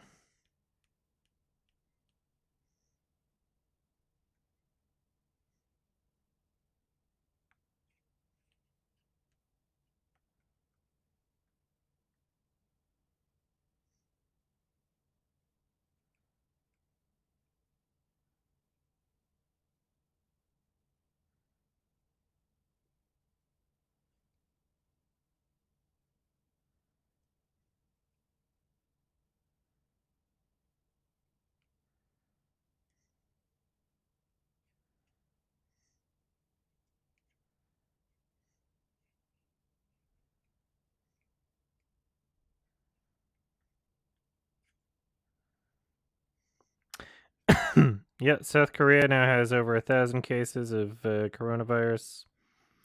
Not good.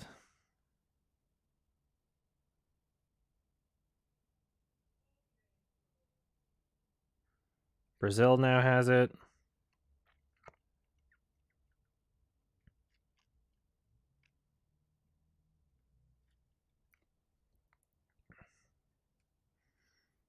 Algeria has it.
Yeah, not looking good.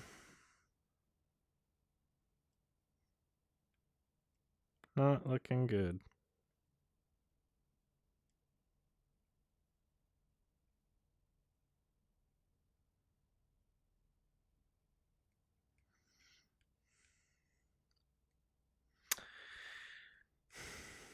My concern is we don't know much about it yet. And there's like speculation that it's not a natural virus. And I know to people who haven't been looking up on this shit, it's just going to sound like some crazy fucking conspiracy. And to some degree, it definitely does. But yeah, like literally where it originated was like 100 meters, not even, like like a block away from like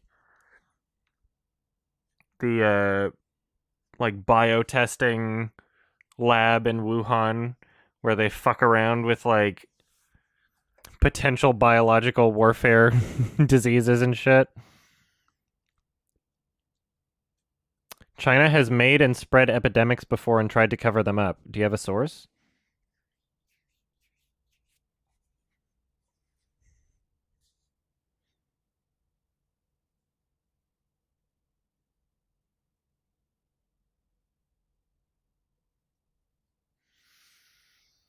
Yeah, it sounds pretty serious. And I'm like wondering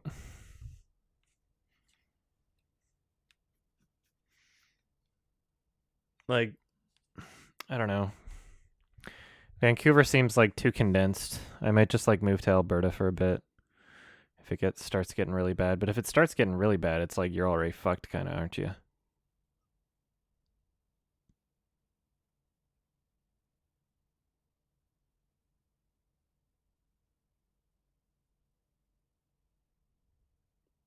You know, like 2-week period where people are contagious without showing symptoms.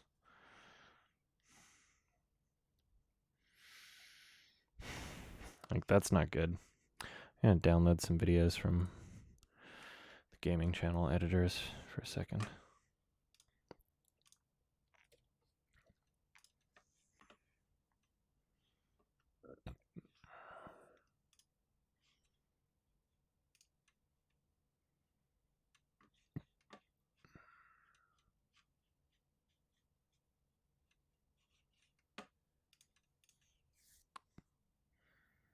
The SARS outbreak? Really?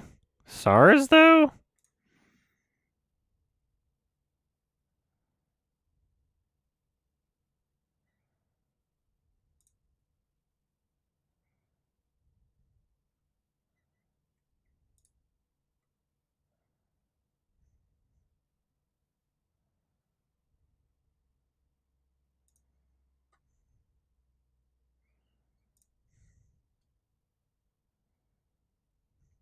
Transmission seems to be very low. What do you mean by that?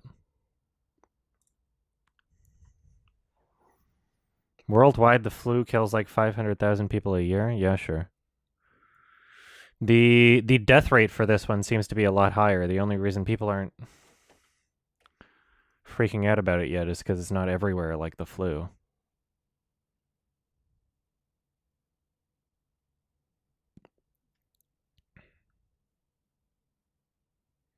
Do I think I'll get it even if I'm inside all the time? Well, if you need to eat food, that's a thing where you have to come in contact with like either other people or like if you're ordering food or something, like you have to get it from somewhere, right?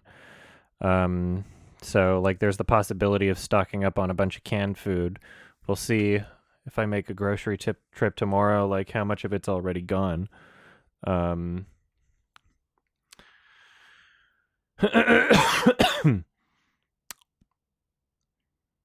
And then, like, I don't know. It's, I also have roommates, which is a problem.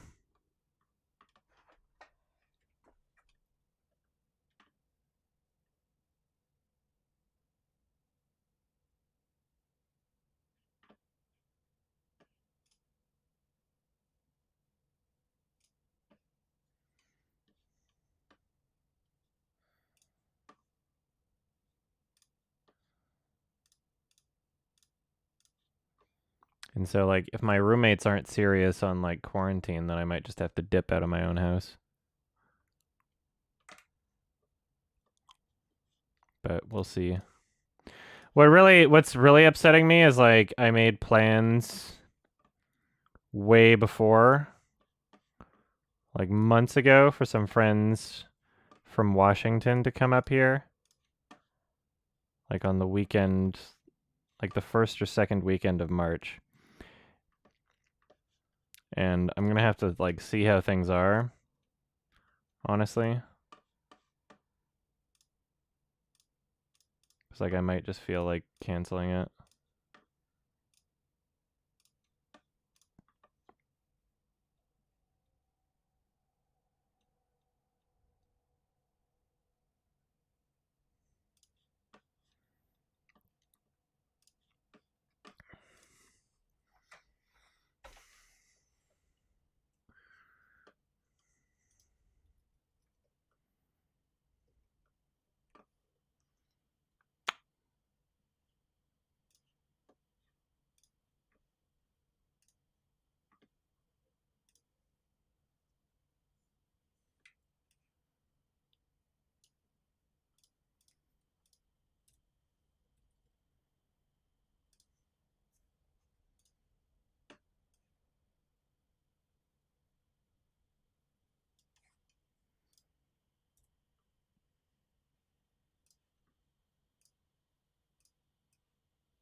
Because it seems like no matter what major city you live in right now, like there's gonna be fucking quarantines and shit.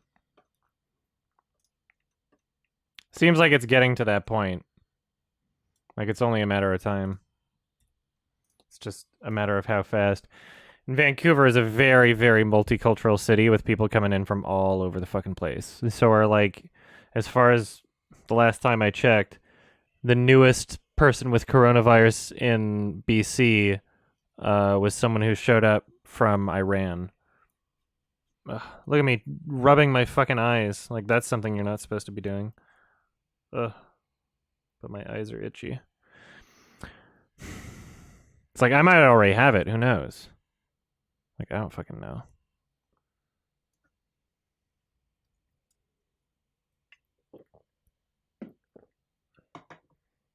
Ugh.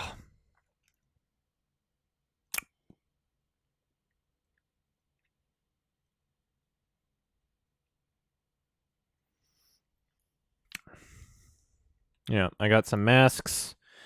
I got some wet wipes. I got some hand sanitizer.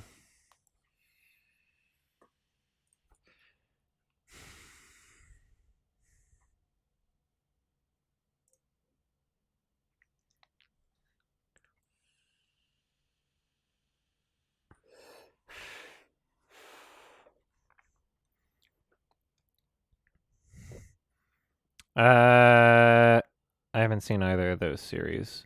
Hand washing is far and away more effective. Really?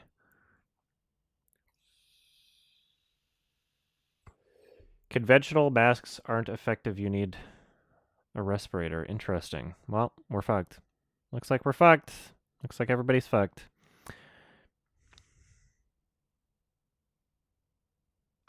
Yeah, I wouldn't want to work in retail right now.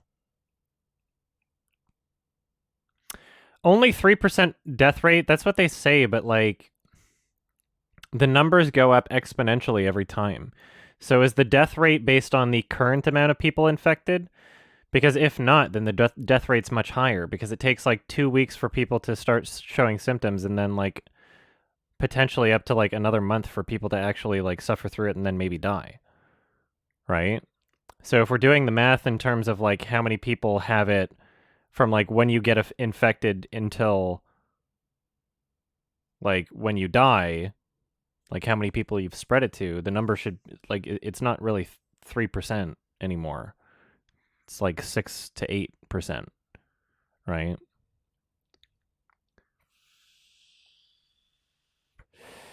And yeah, what freaks me out about it is like we don't really know much about it. Yeah, it's based on all confirmed infected, which the actual amount of infected is like so much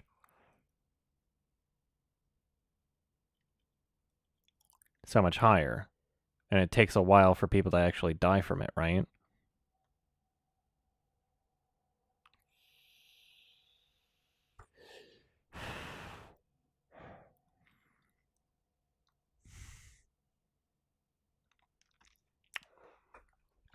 Yeah.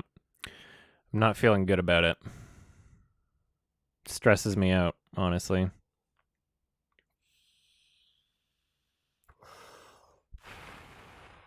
Yeah, I'm also pissed at China. I don't know if that's racist to say or not, but...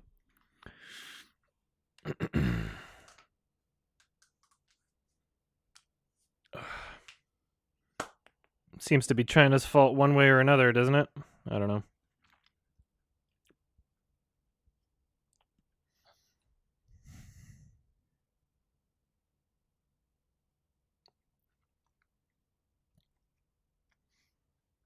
Donald Trump says it's going to be gone by April.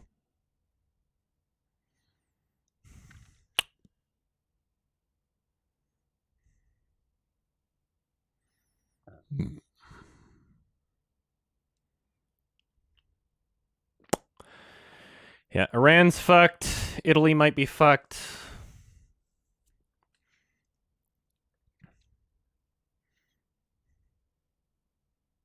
Yeah, I think it's gonna like fuck up North America in the next month or two.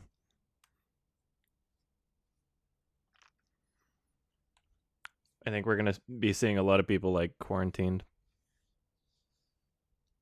And I don't know what there is to do about it.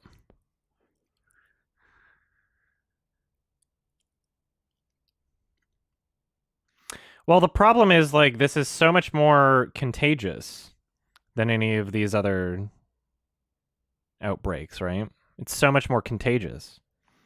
And when you're contagious without showing symptoms, then it makes it that much more difficult to control and quarantine. Because there's tons of people walking around without symptoms that are contagious, apparently.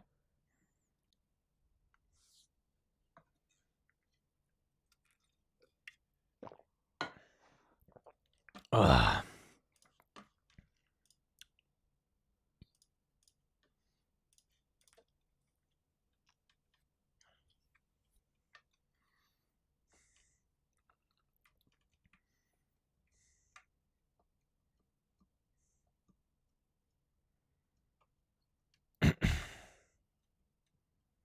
Yeah, we don't have a vaccine.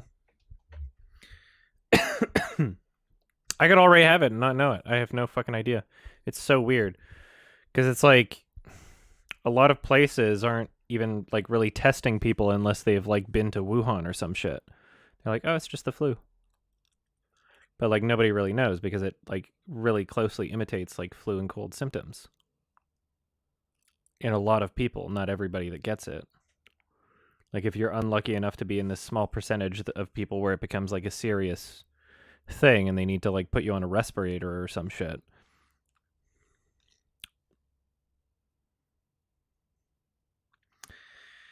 Yeah. I'm going to be having to like watch numbers closely. If it jumps up to like if it jumps up by a significant amount in like a day or a week in Vancouver or BC or whatever, then I think I should just take a fucking road trip.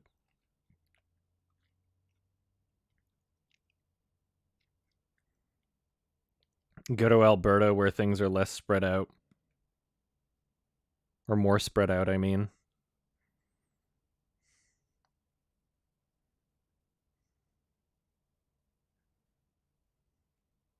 Yeah, BC has 7 confirmed cases right now. We don't know how many unconfirmed cases there are.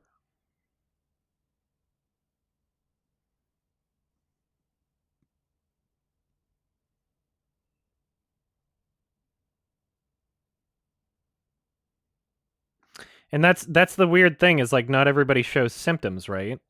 So it becomes so difficult to track.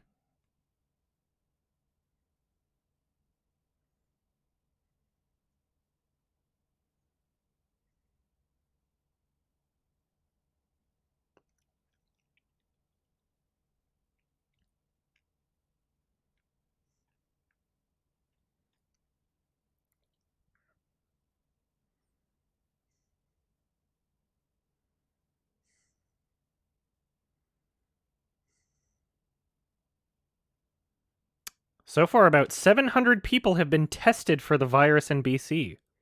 Interesting. I didn't know that. That's a lot.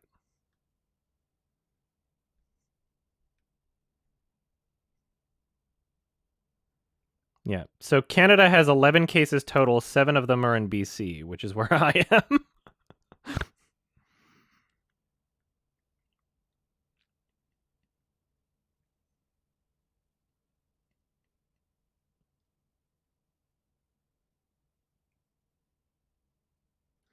And like I had asthma when I was younger too, so I'm like a little bit paranoid.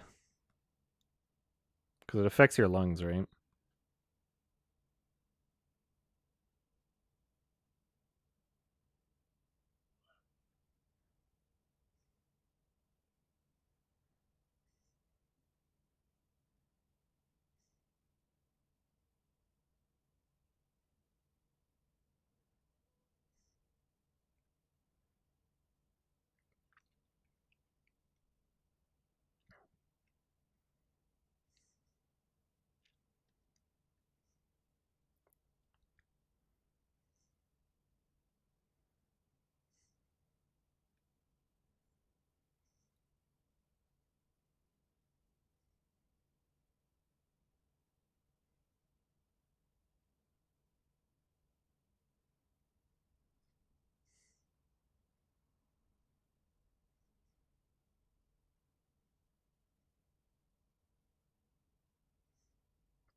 There he is. Thank you. And so like, yeah, I'm just trying to like figure out my best plan of action. Because I can stock up shit and stay here with my roommates, but only if they are like actually dedicated towards doing like an actual quarantine when the time comes.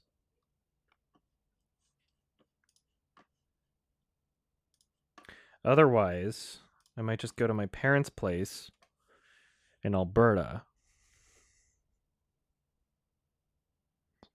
They're on a road trip in the States right now, in like California with a motorhome. And like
Now that is groovy.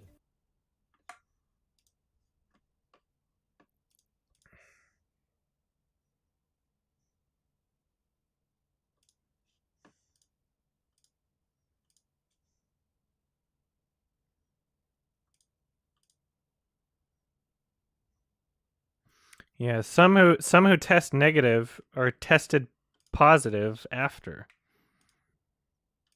they've recovered. They'll like test negative and then test positive again.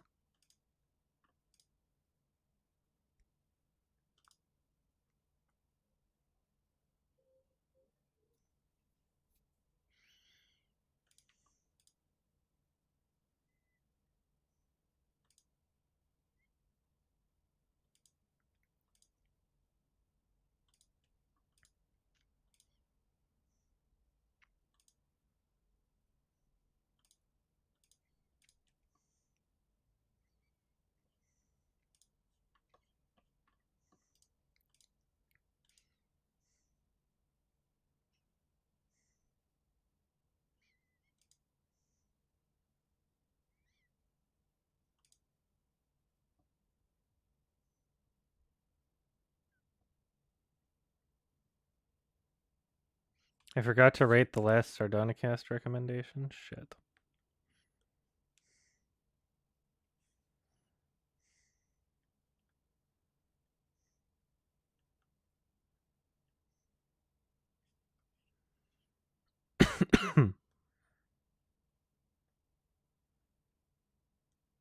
There we go. Thank you. Oh yeah, and then I should put it in my...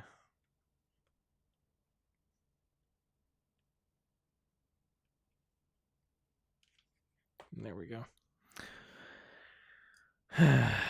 Stressful, man.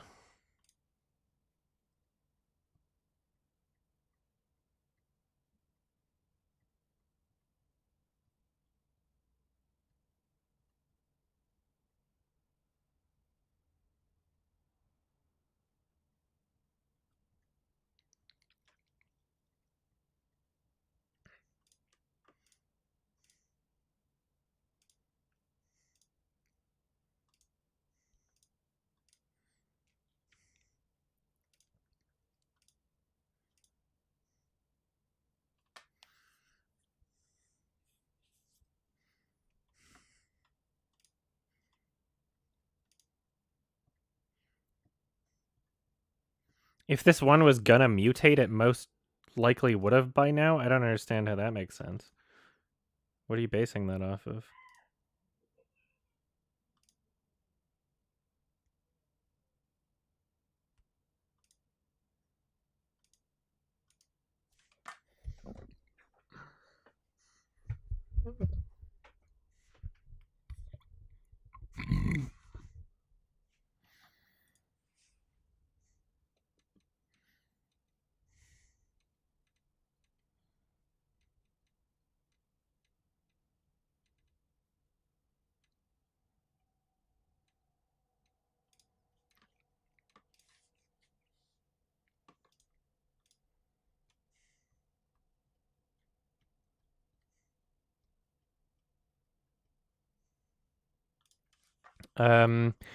Hashtag on Twitter, BRB Adam Plays, ADOMPLAZE.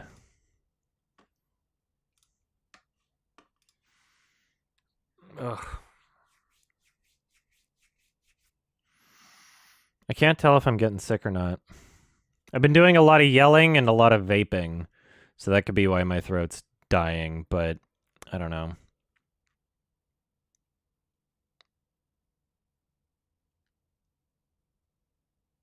I hope I'm not getting sick.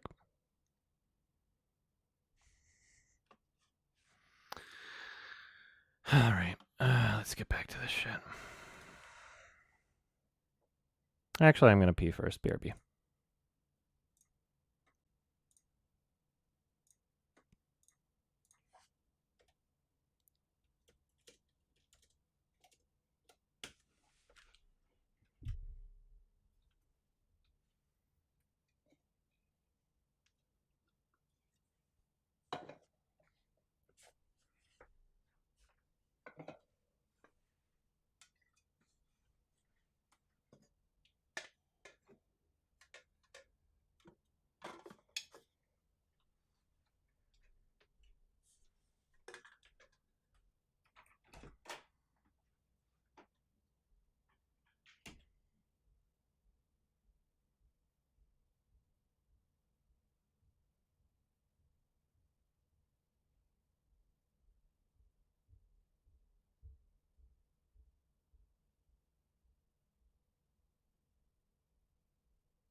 Ugh.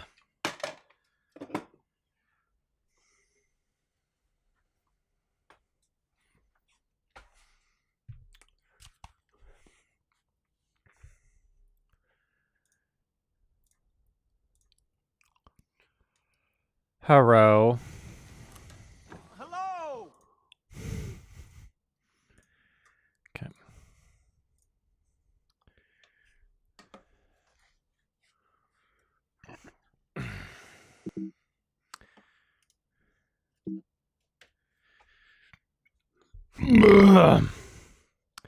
What was up with the Joe and a boat cameo? I don't know. He asked me for a cameo. It was fun. Glad I did it.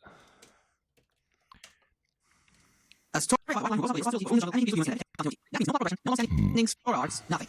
Just one story for an episode, and act like nothing happened by the next one. This episodic format was done to make it simpler for syndication and allow everyone to tune in without. Fred Ladd was one of the first requests was to keep Leo a child, never let him grow up. Not surprising considering they requested to have no continuity here. And fourth, cutting the episode number from the planned 78 episodes to 52. Now this was not the first time Tezuka has disagreed with American standards, and he made a comment complaining about what he sees as hypocrisy when an episode of Astro Boy was cut due to what was considered graphic content, which was simply a dog getting operated on to turn to a cyborg dog. Tezuka was really against the suggestion of leaving Leo a cub, since to him it took the most important aspect of the story, but unfortunately this time, he had to agree with these demands if he wanted to make his series a reality. Japan hadn't switched to color broadcast yet. His studio, Mushin Production, was not equipped to produce color content and didn't have the budget later on. Why did they change it to Kimba the White Lion? The MJM live to September 28, 1966, and it was indeed the first colored anime in history. The American version was done by Talon Productions, which sadly the anime first aired in Japan on Fuji TV from October 6, 1965 to September 28, 1966, and it was indeed the first colored anime in history.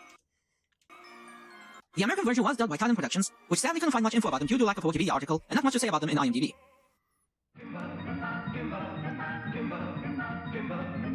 The American broadcast first started on September 11, 1966, and lasted till September 3, 1967, and it was another hit there.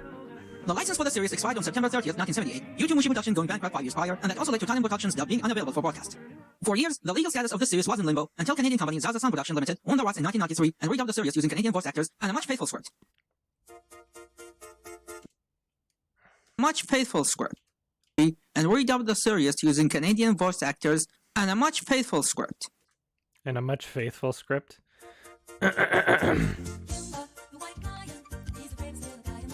Although the reception was lukewarm for that dub, with some criticism includes lackluster performance with different music and other edits. Some of the redubbed episodes were released on VHS by UAV Corporation, and if you follow Phalos and the movies, then you probably heard of that name.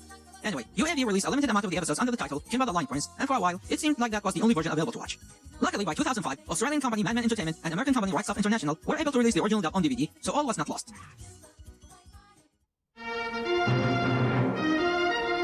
Going back to 1966 a bit, Jungle Emperor was enough of a success that Tezuka was able to get the budget that he needed to make a follow-up sequel, so this time there was no need for American input over his work. The sequel, now titled New Jungle Emperor, Move Forward Leo, chronicles the life of adult Leo and his family, and it ran for 26 episodes from October 5th, 1966 to March 29th, 1967. And since it didn't have involvement from NBC like last time, the tone was a bit darker and more mature than the original series, and you can see that if you compare the fight scenes.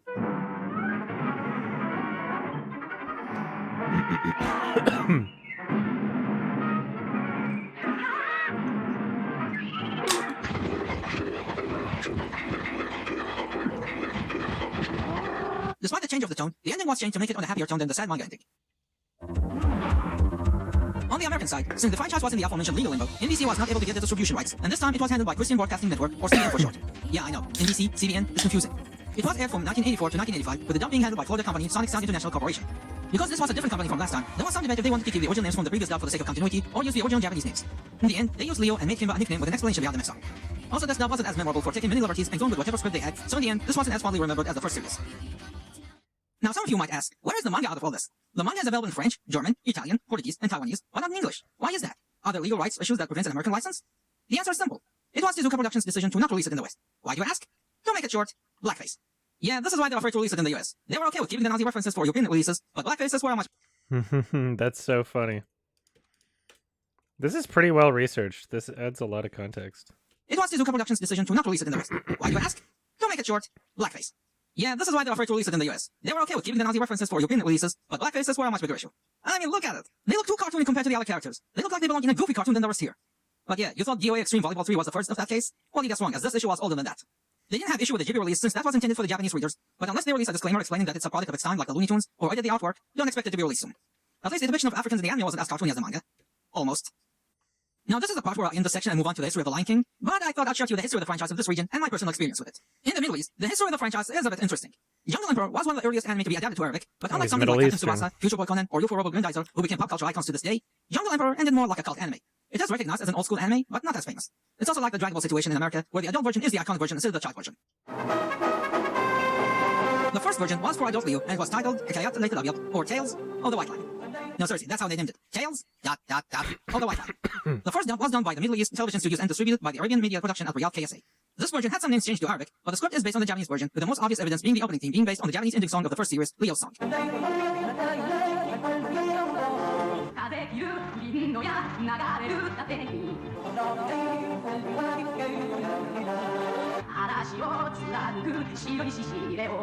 Sadly, this version from before my time, and I didn't get to watch it on TV, so I have no memories of it. But I gotta say, I love the voice acting of this version. It feels majestic. اسمع يا سامي، انا اريد ان تعلمك شيء. Oh, really? المرأة الا تقول لاحد عن غابتنا الا من؟ الا للاطفال الصغار. لان الاطفال الصغار يحبون الحيوانات ولا يؤذونها، ونحن نرحب بالاطفال ليلعبوا دائما معنا في غابتنا.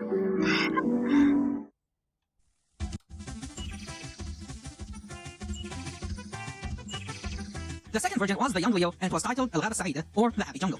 This dub was by the Lebanese Across the East Studios and distributed by the Rocky Art Production and distribution from Abu Dhabi UAE. This one was a bit confusing to tell which dub it's based on, since they use the name Kimba, Holy, Lucky, and Danny, and other American dub names, but they also use Panja, or Panga as they say it, instead of Caesar, and Bubu instead of Claw. The conclusion I came from this is this version is based on the second dub, which does make sense, since the original was still under legal limbo until 2005. Who is this strange creature at our meeting? I'm here for the first time, Your Majesty. I asked you who you are. Excuse me, Kimba's my name. Son of Caesar, the White Lion. You don't look familiar. Who are you? Hello, my name is Kimba. I didn't mean your name. Oh, I'm the son of a white lion named Panja. أنت لست معروفا لدي، من أنت؟ مرحبا، أنا اسمي كيمبا. لم أقصد اسمك. أنا ابن وليد الأبيض اسمه بانجا. This one was my first exposure to the Jungle Emperor, and my introduction to the franchise after watching The Lion King, and where most of my memories of this series came from. The third version was the second adult Leo dub, and was titled Mughamarat Leo, or Leo's Adventures. This dub was by the Jordanian Al-Banout Studios, and was distributed by the Arabian Media and Public Relationship Group from Abu Dhabi UAE. Just like the previous version, this dub uses the American names. Do you realize you picked a rather dangerous part of the jungle to go for a walk? Who are you? Christopher Sugi. ألم تسبق أن أظل خطرا من الغابة حتى تتنزه فيه؟ ومن أنت؟ Christopher Sugi. This one I also did watch some episodes, but I don't recall being that fond of it. The fourth version was the second dub of Little Leo, and was titled Mughamarat Layth al-Abyad, or Adventures of the White Lion. This dub was by the Lebanese studio City Arts Production, and distributed by the unimpressively named Studio Productions. What, you ran out of names?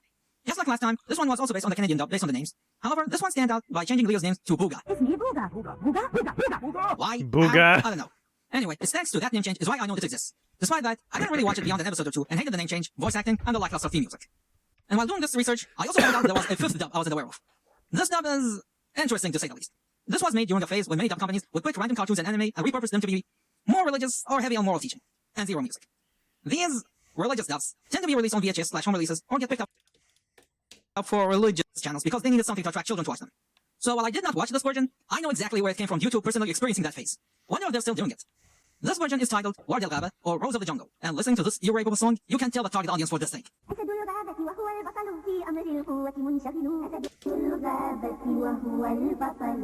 This odd sheep of the bunch is done by Jordanian studio Al Bashar International Entertainment Productions Institute and distributed by Anas Productions. Don't even go there. And the dub voices here are...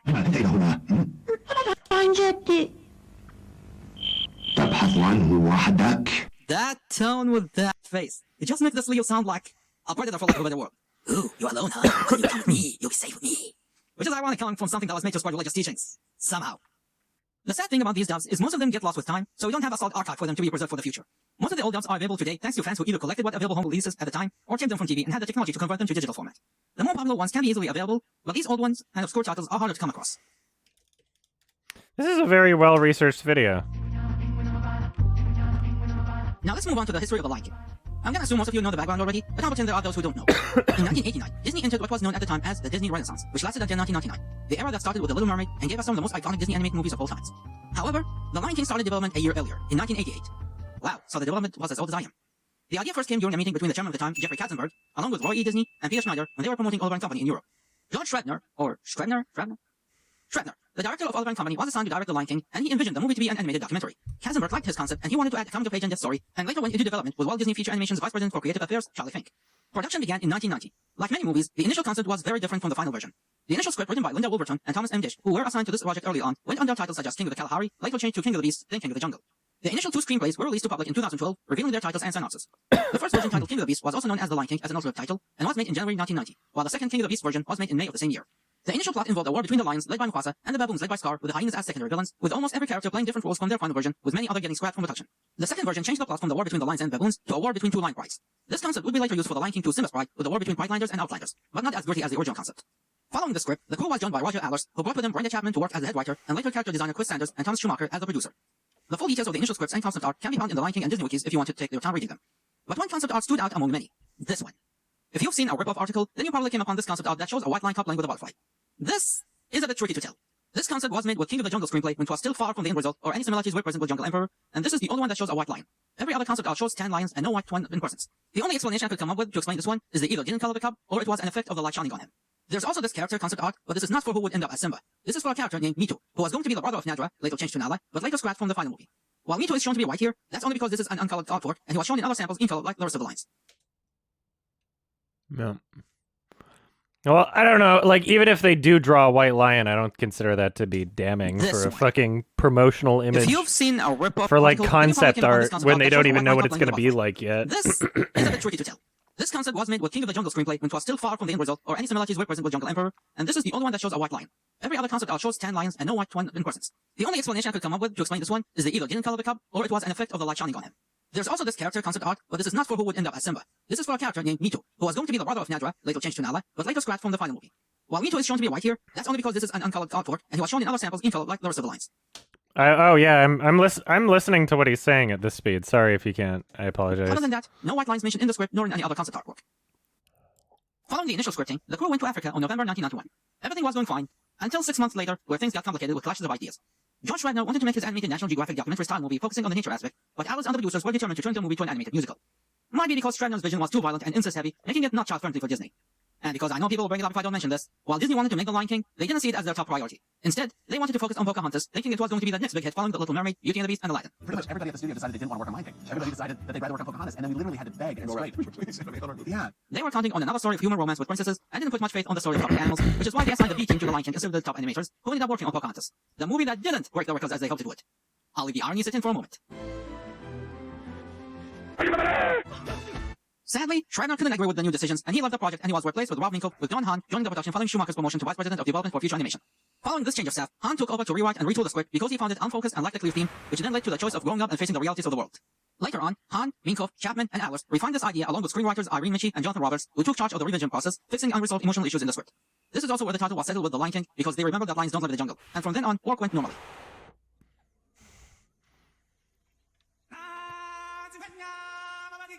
The first trailer was dropped in theaters in November 1993 and met with huge enthusiasm for the movie. And after 11 test screenings, we got the movie that we ended up getting in June 15th, 1994. And despite the massive success at the box office and accolades, not everyone was happy with what they saw.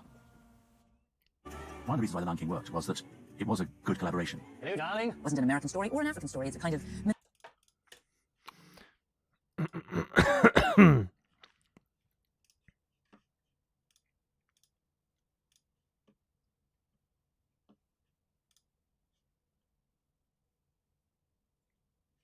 I gotta find The Emperor and the King 01. I might shout out this video in my mind. It seems to be like really well put together so far. Despite being like from a really small channel with like not that great production value, it's like this person clearly did a lot of research on this, and I'm actually pretty impressed. mythological tale set on animals, which means it's almost like a fable, that would speak to every single culture. One thing Disney had advertised about this movie, that it was an original story. Unlike many of the majority of Disney's animated features, The Lion King was not based on a fairy tale or a previously established work. Instead, it was seen as a mixture of the biblical stories of Moses and Joseph, along with the William Shakespeare's Hamlet and Disney's Bambi. But it wasn't a direct adaptation like The Prince of Egypt, for an example. Tonight, we're proud to present the most successful film in the history of the Walt Disney Studios. In its television network debut, The Lion King. Hello, I'm Michael Eisner, head of the Walt Disney Company. The Lion King is unique. Unlike our other Disney animated features, The Lion King is not based on any previously published fairy tale or literary work. It's an original concept that was developed in the story department of Disney Animation. Unlike most Disney animated features, it took years to create and refine. More than 1 million drawings were created for The Lion King. And we're particularly proud of the Academy Award-winning music of the great Elton John and Tim Rice. Relax, Simba. We'll get to The Lion King in a moment. Enjoy tonight's very special movie. I know, Simba. But many people didn't buy this. Who were they? The Jungle Emperor crowd. The crowd who grew up with the 60s dub, the crowd who haven't watched the 93 Canadian dub, and the crowd who watched it in Japan. They saw the movie, and they didn't help but notice many similarities to what they were familiar with. It then started to get the reputation of being a ripoff and accused of plagiarism. The most famous of these accusations was Matthew Broderick, who voiced adult Simba, claiming that he was under the impression that he was working on a Kimba remake since he was familiar with the series since childhood. This claim is referenced in the book titled Disney, The Mouse Betrayed, Greed, Corruption, and Children at Risk by Peter and Rachel Schweitzer, chapter 11 titled The Lion King. There's also a quote from Billy Lowat, the original Kimba and Astro Boy voice actress, dating back to an interview from 1995 by Irish broadcaster Martin King, in which she said the following. There is no doubt in my mind that The Lion King is a copy of Kimba. I believe that someone may have, as a child, seen Kimba and innocently tugged that plot away. But there are too many similarities. The baboon is Daniel Baboon, his father in the sky watching over him. You know, Kimba's original name was Simba, but we changed it. What made me angry was when I saw Roy Disney, who said that he was so proud that Lion King was their first original story, not based on a fairy tale or other material. It made me mad. Ignoring some things Billy Lowat got wrong on what she worked on 30 years ago, one thing for sure was the people supporting this plagiarism claim were very vocal ever since the premiere of the movie. It was obvious that George Schreiner's vision was vastly different in the earlier stages, so the problem now is the Roger Allers version that replaced it, who he obviously denied every claim of plagiarism that came to his attention, claiming that he had no familiarity with Kimba and had no mention of it in any meeting or discussion regarding the movie in its development stages. He obviously denied every claim of plagiarism in the earlier stages. It was obvious that George Schreiner's vision was vastly different in the earlier stages, so the problem now is the Roger Allers version that replaced it, who he obviously denied every claim of plagiarism that came to his attention, claiming that he had no familiarity with Kimba and had no mention of it in any meeting or discussion regarding the movie in its development stages. A claim shared by co-director Rob Minkoff, who used the excuse of it being in Africa, and it would be natural to have the same setting and animals. However, some sources claim that Allers had previously lived in Tokyo and worked in animation there during the 1980s, when Shizuka was still alive and well known at the time, and the remake of Jungle Emperor was airing at the time. Though I have suspicion regarding this claim, since it didn't specify the exact year he worked there, and the earliest sign of development of the movie was back in Europe 1988, while Jungle Emperor remake first aired in Japan in 1989. Fred Ladd, who we mentioned at the start of the video, who worked directly with Shizuka to bring Jungle Emperor to the States, the exact year he worked there, and the earliest sign of development of the movie was back in Europe 1988, while Jungle Emperor remake first aired in Japan in 1989. Fred Ladd, who we mentioned at the start of the video, who worked directly with Shizuka to bring Jungle Emperor to the States, did not buy Allers and Minkoff's ignorance of the series. In the book, Astro Boy and Anime Come to the Americas, an insider's view of the birth of a pop culture phenomenon, Fred Ladd stated that there was at least one animator who was an avid Kimba fan and he didn't like what Disney had done. Animators Tom Cito and Mark Kosler, who both have story credits, have admitted watching Kimba in the 60s and assumed many of the crew did. However, Cito insisted there was no mention of Kimba during production, while Kosler mentioned Disney's Bambi as being the reference during development. Of course, this is from the American side, but what about the Japanese side? To no one's surprise, they didn't like what they saw either. The movie drew a protest in Japan with 488 Japanese cartoonists and animators, led by shoujo manga author Machiko Satonaka, signed a petition accusing Disney of plagiarism and demanded that they give due credit to Tezuka. One rumor spreading at the time was Disney silencing Mushi Productions with money. However, they assured that it was a baseless rumor and stated that Osamu Tezuka was a great fan of Disney, who made his own version of Bambi, Pinocchio, and 101 Dalmatians in honor of the studio nonetheless, and would be honored that one of his famous works would inspire them to make their own version the same way he did. And they even went away to not sue Disney over their movie, saying that they are one small studio against one gargantuan entity, and they didn't think it was worth the trouble. Nonetheless, this stigma remains to this day. Even after having the original series readily available to purchase, the public is still unaware of the truth and who to believe. So let's put aside the production issues and look at the final product itself. Is it really a one-to-one ripoff, or is it different enough to stand on itself? I'll see you next time, when we delve to the actual story of the two franchises. This is such a really thorough, well-researched series. Yeah, I gotta fucking shout out this person. Shinobi.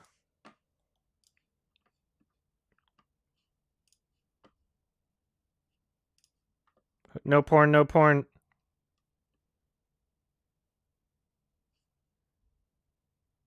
Okay, good. All right.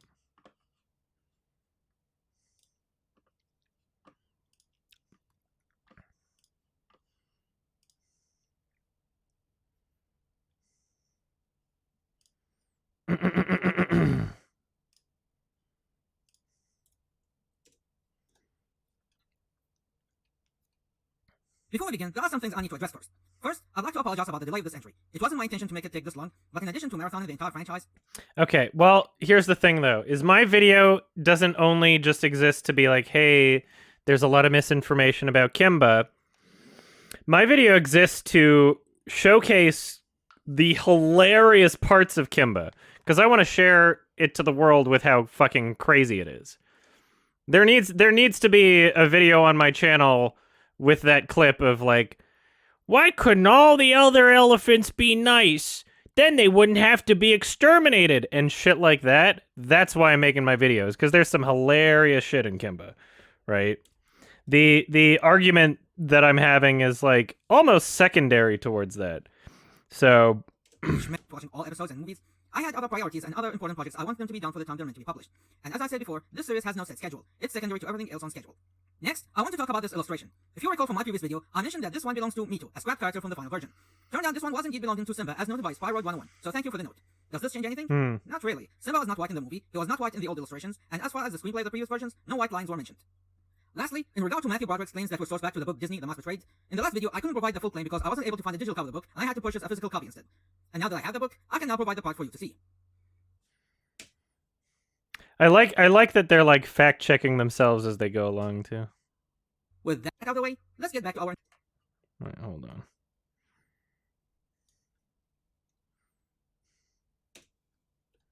With that out of the way, let's get back to our intended program.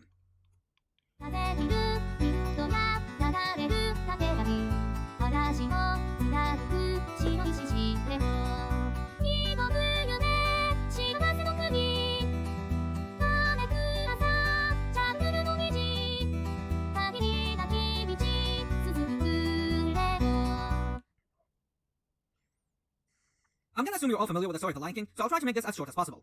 The Lion King is the story of Simba, a young lion cub raised with the promise of ruling his kingdom. His jealous uncle Scar kills Simba's father and puts the blame on him, thus making him leave the kingdom after a failed assassination attempt. He meets new friends who raise him till adulthood. He reunites with his childhood friend who asks him to go back and claim his throne because his kingdom is a mess, but he declines because he loves his lazy lifestyle and is afraid of the reactions from the rest of the pride if they find out that he was responsible for his father's death. The ghost of his father shows up in the sky and verbally bitch slaps him to line up and claims his And also, like, no matter what conclusion that this person has by the end of it, there's certain points that I'm bringing to it that a lot of people have not brought up. And it's like the reductionist attitudes towards the similarities and the character traits of these characters throughout both series, right? To claim that Polly and Zazu are the same character would be to ignore what both of those characters are, and that's something that I want to touch on, and I'm not confident that this person will. He does so, throws his uncle off the cliff, the dry season incident cliched symbolism, circle of life restored, the end. The story of Jungle Emperor is nothing like this. The story of our white lion begins with his father Panja, aka Caesar, the white devil of the jungle, who protects his jungle against the humans. The hunters plot a plan to kill Panja by using his wife Elisa, aka Snowy, to set a trap, which succeeds. Panja was killed, and his wife was sold and shipped to London Zoo. But little did they know, that lioness was pregnant, and on that ship, after 3 days of leaving Africa, she gave birth to a white lion cub. That cub would be the future king and emperor of Africa, Leo, aka Kimba the White Lion. Using cartoon logic, Leo was self-aware and able to talk from birth, and his mother instructed him to leave her and go back to the jungles of Africa where he belongs.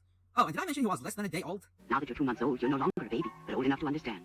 And either due to fate or horrible coincidence, the ship was hit by a storm and... You're 2 months old, you're no longer a baby, but old enough to understand. And either due to fate or horrible coincidence, the ship was hit by a storm and sank, leaving Leo an orphan, stranded in the middle of the sea. Later, he was saved by another ship where he meets his first friend Jack the Mouse. Unfortunately, since they caused a lot of trouble aboard, Leo was kicked off the ship with Jack accompanying him. And with the help of other animals, Leo and his friend managed to reach the great land of... France. Yep, instead of reaching Africa as planned, he took the wrong turn and reached France, where he got adopted by Kenichi, aka Roger Ranger. It's there where he was raised to love humans and their culture, but soon he slowly remembers his original mission and his desire to go back to Africa where he belongs after visiting the local zoo and witnessing how humans treat animals. And when the time arrived, an expedition to Africa was taking place, and that was the opportunity Leo needed, and from there, Kenichi, his uncle Mustachio, and several other people set forward to their journey while Leo is tagging along for his side of the mission. There, it's where Leo discovers the real face of Africa, the real law of the jungle, and faced with his buried instinct of a wild animal slowly emerging, he decided to take up the mantle of his father and rule over the jungle to protect the weak, but also to improve the jungle itself and bring together the animals and humans to be close friends instead of enemies, and to teach human civilization to his animal followers, thus creating his utopia of dreams.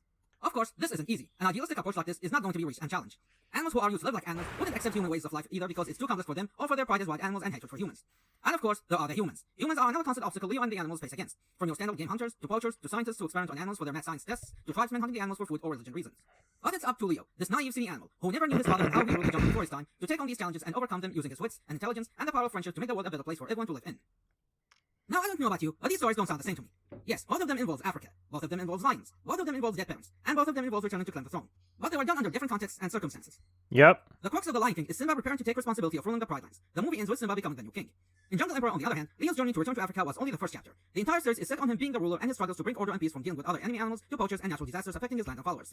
And that's one of the main big differences between the two franchises. One is about becoming a king, the other is about being a king. One had to grow up and leave his childhood behind and take responsibility, and the other was already taking responsibility the moment he was born. Well, to be exact, it was thrusted upon him against his will by his mother, but he knew it was his responsibility and came to accept it willingly. And that's an interesting difference here. We don't get to see Simba as a king. Even with the sequels we had, we don't see him doing anything kingly, mainly because he's not the main character. We don't see how he gains the animals' respect, so this scene from Simba's Pride feels kinda off. With Leo, on the other hand, we see the struggle he goes through as the fresh ruler. We see him gaining trust from his friends and enemies alike. All enemies of his father coming to challenge him for authority, and he either defeats them or gains their respect. We see him fighting his own battles, introducing new ideas and concepts to the jungle to make life... But these stories don't sound like the utopia of dreams. And them involves returning to claim the throne. But they were done under different contexts and circumstances. The other is about being a king. One had to grow up and leave his childhood behind. We don't get to see Simba as a king. Even with the sequels we had, we don't see him as a fresh ruler. We see him gaining trust from his friends and enemies alike. All enemies of his father coming to challenge him for authority, and he either defeats them or gains their respect.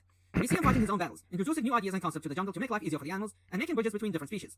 So when he is in his weakest, we see everyone fighting on his behalf. That's the payoff for all his effort. Later on, the story would focus on two separate stories. One part is about Leo in his adult days, the other focuses on his son Rune. Depending on which version you're watching, the story of Roni is either learning how to rule the jungle like his father, or getting lost and moved to the world of men where he becomes part of the circus, and the story repeats itself of trying to get back to his homeworld. In Simba's Pride, Kiara's story is basically Romeo and Juliet, two families at war, but their children fall in love with each other and everybody gets along in the end, and you can safely assume Kiara and Kuvu are the new royalties taking over Simba's place. In The Lion Guard, we see Simba's other son Kion leading his team of the Lion Guards to protect the Circle of Life. One important element in the original manga that sadly gets glossed over in majority of adaptations is the subplot of the Moonlight Stone. In the manga, this stone was found by one of the human antagonists, Hamig, who was also Panja's killer, which gave a bigger connection between him and Leo that is sadly underplayed by changing him to a mere poacher. He received the stones as a gift from the local tribe for killing Panja for them, but unfortunately for him, the stone was worthless at home and couldn't sell it anywhere. Until he met Dr. Plus and Dr. Minus, who explained to him that this rare stone, while useless as a tool, is actually a great source of energy. And perhaps you might recognize this too. It's called the Moonlight Stone. Scientists have found that the Moonlight Stones contain tremendous power and energy.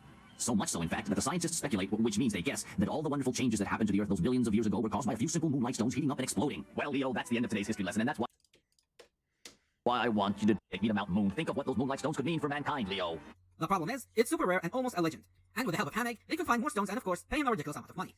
With the help of Mustachio financing of the trip that is now under the guise of academic research, Hamig, the scientist, Kenichi's class, and Leo went together to Africa. On one hand, you have Hamig, the two doctors, and a fourth member of LAM, who work in getting the stones. You then have the class who went for academic reasons and are oblivious to the real plan. And lastly, you have Leo searching for his roots aided by Kenichi. And while the first expedition was a failure and resulted in several characters getting stranded in the jungle and others dead, Leo spent his time living and ruling the jungle until the second expedition that came years later. Unlike the first expedition, this time the scientists have several advantages. While they couldn't find the stones in the jungle rivers where the tribe found the stone they gave to Hamig, they concluded that they must have come from the Moon Mountain, a mysterious uncharted mountain that killed many explorers. But now they have some help, namely Leo, who not only is familiar with the jungle, but he also knows how to communicate with the humans, and they have an old friend of his to have his trust following their help in saving the animals from a deadly plague. And to reveal how it ended, is revealing some heavy spoilers that I'm not telling at the moment. But the Moonlight Stone plot is one of the most important in the manga, as it's what started and ended the story as a whole. But since the anime adaptations focus more on Leo's upbringing and changing the story to a coming-of-age one, they put that plot to the side in favor of other stories. The Moonlight Stone plot is adapted in the finale of Leo the Lion, along with episode 8 of the same series, and in the 1997 movie Jungle Emperor Leo, but neither of them were faithful adaptations to the events. The fake expedition, Hamig's Nazi connections were left out entirely, plus and minus were not important players, and the Leo series went with a different ending than what the manga and the 1997 movie went with. Regarding the themes, The Lion King's main theme is Circle of Life, how life is all within a balance where every creature plays a role in life and death. And while it does get a mention here and there, it's not what the story's about. It's about Simba becoming the king. The Circle of Life plays a bigger role in the Lion Guard since it's the main mission of Kion and his team in that series. Jungle Emperor's themes are mostly environmental based, protecting the environment, pollution, poaching, experimenting on animals, nature versus nurture. Another theme that is lost in animated adaptations is about change and how it doesn't work all the time. When Leo took over his duty as king, he planned to fix the jungle to be more serious, went with a different ending than what the manga and the 1990s. How life is all within a balance where every creature plays a role in life and death. And while it does get a mention here and the Leo series went with a different ending than what the manga and the 1997 movie went with. Regarding the themes, The Lion King's main plot is about Simba becoming the king. The Circle of Life plays a bigger role in the Lion Guard since it's the main mission, experimenting on animals, nature versus nurture. Another theme that is lost in animated adaptations is about change and how it doesn't work all the time. When Leo took over his duty as king, he planned to fix the jungle to be more civilized and make it more convenient to live in like a human world. Basically, he wanted to do what Baba the elephant wanted to do by turning the jungle Colonialism. where every animal act like humans and follow their customs. But as time went on, he realized that it's very difficult to do. Animals can't act like humans no matter how hard he teaches them. Animals are animals, and humans are humans. Even he came to this conclusion after he was captured and told by his father in a dream to embrace his animal side if he wanted to survive in this cruel world. And that was symbolized by Leo getting rid of his pants that he wore for years and represented his attachment to the human world. And while he let go of changing the jungle to completely match the human world, his main goal about peace between all creatures remains the same. Still, that doesn't mean his efforts were for nothing. The diner, school, mail service, and farm still stand where they are and in service in helping the animals and making their lives easier. Over the years, there has been multiple adaptations of Jungle Emperor the manga, and here's a quick look at them all. The first animated series, Jungle Emperor, known in the West as Kimba the White Lion, is the first animated adaptation of the franchise. I've gone through the history of its creation in the previous part if you want to know the production issues it went with. This series is the most child-friendly of the bunch. It's an episodic series, meaning there's no continuity to worry about, but that doesn't mean it lacks one, as it has recurring characters who appear multiple times within the series, and some of them get developed as episodes goes on. Something else you learned from the human beings, huh, Kimba? Well, I don't want to have anything to do with it. Thanks just the same. Hands off! You hear me? I'll take care of that baby. Leave him alone. If you really want to help, go and save his parents. Right. Kimba, I was wrong about your new ideas. I take back what I said. Good. Let's be friends. And while each episode is a standalone, the exception for this are episodes 34 and 35. A two-parter where Boo Black is joined the good animals, only for it to be a trap and things goes back to normal the following episode. The writing quality was solid for the most part. While there were a handful of bad episodes in the middle, the last 10 or so episodes are where you can notice a decline of quality. Leo either gets too stupid compared to how he was for the entire series, or the stories themselves are idiotic and too cartoony. Yep. The original English dub is excellent. Yes, there are some line changes here or there to fit the American standards, and you can notice in the earlier episodes how poorly they tried to discuss deaths, which was resulted from Shizuka sneaking them around to try and pass the American censors, until they asked him to stop doing that or they won't approve further episodes. I'll take a nice long rest here on the sand. In the morning, I'll bring you help. You should try and get some sleep. That's what I'm going to do. I'm going to rest with you here beside me, good friend. Yeah. Human beings. Please, don't shoot. Wait. Stick back.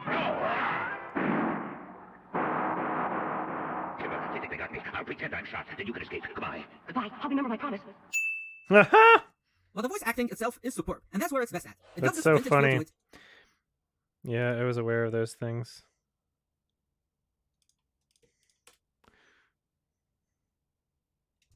Until they ask him to stop doing that or they won't approve further episodes. I'll take a nice long rest here on the sand. best at. It got this vintage feel to it, and the performance gives life to these characters that you don't get from modern dubs where most of the time feels artificial or not matching the mood they're supposed to represent. This is Kimba, the White Lion. He would like all animals to live in peace. But there are those who do not want to be peaceful, like the Black Panther Cassius. Kimba does not want to fight, but Cassius does. In fact, Cassius is a big bully who threatens to hurt the smaller animals. This Kimba will not allow, for he is brave and will always defend his friends. Kimba has many friends, but this is not one of them. His name is Tom. His little friend's name is Tab. They're a pair of sassy, laughing hyenas. You just watch out when Cassius will massacre Kimba. Yeah, massacre like pow. There's just one thing I don't understand. What episode is that? Hyena. You just watch out when Cassius will massacre Kimba. Yeah, massacre like pow. There's just one thing I don't understand. What in tarnation's an amusement center? It's a place we can build for all the animals to go on rides. It's ridiculous. What's ridiculous? Human beings do it. We can too. But why? So all the animals can have fun together, Dal. Kimba's right. It would be lots of fun for the slower animals to go fast. And some of the bigger animals that never get off the ground would know what it's like to fly like a big bird. It's scary. Be real, baby, but first we have to build the ride. The 1966 movie is basically a bunch of episodes spliced together for movie runtime. These episodes are episode 1, 2, 4, and 21. The second animated series is New Jungle Emperor, Move Ahead Leo, known in the West as Leo the Lion, and it's a sequel to the first series. Despite it being a sequel, it doesn't have much connection to the first part. Most of the old cast were reduced to minor appearances, and the bulk of the series is Leo journeying with his son Brune. The tone is less cartoony and darker than the first series, and features more deaths and violence due to Tezuka himself handling the production without American interference. But that doesn't mean it's more faithful to the manga. Just like the first series, this part is still using episodic format, and a lot of episodes based on the manga were changed to make them more family-friendly and less tragic. The American dub is not that good. There's a huge quality gap between the Kimba dub and the dub. The voice acting is horrible. Lots of characters had their voices filtered to sound higher in pitch, but they ended up sounding more robotic. You also have characters who sound so bored out of their lives, you can tell they were really phoning in their performance without any sort of direction. You're not very nice, you know. Neither are you. You big bully. Oh, you bit me. Oh, you bit my toe. Oh, my poor toe. That's not fair. I didn't try and hurt you, you know, did I? I just wanted to ask you if you saw my friends the gorillas. I can't find my friends. Even it's legitimately the worst dub I've ever heard of all time. And falls before us, and nothing can stop us. Rookie, what do you have there, huh? An old Lycon, I think. He was trying to cross the desert and get into the jungle. Is he all right? No, silly. The poor thing is just exhausted. But at least he's still alive. Ha! I've suddenly got you figured out, Leo. Or should I say Agent X? You're not a real talking lion. You're a top secret robot with a radio transmitter in your mouth, aren't you? Also, while this is present in the original Japanese version, well, there's a lot of dead space where you hear nothing. No characters speaking, no music, no sound effects, just awkward dead silence.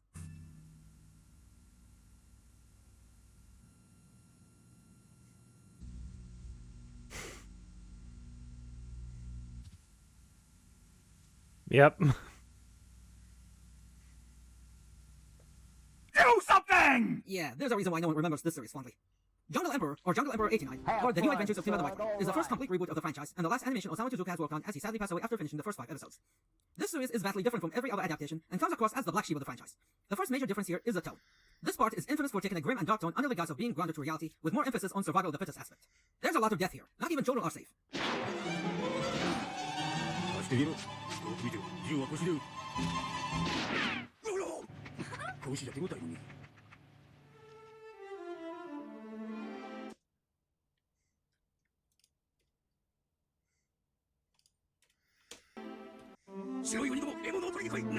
Because of this, it sparked a long debate among the fans if this was really Osamu Tezuka's vision, or if it's faithful to the roots of the manga, or just a dark adaptation for the sake of being dark and gritty and completely missing the point of being an optimistic story full of hope and ambition in a depressing world. The other major difference here is Leo's relationship with the humans. In all adaptations, Leo lived among the humans and loved their culture and sees them as potential friends, but still worry on the dangerous ones. The Leo here does not like humans. This is a completely white Leo who will protect his jungle against anyone and doesn't give a damn about humans. In fact, it took him a long time to accept that humans can be good and bad at the same time. And since he doesn't like humans, the main plot switched from bringing animals and humans together to simply ruling over Panja's jungle, a sanctuary for animals where fighting and hunting is forbidden. And there lays Leo's challenge: how to rule over a place where fighting is banned, a rule that is easily exploitable by anyone who doesn't care about peace, and no one can fight back against them because that would lead them to be forbidden from entering the jungle. Another thing emphasized here that was alluded to in the manga and the original series but never caught on is Leo's buried wild side, the constant urge to hunt and kill something that usually comes out when he's angry or frustrated, and he vents that by constantly scratching or biting inanimate objects around him.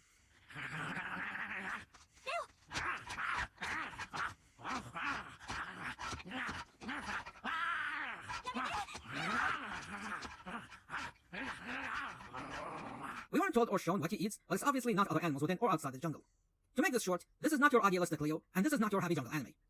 The series sadly never received a complete English dub, and only 13 random episodes out of 52 were dubbed, possibly due to the child-unfriendly content that made it difficult to dub without butchering the entire series for kids style. Jungle Emperor Leo, a 1997 movie that is primarily based on the manga. Yes, out of all adaptations so far, this is the closest to the manga, covering events from chapter 11 to 21, which covers Leo's adult life, including the birth of his children, Rune's circus adventures, the plague, and the trip to Moon Mountain. And it's also one of the few times, if not the only one, that centers around the Moonlight Stones. But is it perfect? This is still a loose adaptation with many changes made to condense the plot. It skips Leo's child life, and moves straight to him being an adult having his children. And here's the main problem. This movie doesn't explain much about the characters. It doesn't recap Leo's life, and doesn't introduce any of the characters to the audience. So the conclusion I came up with is this mainly for the manga fans. It gives an adaptation of the manga, and that's basically it. Some research into it even cements that theory, since many commenters hated how it ended, or just shown plain confusion to what it was all about. There's also an interesting history regarding its premiere, but we'll leave that for another time. Jungle Emperor Leo, on Noji, roughly translates to Strange Instinct. This is one of animated short films made for viewing at Osamu Tezuka's Animation Theater in Kyoto that was released in the year 2000. It's 9 minutes long, and the plot is pretty basic for the franchise. An outsider animal enters the jungle, Boo Boo sets him up to have Leo leave the jungle, the truth is revealed, a quick battle, the end. It uses the same animation and character designs of the 1997 movie, so it makes this like an extra or a little prequel to the movie. It's also the last time we ever get to see Boo Boo in the franchise. Following this short, the franchise would lay dormant for years, until 2009 with the release of the movie Jungle Emperor Coward Changes the Future, the most radically changed adaptation of the entire franchise. It's not even sure if it's to be called an adaptation, but more like an alternative take on the story. The story of this movie is set in the future in a time where man really did destroy nature. And Yeah, it feels like Digimon in terms of its style, this new one. Here, Leo is not an orphan. He's living with his parents. He's also a bit of a coward. Coco's now is a female bird instead of a parrot, and Toto is the main evil feline instead of Boo Boo. Needless to say, this is far removed from anything Jungle Emperor had done in the past, even more so than the 89 series. Lastly, I don't think this should count as an adaptation, but it's new animation. This is a music video by Leo Airi, released in 2014 under the title A Boy. It features new animation with Leo, the singer, portrayed as Leo, the lion. On the 4 scale, how do you place it? Again, I don't think it should count here since it's just a music video with no story, yet for now, at least, this is the most recent entry in the Jungle Emperor animation. And that's all I have to say about the story. Next time, we put the characters side by side and see how similar or different they are. Alright, I'm excited to see what their take on this is. Determined that they're not similar. We took a look at the story, and we determined that they're not similar. Last time we took a look at the story, and we determined that they're not similar. So this time, let's look at the characters to see if they were similar or not. The character discussion is one of the more recurring discussions where people use that to prove the Lion King is a ripoff, because the characters look similar. Now, it wouldn't be a problem if not for the fact that all these comparison websites and image galleries are lazy. They don't go into full detail to explain these characters or their backgrounds. All what they do is show 2 pictures of characters and the briefest of descriptions, if any was used, and that's it. That would be like if I used these pictures of Ant-Man and Kamen Rider Kuga and claimed Disney ripped off Masked Rider because they did a thumbs up. I even joked about this in a previous video when I said Harry Potter is a Lord of the Rings ripoff because they have a similar cast. Harry is a Frodo ripoff because he's the main hero, Ron is a Sam ripoff because he's the comic relief sidekick, Dumbledore is a Gandalf ripoff because he's the old wizard, Fred and George are Pippin and Mary ripoffs because they are the unknown twin, Dobby is a Gollum ripoff because he's the pale bug-eyed elf creature, the Dementors are Ring Rangers ripoff because they are shadowy demonic things, and Voldemort is a Sauron ripoff because he's an evil who wants his body and powers back. You find that stupid? You should, because it's the same thing here. But since these franchises are more well known in the West, then of course you won't find the same kind of debate here. Luckily you have someone who actually knows what he's talking about. Not a bad point. Wouldn't be a problem.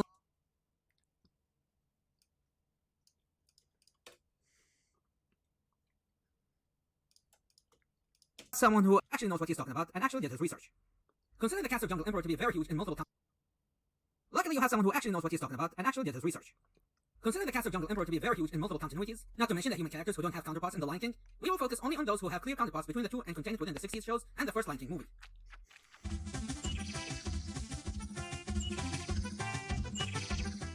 While we didn't go through their story in the last video, let's take a look at their characteristics.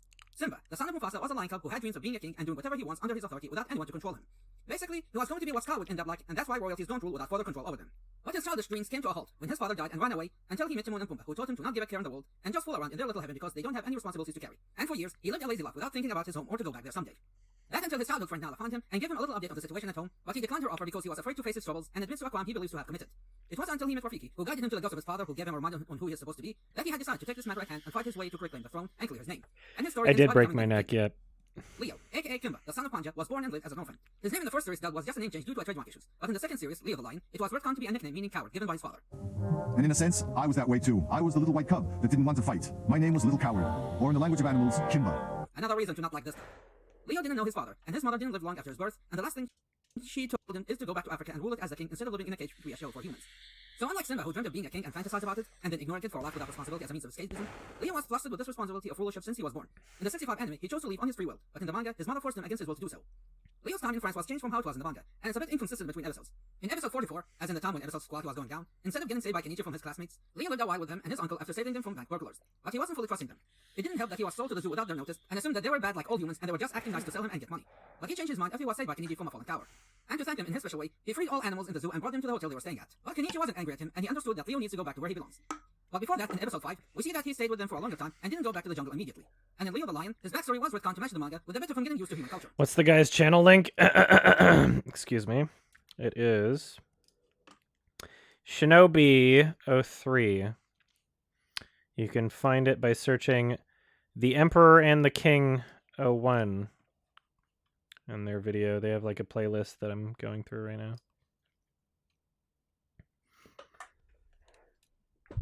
I'm gonna grab another drink. BRB.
Hello again?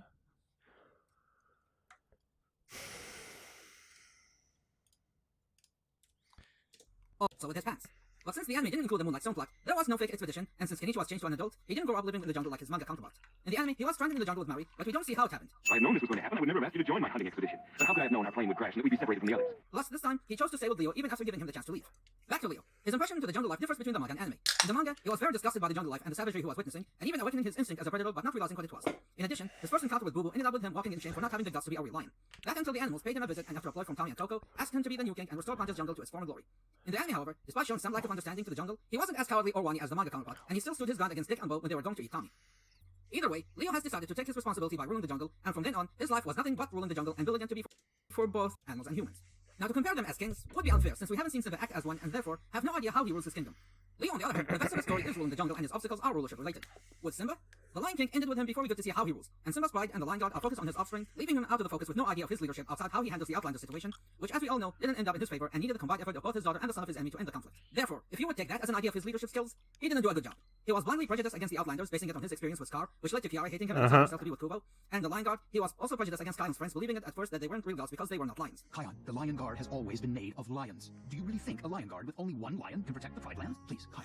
Lion Guard sucks. See? This guy's an asshole. Leo, on the other hand, didn't hate anyone. His priority was to be friends with everyone, no matter what creature they were. And when there's a new threat, he usually tries to reason with them to avoid any misunderstandings or pointless violence. But he will fight if he had to protect the innocents. But despite Leo being a respected leader, there's one problem. He was still a naive child at heart. Leo spent the majority of his life being an idealistic and somewhat naive lion who thought everyone would accept what he wants to bring or simply become friends without a second thought, only to be left confused on why they refuse change. He thought if he was nice, then he could befriend anyone. And even as an adult, he is still unsure why things don't go the way he wants. Him being a child in an adult's body is more apparent in the manga, as he was drawn with his child face and being happy for the most part. But his adult self in the anime is portrayed to be more serious and wiser. One noticeable detail in the manga that was lost in animated adaptations that I mentioned in the previous part is Leo wearing pants. That was a symbol of his attachment to the pacifist and civilized human world and his inability to let go of that lifestyle. And he decided to let go of that and accept that he is a lion, not a human, when he got rid of them to show his change from a city animal to a wild beast. The other problem Leo had with his life? He didn't have a parent to raise him. Sure, he had other characters acting as his father, both humans and animals, but none of them were his real father. None of them were lions to teach him or guide him on how lions and kings should act. Even the lions who bonded with him out of mutual respect weren't his parents. And now that I think about it, here's a sad realization. Leo never had a decent childhood. At least Simba had a chance to grow up with nice childhood memories. He had his parents, he had friends to play with, he got to be a child. But Leo never had that pleasure. Right off the bat, his parents died at his birth, he was away from home for a good number of years, and when he came back, he had the responsibility of ruling a merciless world that can kill him any day. Going back to Leo and him growing up without a power parent, that ended up leaving him clueless many times in how to act in different situations, as a ruler, a lion, and a parent. And when he became a father, it's more obvious. Sad realization. Leo never had a decent childhood.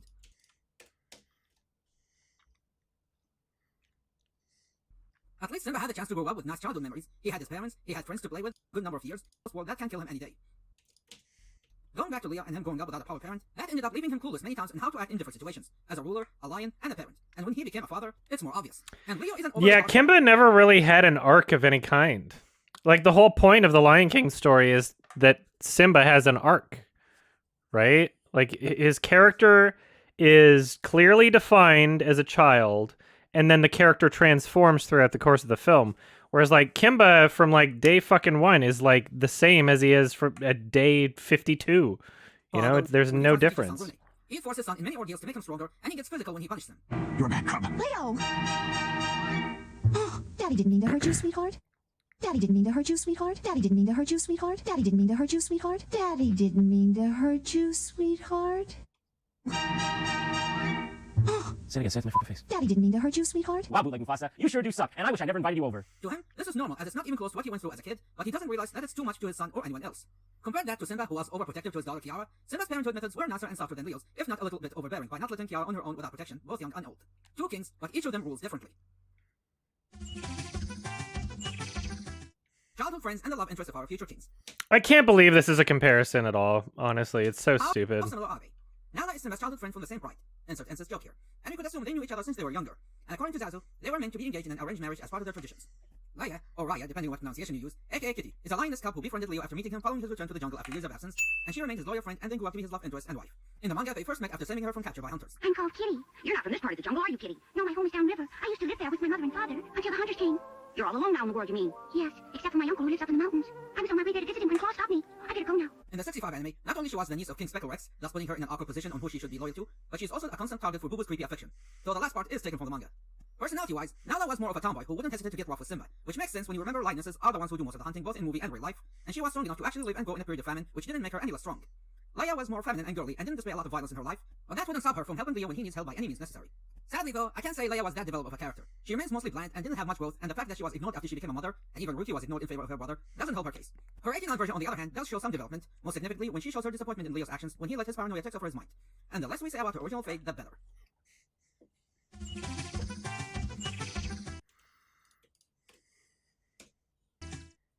This is one of the biggest points detractors use to prove their case. Rafiki the Baboon, or Mandrill? Seriously, what is Rafiki supposed to be? Ugh, glad the remake is fixing that issue. And Mandy, aka Daniel Baboon, the Mandrill. God, this is confusing. Those two characters are seen to have many things in common, mainly being all colorful monkeys who support our main lion, but that's as far as their similarities. Rafiki is a shaman of the savannah. He's a spiritual monkey who offers wisdom and talks to all spirits and a friend to the main pride and accompanying them for generations. But unlike Mandy, he didn't have a close relationship with Simba, as shown in the movie how Simba didn't know who Rafiki was, indicating that they never met for all of Simba's childhood. Mandy, on the other hand, is one of Leo's closest friends and acts as his surrogate father to guide him through his life and pay his respects to his late father. It should be noted that Mandy is an anime original character and didn't appear in the manga. In the 89 adaptation, the role of Leo's surrogate father was given to Uncle Kurosagi the Black Rhino and Mariki the Barbary Lion, but he had a small non-speaking cameo in one episode.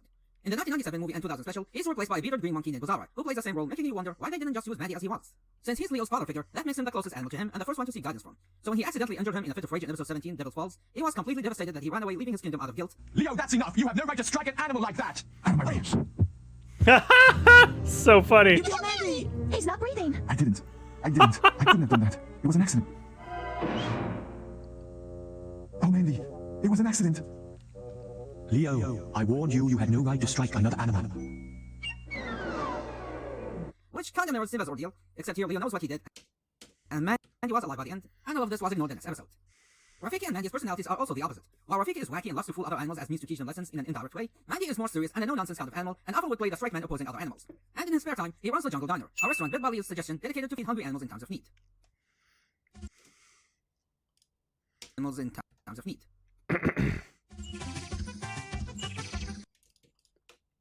Oh, it's also compared to Timon? That's so stupid. Now to the bird characters. In The Lion King, we have Zazu, the hornbill, and in Jungle Emperor, we have Coco the parrot, aka Polly Cracker. The things they have in common?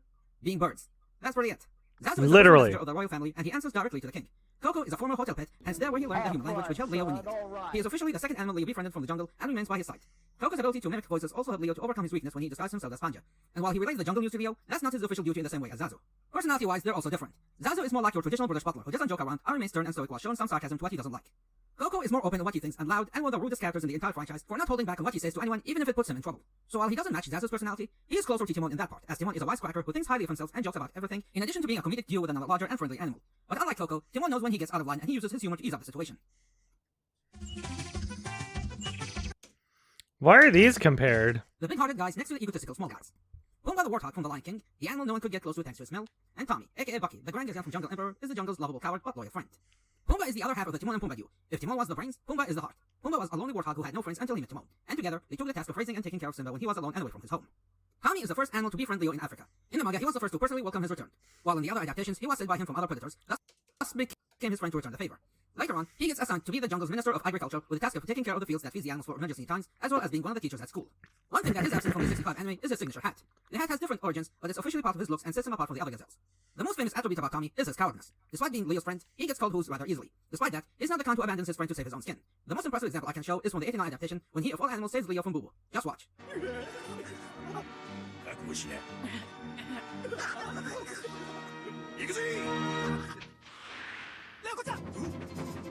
Pumbaa is also the same. He's not as cowardly as Tommy, but mess with his friends, or call him a peg, and he will charge at you head on. But unlike Pumbaa, who barely argues with Timon and allows him to take credit for his ideas, Tommy is constantly bickering with Coco. Despite them being friends, they spend most of their days arguing over the silliest things and will fight for something he believes in. Most notably in episode 39 titled Running Wild, when it was just him against a large herd of antelopes raiding on the farms. As the Minister of Agriculture, it is his responsibility to protect them from the hungry animals, and nothing will stop him from doing his duty. They're smashing our cabbages! No, you're making me angry!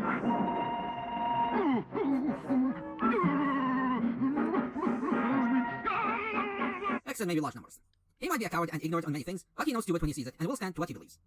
One character is often used as a comparison is Beller, aka Gargoyle, a warthog from episode 18, The Runaway, who thought no one liked him because he was ugly looking, and his mother disowned him from being a coward. Tell me why you don't like me. Because you're handsome. Handsome? Look at yourself. You're the handsomest animal in the jungle. And look at me. I'm ugly. I ran away so my mother never have to see my ugly face again. Good teeth are more important than good looks. I tried to be good. But what good did it do? Gargoyle! you call me mother? You're no son of mine. You're ashamed of me, aren't you? Yes, I am, but not for the reasons you think. I'm ashamed of you because you're a coward who wants to hide his head in a hole. I'm not a coward, Mother. I'm just ugly. Oh. She's right, you know. Poor Gargoyle. Now he's lost his chance to win the medal. But I doubt that out of all episodes, they'd pick this one random episode with a random one-off character that didn't appear in any main role again when Tommy is the more prominent character.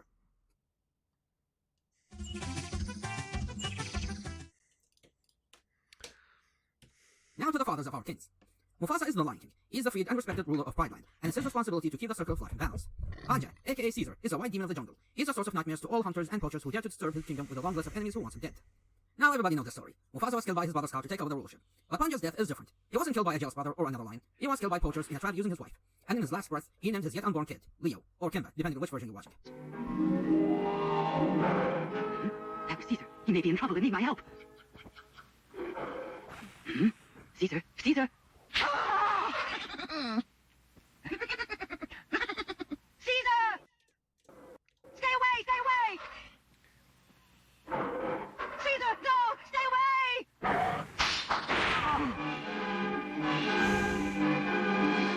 Oh, don't cry, Snoween. Perhaps when you have a child, it will be a boy and you can call it Kimba.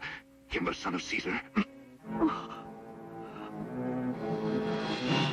Both characters were known as wise leaders, especially with Mufasa, who had the chance to be a father and teach his kid a thing or two about life. But with Panja's death, he couldn't do the same to his son, and thus, everything known about his past and his way of life is told by other animals who live beside him. All what Leo had was his skin, which he keeps around and sleeps with, and even talks to him as if he's alive. Which is kind of disturbing if you think about it. This is something Norman Bates would do. The famous scene of Mufasa's spirit in the clouds does have a similar one in Jungle Emperor, but no, it's not this scene. We'll leave that for another topic. What happens in Jungle Emperor is Panja visiting Leo in his dreams. In the manga, it was during the time when Leo was captured, and it's there where he accepts his true self as the Wild Lion. In the 65 anime, during episode 22, Panja makes a quick visit to Leo to encourage him in his quest to save a character from his illness.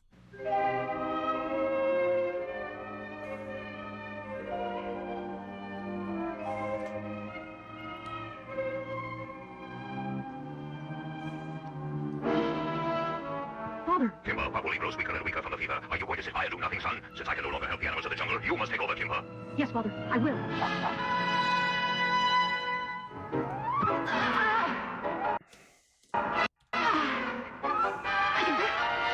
Be brave, Kimba, my son. You must do it for old Papuli.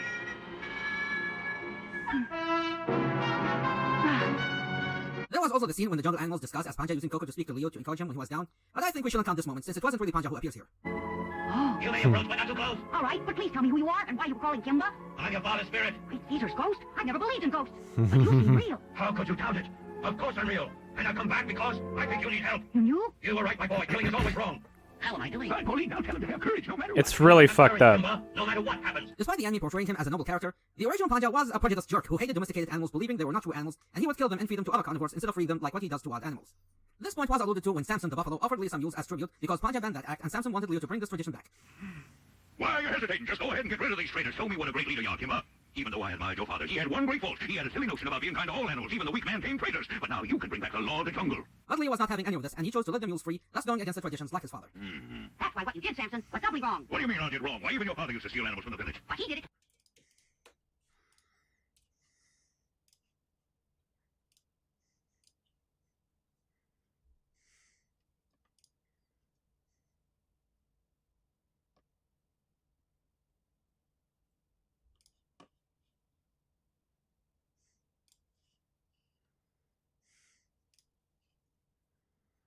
Set them free in the jungle, not to prepare them for a feast as you wanted to. Oh, yeah? Kimba, we would like to bid you goodbye because we've made up our minds to go back to the village. We appreciate your help, but I guess we've been living among human beings much too long.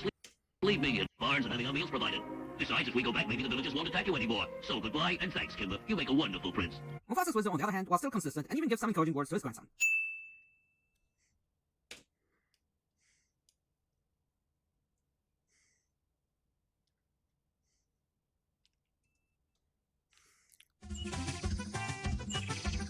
And now we move to the mothers. As the mate of Mufasa, Salabi is the second most respected animal in Pride Land, and the leader of the Pride's hunters. She is kind and wise, and even when she is surrounded by hungry hyenas, she doesn't show any fear and continues to walk, not showing any signs of weaknesses. It's unknown if she died in between the Lion King and Simba's Pride, but at least she was available to be Simba's mother in both childhood and old age. Eliza, aka Snowy, is Panja's mate and the mother of Leo. She was caught by poachers in order to lure Panja in to kill him, and they succeeded. After that, she was sold off to be a display in London Zoo, but not realizing that she was pregnant. And during the trip, she gave birth to Leo. But unfortunately, she couldn't stay with him, and so she orders her freshly born son the task to go back to Africa where he belongs, instead of spending the rest of his life in a cage with her. and whether it was fate or not, the ship that carried her sank in a storm with everyone else but Leo. And that's it with her. The last thing we see of her is her face in the stars, but nothing else to add here. She died, and nothing more was said about her for the rest of the series. The end. Now that we're done with our heroes, let's talk about the villains.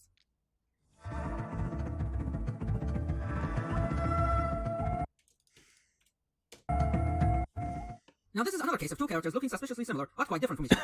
In The Lion King, Scar is Mufasa's jealous brother who killed him to rule over Pride Land and manipulated Simba in thinking he was the killer and forced him to run away from Pride Land, only to send his hyenas after him who failed to tell him he was alive this whole time. As the king, he was a failure as his reign brought the land to waste and died when the hyenas decided to end their partnership following his questionable statements. Bubu, aka Claw, on the other hand, was just some rogue lion, officially a Barbari lion, who had a rivalry with Panja and lost his eye in a battle and developed a grudge over him. In all versions, he's blind in the left eye. The only exception to that is the 89 series that gave him a scar instead of simply being blind. It stands to his condition where he got nicknames such as the One-Eyed Lion, the One-Eyed Loser, and the One-Eyed Bully, etc. On the other hand, Scar gets to keep both of his eyes. Bubu is not Leo's uncle. Let's make this clear. He is not Leo's uncle, he is not in any way or form related to him as some sites want you to believe. He is just a random lion out of many lions living in Africa, and the series is filled with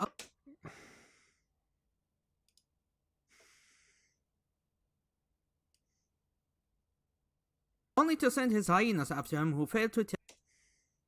Bubu, aka Claw, on the other hand, was just some rogue lion, officially a Barbari lion. The only exception to that is the 89 series that gave him a scar instead of simply being blind. It stands to his condition where he got nicknames such as the One-Eyed Lion, the One-Eyed Loser, and the One-Eyed Bully, etc. On the other hand, Scar gets to keep both of his eyes. Bubu is not Leo's uncle. Let's make this clear. He is not Leo's uncle, he is not in any way or form related to him as some sites want you to believe. He's just a random lion out of many lions living in Africa, and the series is filled with other lions who want a piece of Leo. Also, unlike Scar, he did not kill Panja. As much as he wanted to, Panja's demise was by the poachers and Bubu had nothing to do with it. He just took that opportunity to take control of the kingless jungle until the return of Leo to Africa, where we meet him for the first time. Bubu? Man, is this name silly. It means deaf in Swahili, so it's the real world, but it doesn't match his appearance as he's one-eyed and not deaf. Bubu is like the Shredder of the franchise. Despite portraying him as the main baddie and Leo's arch nemesis, he was a very minor character in the manga with only 4 appearances. The first time is when he hears the news about Leo, the second is when he first meets Leo, the third was a skirmish that ended up in his defeat and accepting Leo's hospitality, and the fourth when they fought to death over Leia, resulting in Bubu dying a pathetic death after hitting his head and blinded his right eye, only to be consumed by ants and never mentioned again. Seriously, that's all what Bubu does in the entire manga. In the animated adaptations, minus Leo the Lion, 1997 movie and the 2009 movie, his role was expanded to be the main villain, and depending on the writer, he's either one of the most ruthless and most cunning characters in the series who can easily manipulate the situation to his favor, or a Skeletor-level loser who can't think of a plan without the help of his minions. During Leo's absence, Bubu would take control of the jungle when no one is strong enough to challenge him, and he takes his job seriously. Scar, on the other hand, was just lazing around and blames everything on the other animals when nothing goes as planned. Bubu's powers are also depending on the writers, as sometimes he's so strong he can take on every animal in the jungle on his own, and other times he's bested by a kid half his size. Though to be fair, Leo is already super strong on his own if he can take on elephant bulls by himself. But in the 89 version, he was a bigger foot, as the power scaling was more realistic and logically, he would be much stronger than a tiny cub, and in every confrontation, something would come and end the fight before he finishes him off. Bubu is also infamous for being a creepy pedo. Yep. I'm Claw. Are you talking to me? That's right. You're a pretty young thing, aren't you? I like you. How would you like to be my queen when you get a little older? Be your queen? Yes. I don't think so, but it's very nice of you to ask. All right. Take care of the boys.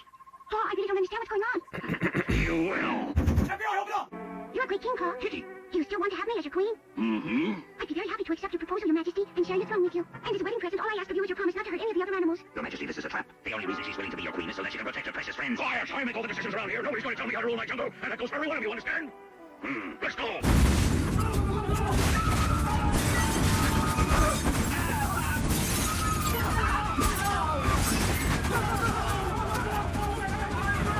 Thankfully, every other iteration decided to ignore that part and focus mainly on making him a villain without these questionable things, even though it worked for Leo's advantage when he defeated an enemy that was too strong for Leo once he found out that he helped Leo in the progress, which was not part of his plan. Kitty was thrown all over the place. It was gorgeous, Claw. What a beautiful picture, yeah. Too bad Kitty being thrown on the ground. You mean Kitty fought him? Yeah, fought him. And she lost? She didn't have a chance. Not a prayer. I'll teach Tusker to throw my girl on the ground. I'll teach him. Hold on, Kitty! Have fun, son. All right. Fighting Kitty wasn't part of the deal we made, Tusker. Huh? Bubu's last appearance in the 65 series was in episode 37, and the last thing we ever see of him is getting washed Yep.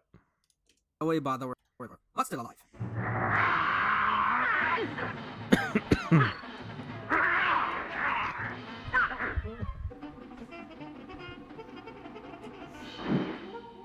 I'll hold him. In the 89 series, on the other hand, he sacrifices himself to save Leo's life in the jungle's final hours against the hunters, admitting his defeat against him.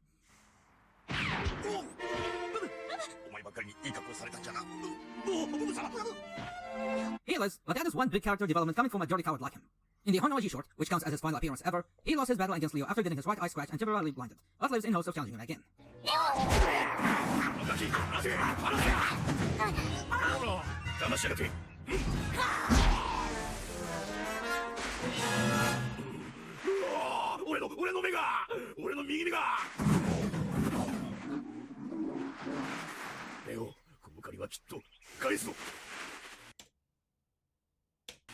Interestingly enough, It was like a real Kill Bill Volume 2 moment.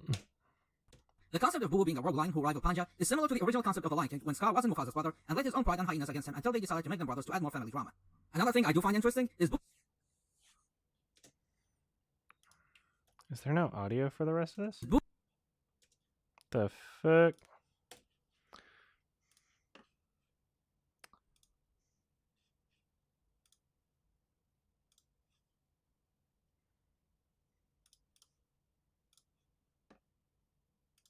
His defeat against evil leaf, exclusive, and the most competent one. Should I download it again?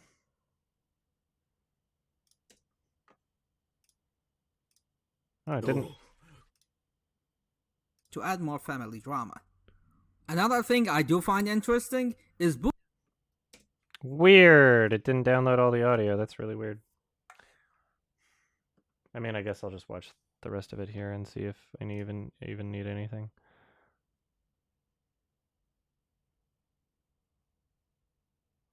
That was this episode, right? Right? Is that the same one? Yeah, that was number 3. Characters. Even though it worked for Leo's advantage when he defeated an enemy that was too strong for Leo. He wasn't part The 89 of Disney with this, eh? And despite Boo being advertised as until they decided to make them brothers to add more family drama. Another thing I do find interesting is Boo being redesigned later to resemble Scar with a leaner body and longer snout as well. Is Tezuka Studio ripping off Disney with this, eh? And despite Boo being advertised as the main villain, he is not the only one in the franchise, as there are many other villains out there ranging from other lions who rival Panja in kingship like Spickle Rex and the Blue Lion, to other animals who just want to cause trouble like Boss Rhino and Pazzo the Elephant. But in the end, Boo is the more iconic one. The hyenas are the second famous villains of the franchise. They were so popular, not only they had their own shorts in the Timon and Pumbaa show, but also were the main villains in The Lion King 1.5. The hyenas were more of chaotic evil. They were evil, but didn't follow someone else's command. They didn't follow Scar's orders until they were promised endless food supply, which was the downfall of Prideland, as they ate everything inside down to the bones and caused a chaos in the circle of life. And it wasn't until Scar throwing all the blame on them that they decided to end their deal and go against him, and they were never seen again. Dick and Bo, aka Tom and Tab, on the other hand, are Boo Boo's loyal minions and follow his command willingly. Dick is the smart one, and Bo is the dumb one. I don't like these guys. They're like Bolt and Skull if they were evil, and it's funny to say their competence varied from one episode to another. Their loyalty to Boo Boo is also noted, as they remain loyal to him even when they appear like they turned a new leaf. As soon as Boo Boo returns, they go back to his side even without demanding them, unlike the hyenas of the Lion King who grew doubtful of Scar's leadership and eventually betrayed him. Poor turtle, his city was destroyed after all. Poor turtle. He saved our lives, but lost his home. Yeah. Hi, turtle! Hi, turtle! Hey! Thanks. You're gonna follow Kimba now instead of that bad claw? Oh no! We almost forgot! Come on! I was hoping they'd change. They never learn, do they? Dick and Bo did not appear in the manga. They were created exclusively for the 65 anime adaptation, and they never appeared in other versions. But in the 89 anime, we see 2 hyenas in this shot, which I assume is a nod to them. And in the 89 version, they were replaced by a vulture named Vulture. Yeah, we don't know his name. In the manga and most adaptations, Boo Boo's main partner is Toto, the Black Panther, aka Cassius. Toto was Boo Boo's main right-hand man and the most competent one. He was even promoted to the main animal villain in the Ultimate Continuity 2009 movie. And that's all for the characters here. Of course, there are way more characters I didn't go through in both Jungle Emperor and the Lion King spin-offs, like comparing Bruni and Rukio to Kiara and Kion, and Zira, but as stated, we are focusing mainly on the 65 and 66 anime and the original Lion King movie. Come back next time, when we take a look at scenes that many claims were copied, and put some context behind them.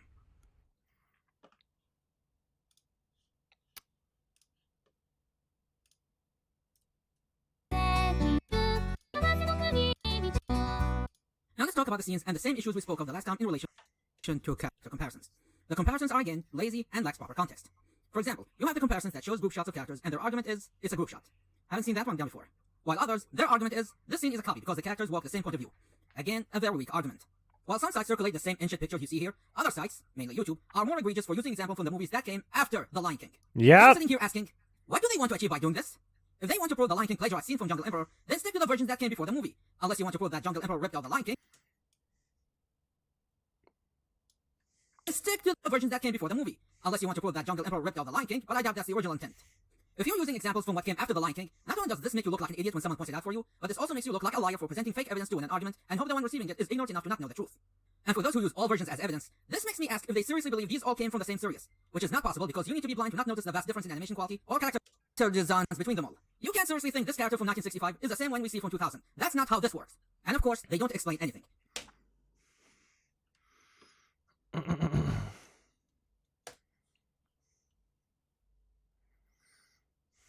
Because if they need to explain what they're exhibiting, they need to be truthful about it. And that's not happening if they're lying about their evidence, or ignorant on what they're talking about, or just want to prove Disney is evil. Reminding you once again, the importance of research and honesty in your presentation if you want to present unprejudiced, not one-sided facts. Because doing otherwise would be Yeah, unethical and this just plain person's basically using this person has the same opinion as me, it seems. And if you don't understand what you're working on, then don't even bother doing it, because it only makes things worse. It makes it worse for presenting a faulty idea of your subject, and it makes it worse for giving a bad impression on you. Yeah, they're like referencing a lot of the same YouTube videos that I've taken issue with too. Because it only makes things worse. It makes it worse for presenting a faulty Yeah, I'm not gonna go into as much detail as this person. I'm gonna like make my case, give my own opinions about it, and then probably just link their videos. Honestly. The idea of your subject, and it makes it worse for giving a bad impression on you. And you know how I feel on those who would do anything for clicks without understanding what they're presenting. And don't use the excuse of, they didn't know these versions existed, okay? This doesn't work now as how it was 25 years ago. We have the internet, we have search engines, we have anime databases, we have streaming sites, we have online shops. If someone needed to check what's available of the franchise, they can do it in less than a minute. This is not rocket science. The anime and manga are not obscure titles only a handful of people know about. They are available to purchase worldwide in multiple languages. Sure, you have the language barrier in some cases, but you can still have assistance if you want the translation of a specific part, or you could just learn the language itself. What I'm trying to say here is people are not morons. They can tell if something is wrong if they dug deeper into this and discover the truth if they wanted to. But I guess I should start with the main topic anyway. So how are we gonna handle this? First, I want to bring attention to an interview of Fred Ladd. In case you forgot who he is, please check part 1, the history. This interview by Harvey Dinneroff is sourced to a magazine titled Anime World Network in an article dating back to 1996. When discussing The Lion King and its plagiarizing Jungle Emperor, Fred Ladd noted that he found 5 or 6 similarities between the two. Across the web, 6 examples are circulated around, which I would assume are the ones pointed out by Fred Ladd. And these are the examples we're going to examine here. We will go over each one of them one by one. We'll point out the source of the comparison used, including the episode number and title, play the entire scene in question, and then present the explanation and full context behind them. So let's start with this one. We have 2 lions on top of a cliff. In The Lion King, this is from the beginning of the movie during the Circle of Life song. The image from Jungle Emperor comes not from an episode, but from the opening song.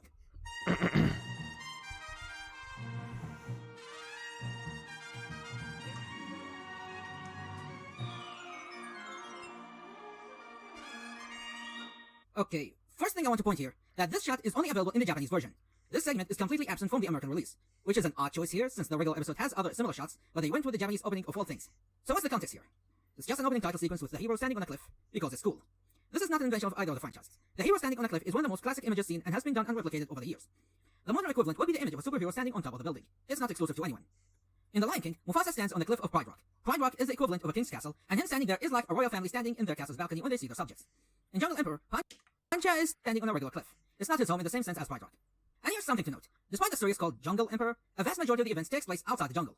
Most of the events takes place in Rocky Mountains, deep valleys, the desert, the savannah, and they have lots of cliffs where characters can stand up high or kick someone down. And the regular scene to end these episodes, you have Leo and his animal friend standing on top of the cliffs looking heroic. Lions do this in real life, by the way. They go to the highest point in their territory and sit there so they can get a good look at their area of dominance and get an eye on prey or intruders. Next, we have the stampede scene. In The Lion King, this is in the middle bit after Be Prepared. The image from Jungle Emperor comes from episode 39, Running Wild. Come on, this ride's on me. Thanks, Buzz Rhino. This is swell. Ha! Bucky! Bully, I can't hang on any longer. Uh-oh. Hang on, I'll save you.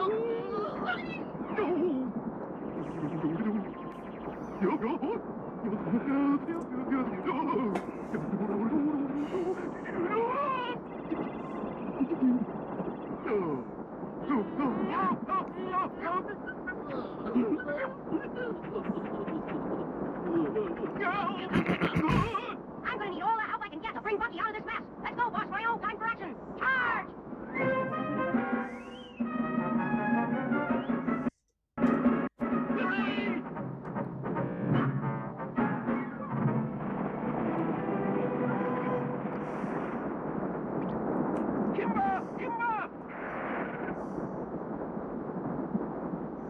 What is it? I got news. We've got trouble. Look over there. We've got to help Bucky and Polly. That's right. We don't have time to sit around and talk. Stop jabbing and look.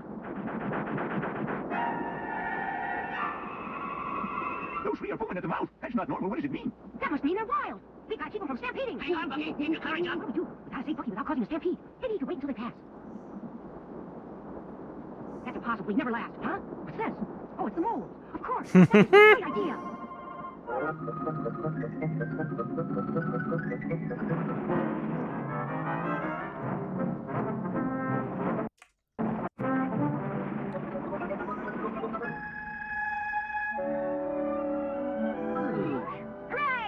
Not so sure. Thanks, but we weren't successful. So what's the context here? In this episode, there's a large herd of antelopes, as in thousands, if not millions of antelopes marching across Africa as if they were tranced, and they've reached Leo's territory. Naturally, Tommy was okay with this, thinking they're his relatives and they won't do any harm to the farms. Except they ruined everything, sending Tommy in a fit of rage and going against all of them by himself, and fails at it. Following this humiliating display, the animals in the jungle agrees to let Tommy handle the situation by himself with no one taking his side or volunteering to help him. And so, the next time we see him, he's stuck in the middle of the stampede clinging to a tree.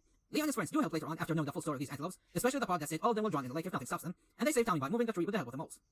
To solve the antelope crisis, a wall was built to block their path, but sadly it didn't last long and couldn't solve them all. So a lot of them ended up drowning in the lake, in addition to other casualties during the runaway. Another wall was made, and this time it caused panic among the antelopes, and that caused them to change course away from the lake. The episode then ends with the remaining antelopes helping Tommy in fixing the damage they caused to the farms. In The Lion King, the wildebeest stampede was a trap set by Scar with the assistance of the hyena trio to kill Simba and Mufasa, or at the very least one of them. In Jungle Emperor, the plan was to stop the stampede and fix the damage they did to the farms. So one was about running from the stampede, the other was confronting it. Also, the situation plays differently between the two. The Lion King plays it dramatically and serious in tone, and one character ended up dead. And Jungle Emperor, being a light-hearted children's cartoon, plays it more comedic with slapstick humor with nobody dying. That until they get to the part where they need to save the antelopes, and it switches to a surprisingly dark tone, where they acknowledge the death of the antelopes without sugarcoating it in the dub. Both the narrator and characters say there were casualties. Survival rate was not 100% here. Without warning, a part of the mountain gives way and crashes down. Panic seizes the antelopes, and the stampede is on as they really start running wild. If only they hadn't started running wild, we might have been able to save them all. But you have to look at it this way. If it hadn't been for you, all of them would have been lost. As it is, there's just a few. Just a very few. Next we have the Thornbush scene. In The Lion King, this comes after the stampede scene. The image from Jungle Emperor comes from episode 2, The Wind in the Desert. Oh, that's from episode 2, wow. But who are you? Iron Claw! I am the king of the jungle! You're a tyrant, Claw. You're not noble enough to be a king. You call me the king will be sorry! No, I won't. My friend taught me that it's right to fight against injustice. All right, fight!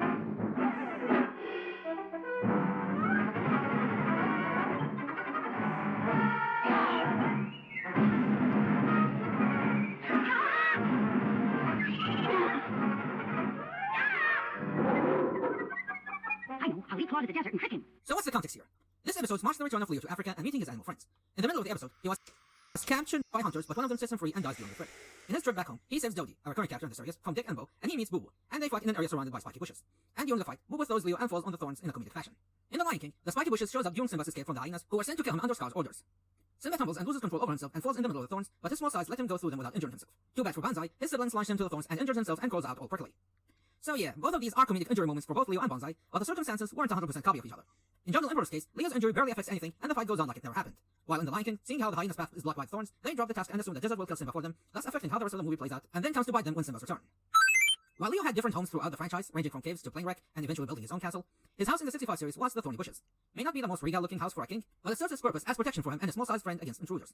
Leo's house is normally placed within the jungle where everyone can find. But in episode 35, we discover another house that is placed on top of a cliff away from the jungle, where he hid and rested after sustaining heavy injuries in the previous episode, making it like an emergency sanctuary for him. Next we have the eating scene. In The Lion King, this comes during the Hakuna Matata segment. The image from Jungle Emperor comes from episode 8, The Insect Invasion. Kimba's plans for the animals' farm have hit a snag. Patiently, the animals have waited for the crops to grow, but the only thing that's ready to eat is skunk grass. You mean you don't care for skunk grass? I eat it all the time. It's good. It's just that you never tried it before. Come on, dig in. You'll like it. Please, Bucky, don't rush us. We promised we'd try, but we have to get used to the smell. It's not so bad as all that. Besides, if you mean eating edibles and not going to eat vegetables, you gotta get used to lots of new tastes.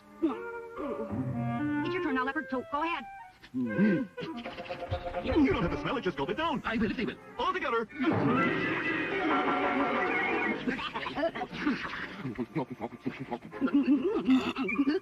now that you've tried it, how do you like it? All right. Didn't I tell you? Go ahead, eat your fill. Of course, Bucky.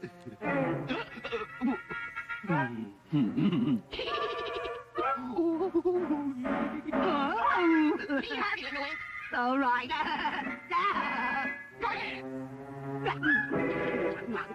It's delicious. Gee, it seemed like a good idea for all the animals to eat vegetables, but now I'm not so sure. So what's the context here? Tommy invites some of his carnivore friends, Charlie, Holly, and Dinky, along with Leo to try some of the grass they harvested from their farms. Skunk grass, to be exact, since it's the only thing they have for now. Leo wants the carnivores in his jungle to eat vegetables, so no one will be forced to hunt or kill other animals. But since they're, well, carnivores, as in meat eaters, they can't just eat that stuff. And with a title such as The Insect Invasion, you know where this is going. The jungle is under a huge locust invasion. Or at least what I assume are meant to be locusts. They don't specify which insects are they. And no, the carnivores don't join because it's not their problem as far as they're concerned, and instead, they try to eat Tommy. But they discover the locusts taste good, and they come up with a plan of catching them all and store them for food. They make huge nets out of animal hair, because of course they can. But the invasion is still massive, not even the nets can stop them, so they trap them in the caves where they can't leave, and those who escaped were eaten by other animals. Now, the dumb writing is a bit confusing here. I had to listen to the dialogue a couple of times to understand what they're getting at. We see Charlie here licking his mouth after eating some locusts, liking their taste, but his dialogue instead is about saving the crops. Got away, so I'll have to wait for the farm crop. Huh? I gotta get the others to help, but there won't be a crop. Then, when they talk about storing the insects for food, they specifically say it's for the birds because they're too small for them. There's no question about it. We simply fight them off. But they're so small and there's so very many. If they were bigger, we could eat them all up. Too bad we're not birds, if we could have a real feast. If we had a place to store them, they'd last the birds a whole year. And by the end, they're happy to eat the vegetables they harvested, ignoring the locusts they caught, and never mentioned using them as food source for them. I never thought I'd see the day when I'd be so happy to be harvesting a crop of vegetables. What's more, I never thought I'd enjoy eating them. I always say anything really worthwhile is worth working for. We not only worked, we fought for this. But enough of this philosophizing. Let's have a picnic. What a brilliant idea, Bucky, old friend. So, the implication here is the carnivores, Charlie, Holly, and Dinky, turn to vegetarians at this point. Hold on. Vegetarian felines? Why does this sound familiar? I'm a vegetarian. Nope, we're not talking about this one. Anyway, this is not the only insect invasion the series gets, because in episode 23, the gigantic grasshopper, and yes, is the one with the giant radioactive grasshopper. In this episode, a series of tremors were going on, but not everyone could feel it. Maggie discovers giant flowers in the mountain, and Kenichi speculates that it's caused by radiation. The radiation is thought to be from a mysterious saucer-like thing that crashed in the jungle in the past. Leo and his friends inspect the mountains once again, and I'd assume the insects captured earlier, now referred to as grasshoppers, have escaped from captivity because the caves became too small for them. Now, unlike last time, the carnivores this time do go and eat them. But it was a bit too much for them, and they all end up being too fat to move. And then you have the giant radioactive grasshopper, and no one can eat it because, as I just said, all the carnivores got so fat they can't eat more to save their lives. The giant grasshopper is later killed when they drag it to a volcano. The episode ends with the moles uncovering grasshopper eggs with the idea of using them as another alternate food supply for the meat eaters. Good thing they don't have radiation poisoning in this world, otherwise everybody would be dead after contacting with it. In The Lion King, the insect eating scene was done more like a test of character or rite of passage for Simba. If he wanted to live in Timon and Pumbaa's home, he needs to live by the same standards they live by, which includes eating insects instead of red meat. If he can do it, then he won't survive. The grass eating scene in Jungle Emperor wasn't a test of character, it was just Tommy asking his friends to try a new food for them and no personal stakes were present. Have fun, son. Leo, and for an extent the other carnivores' diet, has been a mystery in this franchise. One thing for sure, they don't hunt other animals for food, but they still need meat to survive. And no, it's not something else did by replacing meat with fish. In the manga, we see the animals eat meat. Even Leo gives some to Boo and later to Leia, which means he's not above eating meat and didn't use any substitutes to survive. When the diner first opened, some animals did bring meat to share, but they didn't specify its source. Maybe it's supposed to be leftovers from other meat eaters, or animals died naturally, but we're not exactly sure. In the 65 anime, we don't know how they lived, except for Boo and other carnivores who are okay with hunting other animals. None of the other carnivores were shown to hunt other animals within Leo's jungle. Even Leo, up till episode 8, wasn't shown what he eats, but one thing for sure, even he can have his limits, as seen by this little nightmare fuel moment.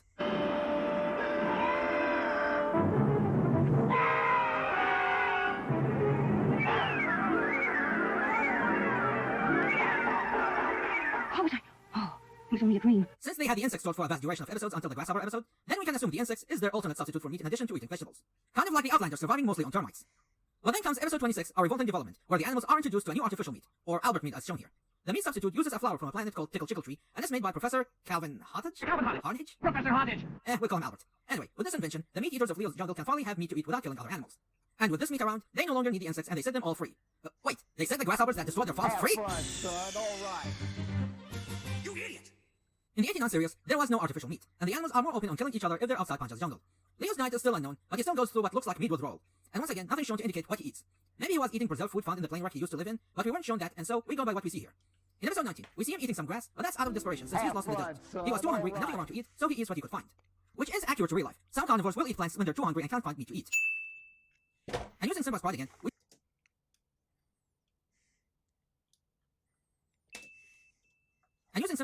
we see some Outlanders eating tree branches.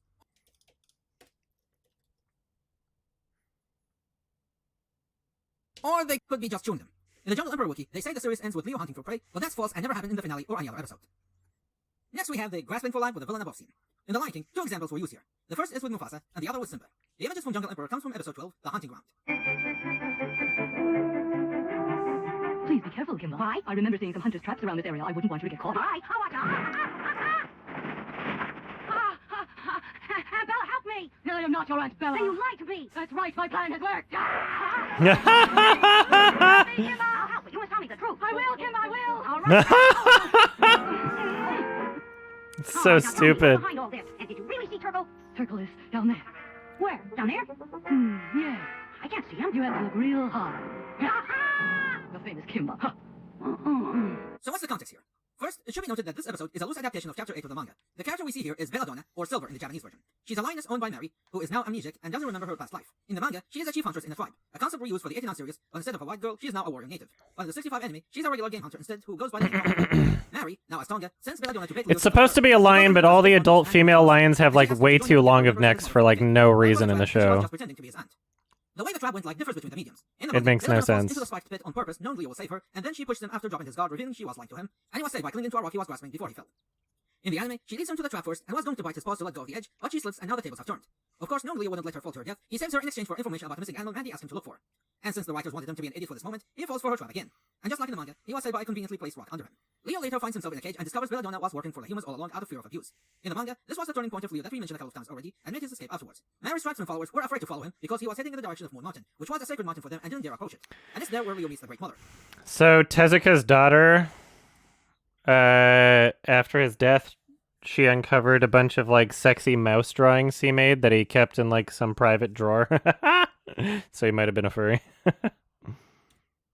An ancient woolly mammoth who brings snow and ice wherever she goes to, and became one of the most recurring characters in the franchise and helped Leo on many occasions. In the anime, Leo finds the missing tortoise he was looking for in the same cage he was in. He releases him to warn the animals about Mary's upcoming hunting party. Belladonna later tricks Leo by letting him out of the cage to get shot by one of the hunters, but Kenichi stops him in time. The two felines fight for a bit, and Leo locks Belladonna in the same cage he was locked in earlier. They of course free her later out of sympathy, but she is still planning to backstab them later. And is she giving Loki one of his money with the amount of backstabbing she had done this one episode? She later Yeah, finds Mary, search and she does her tour, Leo, Kenichi, and the tortoise. Tezuka sexy mouse So drawings. she pushes Bella off instead after giving her a good whipping. But it's here where Kenichi finally meets her after the separation and discovers her amnesic condition. Down the cliff, Belladonna finally accepts that she was wronged and asks for Leo's forgiveness for real this time. And she then rests like the dead, if you know what I mean. You rest now. All right, I will. In the manga, she just disappears after doing her part. The rest of the episode goes on stopping the hunters before they reach the animals, but they were saved by the Great Mother just like how it went in the manga. In The Lion King, first we had Mufasa clinging for his life, begging for his brother to save him from the stampede. And later, Simba hangs for his life at the tip of Quiet Rock after backing down from Scar and the hyenas. Okay, so there are some similarities. The first being a character led to a trap, and the same character grasping for his life.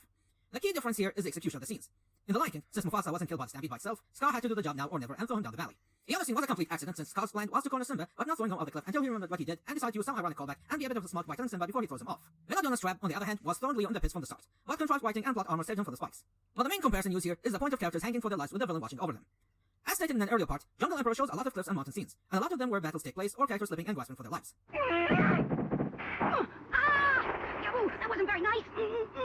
So, doubt my word, will you? I gotta teach him a lesson, but first I gotta get out of here. You won't trick me again. I hope this swim will cool your temper a bit. This action is not limited to one or two incidents. Also not limited to this franchise. Yep. While Belladonna wasn't Leo's aunt, he does have a relative in the franchise, the lioness Leona, the guardian of the shrine that houses the hides of Leo's ancestors. Her relationship with Leo is different depending on which version you're getting. In the manga, she is his cousin. In the 65 anime, she's his elder sister. And in the 89 anime, she's his aunt from his father's side. In the manga, she first appears in chapter 9 during Leo's trip back to his jungle, where he meets her protected by a tribe. In the 65 anime, she first appears in episode 19, The Mystery of the Deserted Village, where she lives in a deserted village that once housed Panja instead of being protected by people. And it's one of the few times Leia displays some character by showing some jealousy before she knows Leo and Leona's relationship. Kimba! Oh! Who is that making that noise? Go away! Kitty!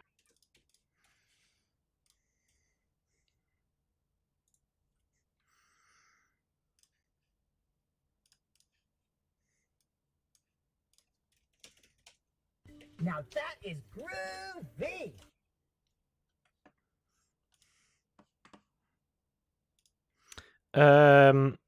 You all need to do yourself a favor and search on YouTube a video titled Art 1992. And I would play it for you here, but I'm not sure I'm allowed on Twitch. It is sexually suggestive. But search up the video Art 1992. It's fucking hilarious. Art 1992 by YouTuber Alice the Rat. Please search up that video. Because it is the funniest fucking thing ever.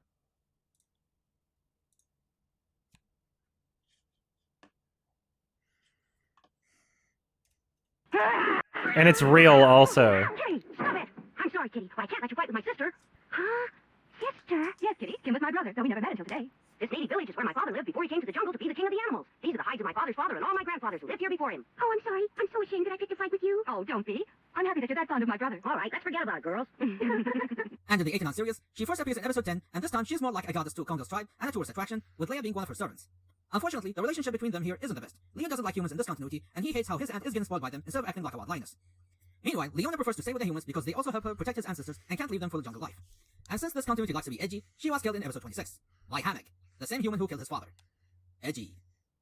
And finally, we have the father in the sky scene, with two versions of it. In The Lion King, this comes after the meeting between Simba and Rafiki. The first version we have is the one with the father directly talking to the son. The image from Jungle Emperor comes from episode 22, Dangerous Journey. I've shown the clip in the last video, but I'll show you again as a refresher.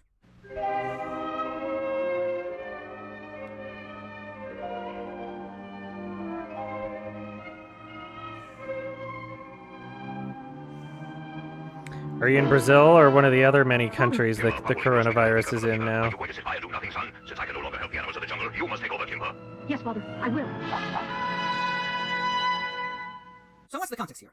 In this episode, an epidemic strikes the jungle, making all animals sick from an illness called the Stony Mountain Speckled Fever. The epidemic was cured by an old mountain goat named Old Pop Wooly, who is the only one capable of climbing the steep mountain to get the cure.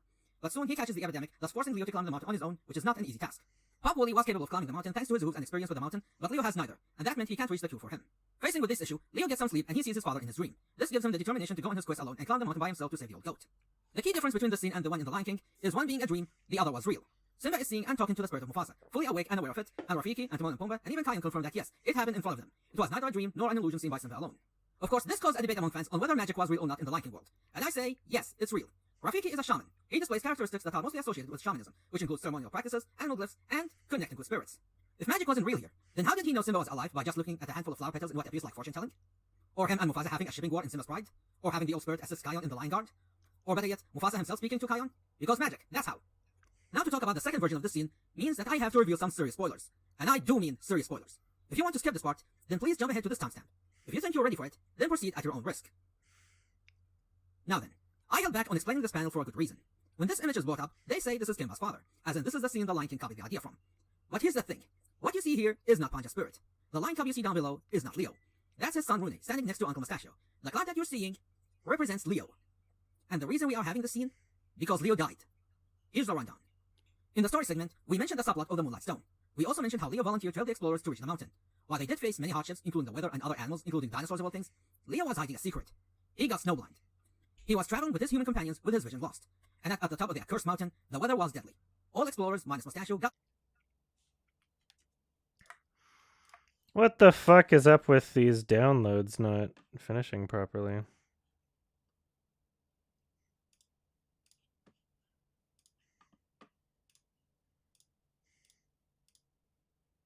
Image is brought up and way to Leo's castle. They see the clouds, and the clouds turn to the shape of a lion. The legacy of Leo, still a creature that has always been by a poacher's bullet, Emperor. He was traveling with his human companions with his vision lost, and at the top of the accursed mountain, the weather was deadly. Scene the Lion King copied the idea from. But here's the thing. Glad that you're seeing we are having this Moonlight Stone. We also mentioned how Leo volunteered to help the explorers to reach the mountain. While they did face many hardships, including the weather and other animals, including dinosaurs of all things, Leo was hiding a secret. He got snowblind. He was traveling with his human companions with his vision lost. And at the top of the accursed mountain, the weather was deadly. All explorers, minus Mustachio, got lost or died. With the chance of their survival being slim, Leo offers his uncle a request. To take the knife and kill him, and use his hide to keep himself warm and eat his flesh for food. Of course, Mustachio is never going to do this to someone he raised like his child and help them in their damn quest fueled by greed. And so, Leo does the unthinkable. He jumps to the knife and sacrifices himself, leaving his human companion with a dead body to do what he must to live. And that's the end of Leo, son of Panja, the king and emperor of Africa. He didn't die in a great battle for the throne. He didn't die in a war surrounded by an army of his animal followers. He didn't die of old age in his fancy castle surrounded by friends and family. He didn't die of humiliation in a zoo's cage. He didn't die by a poacher's bullet or a tribesman's spear. He died alone, on top of a mountain, away from everyone else. He sacrificed himself to save a friend. Not just any friend. A human. A creature that is not an animal like him. A creature that has always been an enemy of animal. A human who raised him as a father when no one else was available for the task. Leo spent his life building on the possible friendship between humans and animals, and his death is just another way to prove that is possible. And with the storm settling down, Mustachio was able to ascend to the lower levels, and he meets Rune, who up until that point was lost and away from the jungle, stuck in the cruel world of man.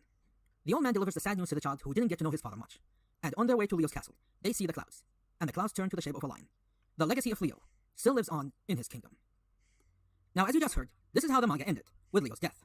The cloud you see here is not Leo's spirit. It's just an artistic symbolism of Leo's legacy and nothing like talking to the spirits like in The Lion King. A similar example happens way early on in the series, specifically in the first episode, when Leo sees the face of his mother in the stars. But again, it's not the same as the Lion King example. A good comparison to this would be something like in The Land Before Time, when Littlefoot spots what looks like his mother, but turned out to be just the clouds in her shape. To us, the audience, we know it's just the clouds, but to Littlefoot, he saw his mother guiding him to the Great Valley because he's a kid, and that's what he wants to believe. Now, something that always bugged me about this comparison is they used the panel from the manga, a source that wasn't widely available as much as the anime. Yet, they went with this one instead of this shot, which comes from Leo the Lion, episode 26, The Eternal Mount Moon. But unlike the manga, the anime ended with Rune saving Leo and Mustachio. It was a happy ending, and everybody lived. But the lion cloud is still present as a background object, but doesn't have the same effect as the manga version. Still doesn't answer why they didn't use this for the comparison. Did they really hate the series that much they didn't want to use anything from it for their case? It's weird. On this subject, I want to bring attention back to Fred Last's interview mentioned at the beginning of this part. I bring him up because in the interview, he says the following. There was a pan up to the sky. I say to my wife, don't tell me the father line is going to appear in the clouds. And he did. I couldn't believe it. No disrespect to the mister, but I don't think he remembered things correctly. If he was referring to this moment, then yes, it matches the father line appearing part. But he didn't appear in the clouds, he appeared on the moon. And if he was referring to this, I just showed you the story behind it and how far it was from father line appearing in the clouds. Could be faulty memory, could be something else, but it doesn't match what he had in mind. And that's the end of this part. Of course, there are many examples people want to take a look at, and some are covered in other videos beyond these 6 examples, but I'm sticking with these ones as they're the most circulated examples, and most of the ones outside them are mostly silly 1-second comparisons, making them very weak arguments and not worth the trouble. With that being said, we compared the stories, characters, and scenes. We compared using many versions and sequels. All what's left now is to give a conclusion on this matter. Come back next time, when we conclude this mini-series as I give my answer to the main question of this controversy and my full thoughts on it. This is like the most research I've seen from any one of these YouTube videos covering Kimba and Simba. In conclusion, judging The Lion King as a product by itself, is it a Jungle Emperor ripoff? The answer is no. While there are some similarities, they are very minor and superficial at best, and both franchises are vastly different from one another in terms of story and characters, and not exact copies of each other. Did Disney steal the concept from Jungle Emperor and they deny it? The answer is unsubstantiated. Unfortunately, this is a question we may never find an answer to. The higher-ups at Disney all deny the accusations, and those who worked on the movie insist it wasn't even brought up or mentioned during production. And with a tagline such as Disney's first original story, they can just confess that it was a ripoff without losing their credibility. It doesn't help with what happened with the infamous Fantasia Film Festival of Toronto 1997 incident, in which Disney issued a cease and desist order to a screening of the 1997 Jungle Emperor Leo movie. Oh, that was Fantasia? It doesn't help with what happened with the infamous Fantasia Film Festival of Toronto 1997 incident. Toronto 1997? Festival of Toronto 1997 incident. Fantasia's Montreal. Fantasia Film Festival of Toronto 1997 incident, in which Disney issued Unless they moved. to a screening of the 1997 Jungle Emperor Leo movie. Oh, weird. Maybe it was a TIFF or something. What? Either someone at Disney seriously never heard of this property and mistook the movie for a knockoff, which doesn't help that this same movie used a lot of similar imagery from The Lion King, didn't know what it was due to not using the Kimba name, or was a way to avoid more trouble regarding the allegations, but doing this sure didn't help the matter. Usually Disney would be open to declare a movie is based on a property, like A Bug's Life being inspired by The Magnificent Seven or The Seven Samurai, so it does sound weird that for just this case, they would deny basing it on Jungle Emperor, unless they were honest about it, and it's all one huge coincidence, since those two stories do occur in the same setting, Africa, and they use the same animal stereotypes that lives there as their characters, and Hamlet was really their main source of inspiration for the movie. Was The Lion King intended to be a Jungle Emperor remake, but was changed due to licensing issues? Again, unsubstantiated, but that's not a far possibility. There were instances where stories were adapted, but had to change names and looks because they didn't have the rights for these characters, with the most famous example we have is Nosferatu, which was an adaptation of Dracula, but without the original names. Osamu Tezuka himself went through this issue when Mushi Studio went bankrupt, and a lot of Tezuka's own characters were in legal limbo, and he couldn't use them for animation for a while. Copyrights are weird, I know. He was working for Toei Animation for a certain time, and he wanted to make a color version of Astro Boy, but he could not secure the rights at the time. And to avoid missing his deadline that he was facing, he plagiarized his own work and created this rather obscure series titled Genomars, a series that shared a lot of similarities with Astro Boy, but under different designs and names. And while Genomars didn't catch on, it helped him in getting the rights for Astro Boy back and established his second studio, Tezuka Productions, which then led to the real Astro Boy remake he wanted to make from the start. With Tezuka himself creating a copy of his own work due to rights issues, who's to say Disney didn't attempt the same when they started working on The Lion King? Sadly, all what we have are statements released to the public, and anything else would remain secret unless there's a whistleblower brave enough to come out and break NDAs by telling the truth and risk a lawsuit from Disney for releasing this info without permission. For now, this will remain a question looking for an answer. There's this piece from the transcript of the 1993 Prodigy session in which Roy E. Disney says Kimba, and some are using this as evidence that it was going to be a Jungle Emperor adaptation, and Simba was indeed going to be Kimba, but it contradicts with the screenplays and concept art that were made back in 1990, where you can see Simba's name was Simba from the beginning. So my take here that either Roy E. Disney said the name wrong, which I doubt it was the case, or the one who typed the transcript misheard the name and typed Kimba instead of Simba without knowing the full context. But, if Disney really did steal the idea, then yes, they are wrong in doing this. However, there is one major aspect that we need to address, and that is our good friend Jeffrey Katzenberg. If you recall, Katzenberg was one of the people who first conceived the idea of the movie next to Roy E. Disney and Peter Schneider in 1988. And to this day, Katzenberg's name is still attached to the movie, with some saying he was the sole creator of the movie. But as shown during the history part, Katzenberg was barely part of the production. Roy E. Disney mentioned in an interview that Katzenberg was taking too much credit for doing little to nothing during the Renaissance era. And looking back at the production list of the movie, you can say he was wrong, as Katzenberg's name was nowhere to be seen there. He wasn't the director, producer, executive producer, associate producer, screenplay writer, or writer in general, yet he is still credited as an important contributor to the movie even after leaving Disney. There was also the infamous incident when he planned to become the new president of Disney and promising Michael Eisner to be his second in command when he takes Frank Wells' place if he did. Was that Harvey Weinstein? No, I don't think so. When he planned to become the new president of Disney and promising Michael Eisner to be his second in command when he takes Frank Wells' place if he did his part by promoting him when the position is open. And when the unfortunate helicopter incident of 1994 that killed Frank Will occurred, Eisner took the job instead of promoting Katzenberg to take it as promised. Now, Eisner did say that Katzenberg's plan was wrong and could hurt his job before the incident, so you could say Eisner didn't agree to his plan from the beginning. With the rising tension between Katzenberg and the Disney committee, with the overall agreement about his ego making him a troublemaker and Eisner revealing his plans, it was decided that it's best for Katzenberg to leave Disney. Now, I can't confirm if Katzenberg left Disney on his free will, or was forced to quit, or was simply fired due to multiple sources of this case with their own version of the story, but the point remains that he left Disney in bitter terms. But if you ask me, I say he was fired. Why? Because later on, Katzenberg sued Disney for breaching their contract by not paying him his bonus, which amounted to 2% of royalties of the movies he worked on within the time with the company. And won. Yes, Disney lost a lawsuit against them, and they settled to pay Katzenberg $250 million. This proves the Mars Empire is not invincible. But that's not the end of the story. Do you know what Katzenberg did after leaving Disney? He founded DreamWorks Studios. And for a while, what was DreamWorks known for? Copying Disney and Pixar films.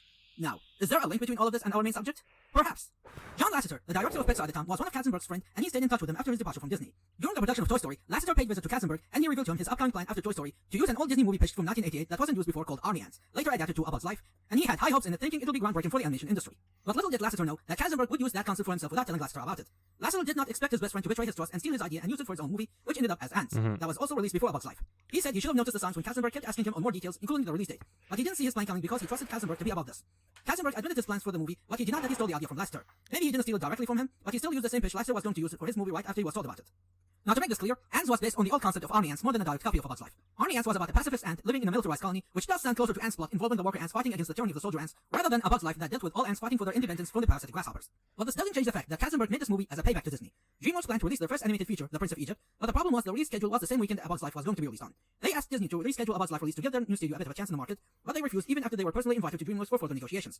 So in an act of revenge, or so to speak, Katzenberg rescheduled Ants to be released months ahead of the initial schedule, and therefore Ants came out before A Bug's Life, beating it in the race. Though even that point got its share of doubts, as according to Ants writers, the original 1999 release date was fake, and was intended to be 1998 from the beginning. Katzenberg was practically the kid who covered your homework and made his presentation in class before your turn, and he didn't betray the trust of anybody. He did it to someone who trusted him and thought of him as his friend when no one else was. Now, just like The Lion King and Jungle Emperor, both Ants and A Bug's Life ended up as completely different takes on a similar idea. Ants was more of a civil and class conflict and adult in tone with more realistic-looking designs, while A Bug's Life was more about liberation from slavery and was more family-friendly and cartoony-looking. Ants was received well by critics, while A Bug's Life was received well by audience. And if you ask me, I do like Ants over A Bug's Life. Regardless, if Katzenberg shamelessly stole Disney and Pixar's thunder with A Bug's Life by making Ants and releasing it before A Bug's Life, and admitted in doing so, who is to say he didn't do the same thing with Jungle Emperor? This is a known case of Katzenberg's shady history with Disney and the petty feud they were having. And unlike the Lion King's case, where the debate is still going and cannot be confirmed, this is well documented, and the people involved in it were open about it. And for years to come, DreamWorks would gain a reputation as Pixar's copycats and directly competed with them by releasing movies with similar themes 2 years to come, or basically shitting on Disney like in Shrek until they managed to find their own footings with franchises like Kung Fu Panda and How to Train Your Dragon. Now, while working on this project, I came to this conclusion. The idea, or concept that tells you what comes first automatically makes it the best, or if something copying another makes it automatically inferior, is an idea that I don't necessarily agree with. While the original is respected for being the creative one, or basically the one who created the idea first, I feel it's unfair to use that as an excuse to trash what comes next or whatever uses a similar idea. Let me explain what I mean. As humans, it's within our nature to improve ourselves. We love to be creative and explore new possibilities. But if we limit ourselves by not taking an already existing idea and improve that one, we're doing a disservice to ourselves. Look at the technology we use today. We are so advanced because we kept taking all ideas and experimented even further on them, and we're still trying to improve them even further. But imagine if someone said, you can make your own version of the light bulb because the original exists, or you can be an explorer because Columbus did it before you. That would be too nearsighted and a ridiculous thing to say, right? Well, media is the same thing. Imagine if we said we can't have JoJo's Bizarre Adventures because Fist of the North Star came first, or we can't have My Hero Academia because we have One Punch Man, or Jackie Chan can't be a martial artist actor because Bruce Lee came before him. Despite these examples having similar things to one another, they're all different takes on an idea. We have a comic book about a super-powered alien man, but what if there was a comic book about a hero with no powers? We have a hero who cherishes his secret identity, but what if there was a hero who didn't have a secret identity? We have a lot of comic books about heroes, but why can't we make a comic book about villains? You get what I mean? Just because someone came up with an idea first, that doesn't mean it's the only version allowed to exist. What's important isn't the main source, it's the final product. There are more ways to write your story, and no one said you can make your own version with a twist of that concept. Unless you own the copyrights or trademarks, but that's a different topic. That's why we have the deconstruction and reconstruction trends, to take something out of its usual place and put it in a setting where it usually doesn't work, or make it the opposite of its original image. Whenever you have a movie, there's always the commenter who says, why didn't they do this or that? Well, you can make your own take of these events and write your own conclusion to that to reach your own expectations. Megamind comes to mind, no pun intended, as it's a movie made based on the question, what if Lex Luthor defeated Superman? There are also DC's Elseworld and Marvel's What If stories, and many alternate continuities that explores ever-growing different ideas. People dread the words reboot and remake, thinking the originals are sacred and perfect and should be messed with, and the new versions are automatically a failure, even before they see them. But we did witness reboots that surpass the originals by being more creative and injecting them with new concepts never been explored in the originals, or being more faithful to their source material. Yes, this can also go to these shoddy knockoff movies and for whatever creativity they bring to the table. Even if these reboots were to fail, credit is still due for trying to do something different that wasn't done before, or taking scrap concepts weren't used in the original for reasons like budget, insufficient technology, or real-life events and make them a reality. An example of that would be the Nightmare of Elm Street reboot, in which used the concept of Freddy being not just a child murderer, but also a child molester, which wasn't used in the original out of respect to child molestation incidents at the time, and worries that Wes Craven was exploiting the incidents for his movie. Long-running shows with multiple parts or sequels falls into this as well. It's not rare to have discussions on which part was the better one, whether it was Doctor Who, Star Trek, Gundam, Transformers, Digimon, Ultraman, Power Rangers, etc., with one side saying the first part was the best for being groundbreaking or being the original, with another side choosing a sequel for being an improvement over the original. It's a matter of taste and no solid answer to choose from. On the subject on cherishing the original over the copycats, I have to admit, I've been guilty of it as well. There was a period when I hated Bleach and called it a Yu Yu Hakusho ripoff, but even with the questionable writing choices of Bleach, I think I was a bit too harsh on it on that aspect. Same with Neon Genesis Evangelion. I love the series, but I can't deny when other similar franchises take the same core concepts and do it better, like Darling in the Franxx or Laxathon. It would be out of place to find an article saying, this is Evangelion done right, and there's nothing wrong with that. When a new concept is being used, it's usually still in experimental phase. It's not out of place to have franchises start with humble beginnings or try different ideas because they take some time to find their place and experiment on what they can do before they settle on what ends up as what they're known for at later stages. And when someone takes a look at these changes and realize what went right or went wrong, they can make their work much more focused from the beginning. Now where am I going with this? Simply because ever since this controversy came about, many fans switched teams and just straight up said they're not liking The Lion King simply because Kimba the White Lion was first. They didn't comment on its quality, not on which one had the best story, they just based their answer on what came first. And there's a rip-off part of the argument and refusal of Technology Shizuka, which as stated cannot be confirmed or denied at the moment, but a great deal choose to hate The Lion King simply because it's not what came first or not being really original. People, you can like two things at the same time. There's no rule saying you only choose one thing and force yourself to hate the other. You can love Gundam and Macross together. You can love Super Sentai and Power Rangers together. You can love Star Trek and Babylon 5 together. You can love Marvel and DC together. And of course, you can love The Lion King and Jungle Emperor together. Both of them are great on their own merits. Even if you think The Lion King is a ripoff, even after watching the series, and I'm pretty sure people will still deny everything I said and use lazy excuses like straw argument, you probably liked it the first time you saw it as a child until you were told to hate it because someone else told you so. And it seems like I'm not the only one who feels this way, as recent years shows a rise of awareness about this topic, with many fans having enough of the stupid rivalry and grew to accept them together for what they are and put these silly arguments in the past, realizing that it doesn't matter if one ripped off the other, as they're both good and there's no need to be spiteful to one another. Fandom rivalries will always exist, and misinformation will always be there. Nothing will stop this. But what we need to learn is to respect each other's tastes and opinions, and to put more effort in searching for the facts. We may have preferences, but deep inside, we're all fans. Sadly, my dear viewers, we have reached the end of this little series. This was a topic I have wanted to do for a long time, and I'm happy to finally be able to deliver it despite my setbacks. I had fun looking at this misunderstood and underappreciated franchise and the legacy of one of the most influential people on this planet, and I'm really hoping you got to learn something new out of this. And I thank you for being patient with me until the very end. Now, I'm fully aware this won't change how the world views these two franchises in an instant. And yes, I am aware some people still refuse to believe The Lion King was innocent all this time out of arrogance. Which comes the part where I need to ask for your help. Usually I don't ask you to do this, but for just this instance, I want you to like and share this series of videos. Making these videos was just the first step. The next step comes from you sharing them across the web, because it doesn't matter what info you're having, it's completely useless when you don't have someone to receive it. And until we get a complete English release of the franchise, you can experience the English language releases available officially, including the JB Comics release of the first volume of the manga, the English dub of Kimba and Leo the Lion, and the 1997 movie. And if you want to explore more of Osamu Tezuka's world, then I recommend watching Astro Boy, the original animated series, and any of the Blackjack franchise. Or if you're into movies, then check out Metropolis, the two Buddha movies, and Boku no Son Goku. And if you want something a bit more recent, then check out 2019's Dollar. Osamu Tezuka's library is massive, and there's no shortage of his stories. Until we meet next time, this was Shinobi 03. Take care, everyone, and I'll see you next time. That was a very thorough, well-researched video series, and I'm glad I watched it. Yeah, 30 minutes, 20, 46, holy shit. That was like 2 hours worth of shit.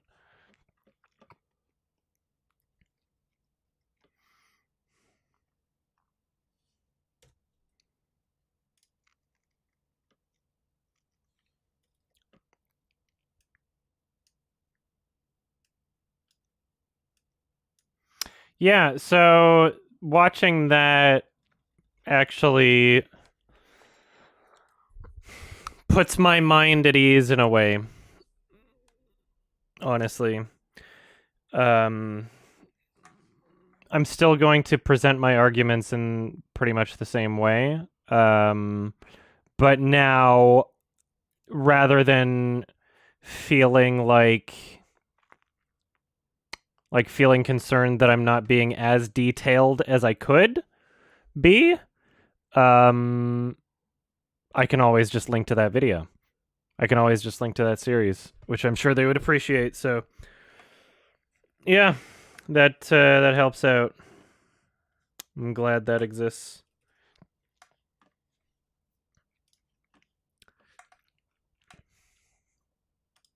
Yeah, barely anybody's seen it too.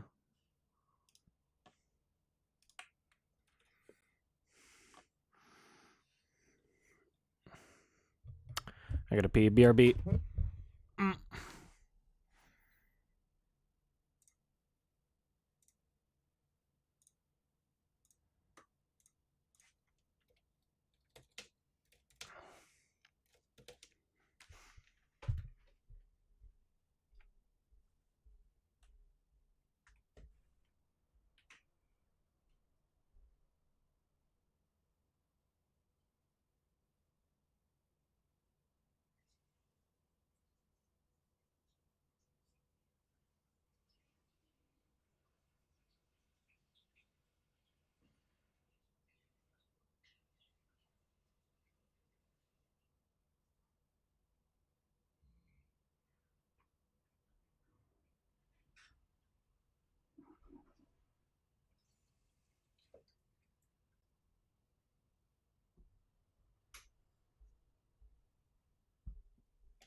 Life is weird, man.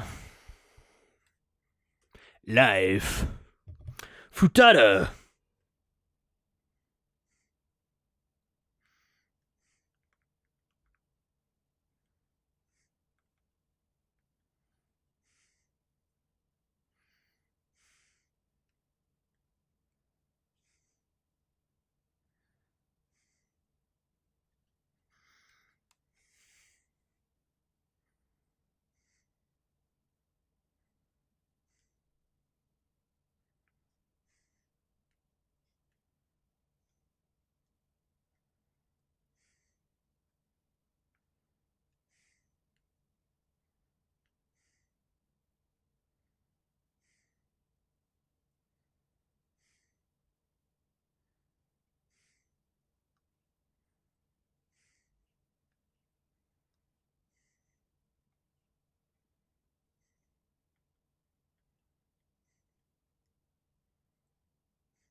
I'm glad there's a lot of people that are excited for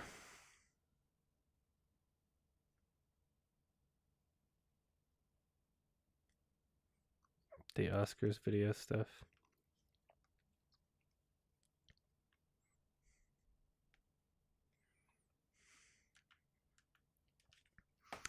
I hope it doesn't get demonetized, because, like, after you leave it in your video manager for a bit, it's like, I don't know, you think it's safe, but you don't really know. Like, this one has been published for, like, I don't know, almost a week now. And it's still not, like, confirmed by manual review, but it's monetized. It's just not, like, for sure monetized. Every once in a while, like, after it gets so many views, it'll be like, oops, actually, we changed our minds, sort of thing. But you never know. Some of them just never get reviewed. Some of them just, like, don't. I don't know. All right, we got a ton more Kimba shit to go over. I might go over some gaming channel videos right now.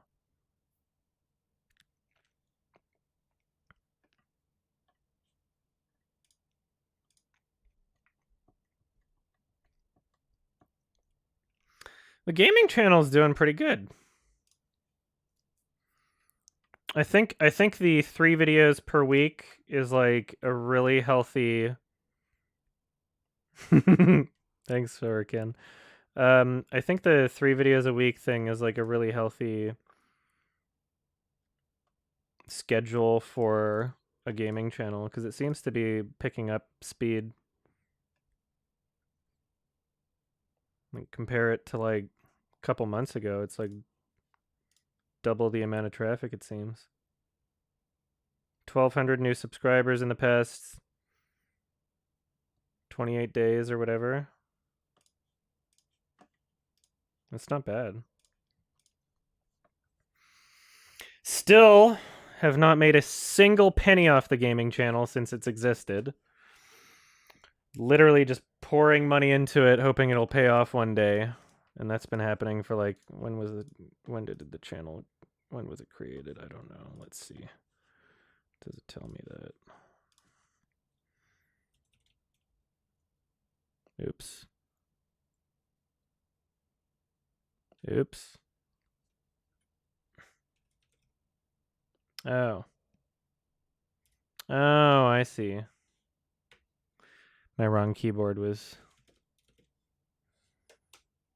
active here.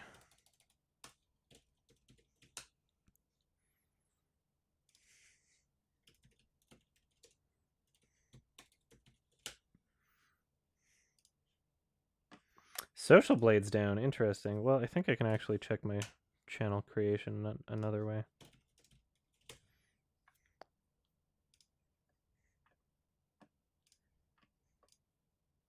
$2012. So it's been like 8 years and I haven't made a penny off of it, and I've been pouring a lot of money into it.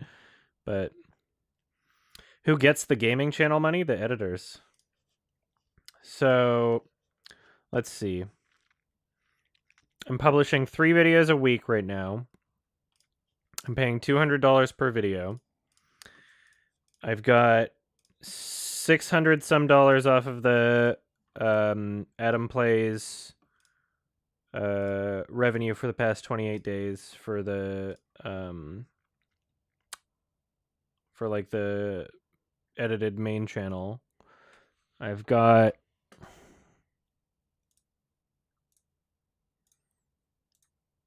about $200 from the Plays Through channel from the past 28 days, so that's like $800 total. And then I've got about $200 from the Patreon, probably not even. And then I've got about $200 from the $250 a month, I think, from Twitch. I think that's about it. And so if you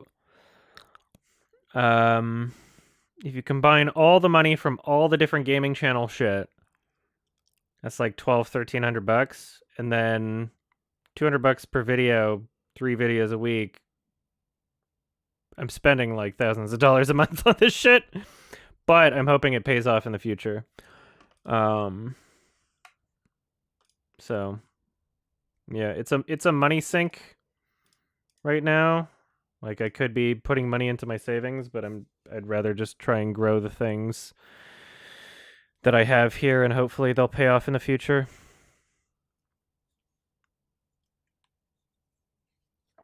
Oh, I love Suda 51.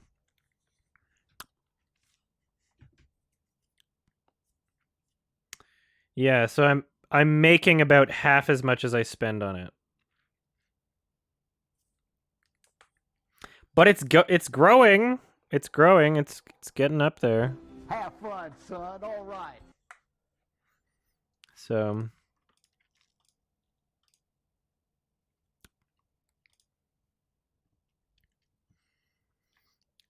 which way do I want it to pay off? Well, if the gaming channel grows, then eventually I'll be breaking even. And then if it grows even further, then eventually I'll be making some sort of money off of it.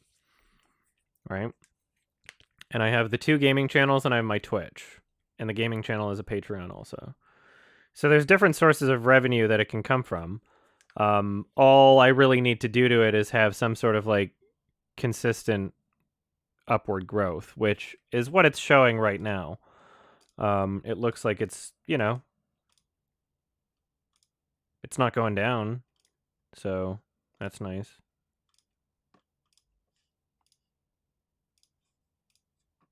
And I think just having consistent content really helps. Having content being released Monday, Wednesday, Saturday is what I'm doing right now.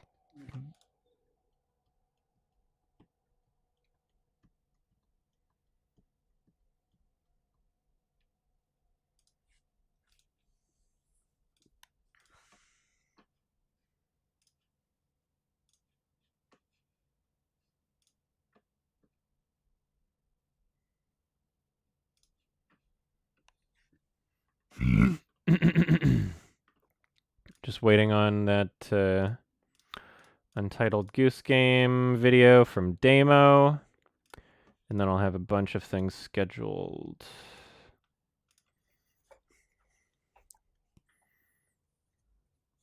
Oh, thanks, Jeanette. Swery's hilarious too. I prefer Suda, but Swery needs a bit more in his catalog. All right. So what I'm going to do here is go through a couple gaming channel videos, I think.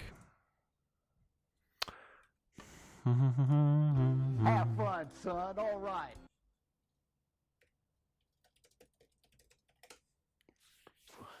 So Fanboy has been editing this shit.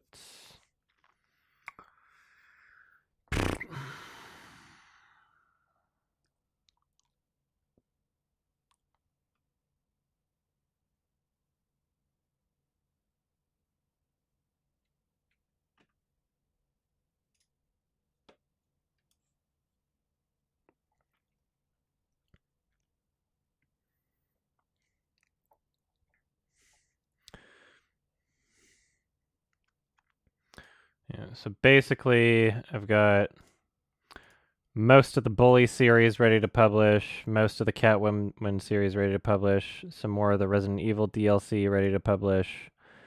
So it looks like we're pretty good staying with 3 per week.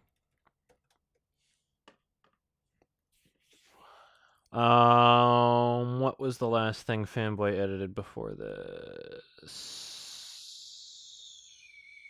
Resident Evil.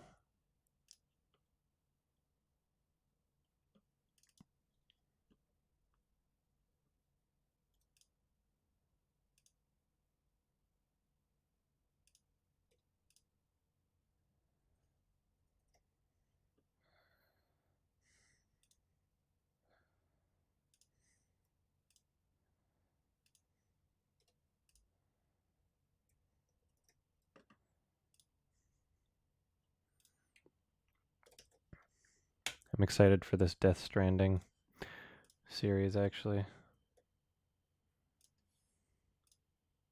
All right, hello everybody. I guess we're gonna play some Norman Reedus and the Funky Fetus. This working title is Working a title. movie. Difficulty Norman Hide Reedus. spoilers. Normal Reedus. Going back, are you sure you want to stick with that difficulty setting? Yes. I don't know if normal Reedus is the correct difficulty setting. Oh, very easy. Adam, There we they go. got my letters about you. Recommended for those who have hooves. Hey, Adam, look over there. Okay, guys, I changed it to very easy. We're gonna be okay. That's a huge bite. That's a big old bite. Oh my god. Is that a whale? Oh my god. Oh, is he on the moon? Yeah, he's on the moon. I think some He's of got that a big moon. It's a whale moon. moon whale. Ooh. Oh, is that just your production company intro now? Damn, I mean, I Kojima, would. go hard on the I was like, production what does this logo. game have to do with the moon? Why does everyone film in New Zealand? Because it's where the hobbits live. Can you say Arthur in New Zealand? Yes, my name is Arthur. Okay. All right, yeah. All right, thank you. Upside down rainbow, the Got worst me. kind. This is already There's some hands. basically just saying that it's anti-gay. Reminder that this game's title is an anagram for a handstand tiger. Is it? Yes, it is. Okay. God hates gay people right now. I mean, it's in the Look Bible. at that hair. That's some good graphics. Look, No. deer's jumping. I thought they were suiciding. No, they're going. Is he gonna make it? Sorry. First death in the game. Oh, you won't do it. He did it. Nice. Hey, Oh, madam. She's wearing a fragile. really cool punch. Oh shit. Well, that's one way to fucking break the ice. And spine. I have a few bones. Norman Reedus is Baby Driver. No. Well, I guess I'm death stranded. Grab with left hand, grab with right hand, carry on back. Interesting. Be very careful which hand you grab with. No! Oh, What are you? you did it. You did it. I just wanted to see what would happen. Game. Are you over. sure? You're a fish now. My life? Obviously. Okay. Yeah, oh, okay. Follow the strand to guide Sam's soul to his body to bring him Oh, back. so you are dead? Oh, you're in the I need river to find Styx. your body. Oh, Yeah, you're in the river Styx. You're your soul. interesting. Whatever. This is like in World of Warcraft. Oh no, it's not. Why? What the fuck? Oh baby! No! Oh baby! What are you doing in there, baby? What are you doing in Get there? out of there, baby. I love you. I love you. I love you. Oh, I can see where I came from. Interesting. I like that. You can see where It'll you help came. me not Alright. get lost. I can see clearly now. The rain's still here. here. Hey! I suggest you get to the star. Yeah, I know. I'm figuring it out. Okay. Oh, Ah! are you really figuring?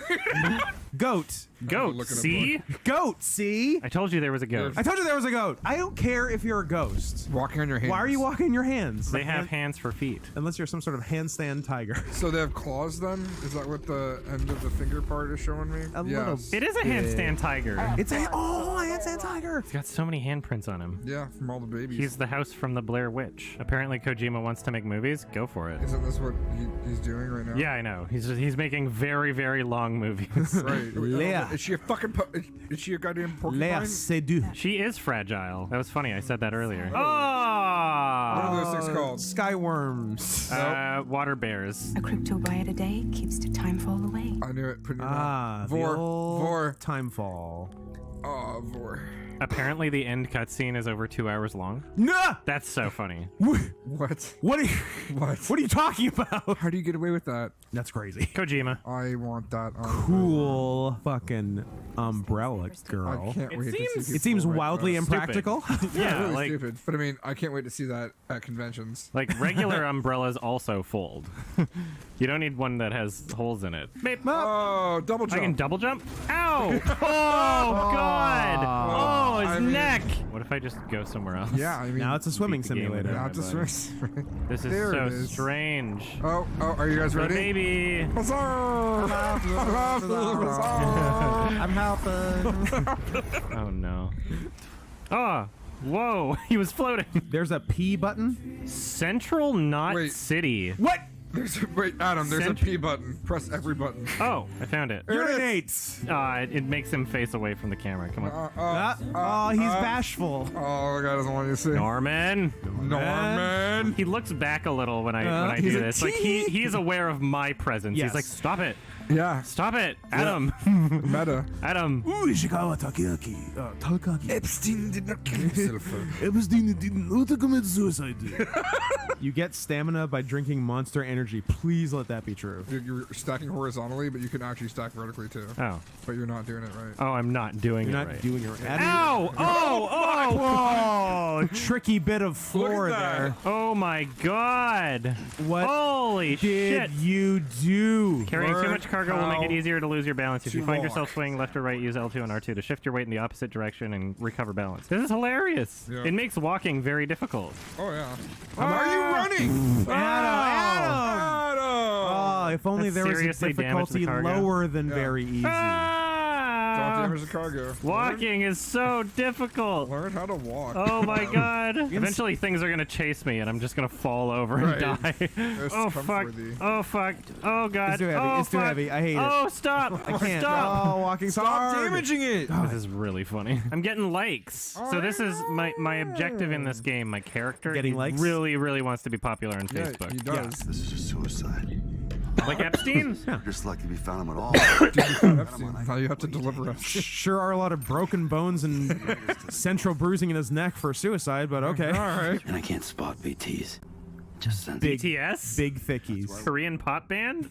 I can't spot BTS. Ah! Baby! There it is. What are you doing?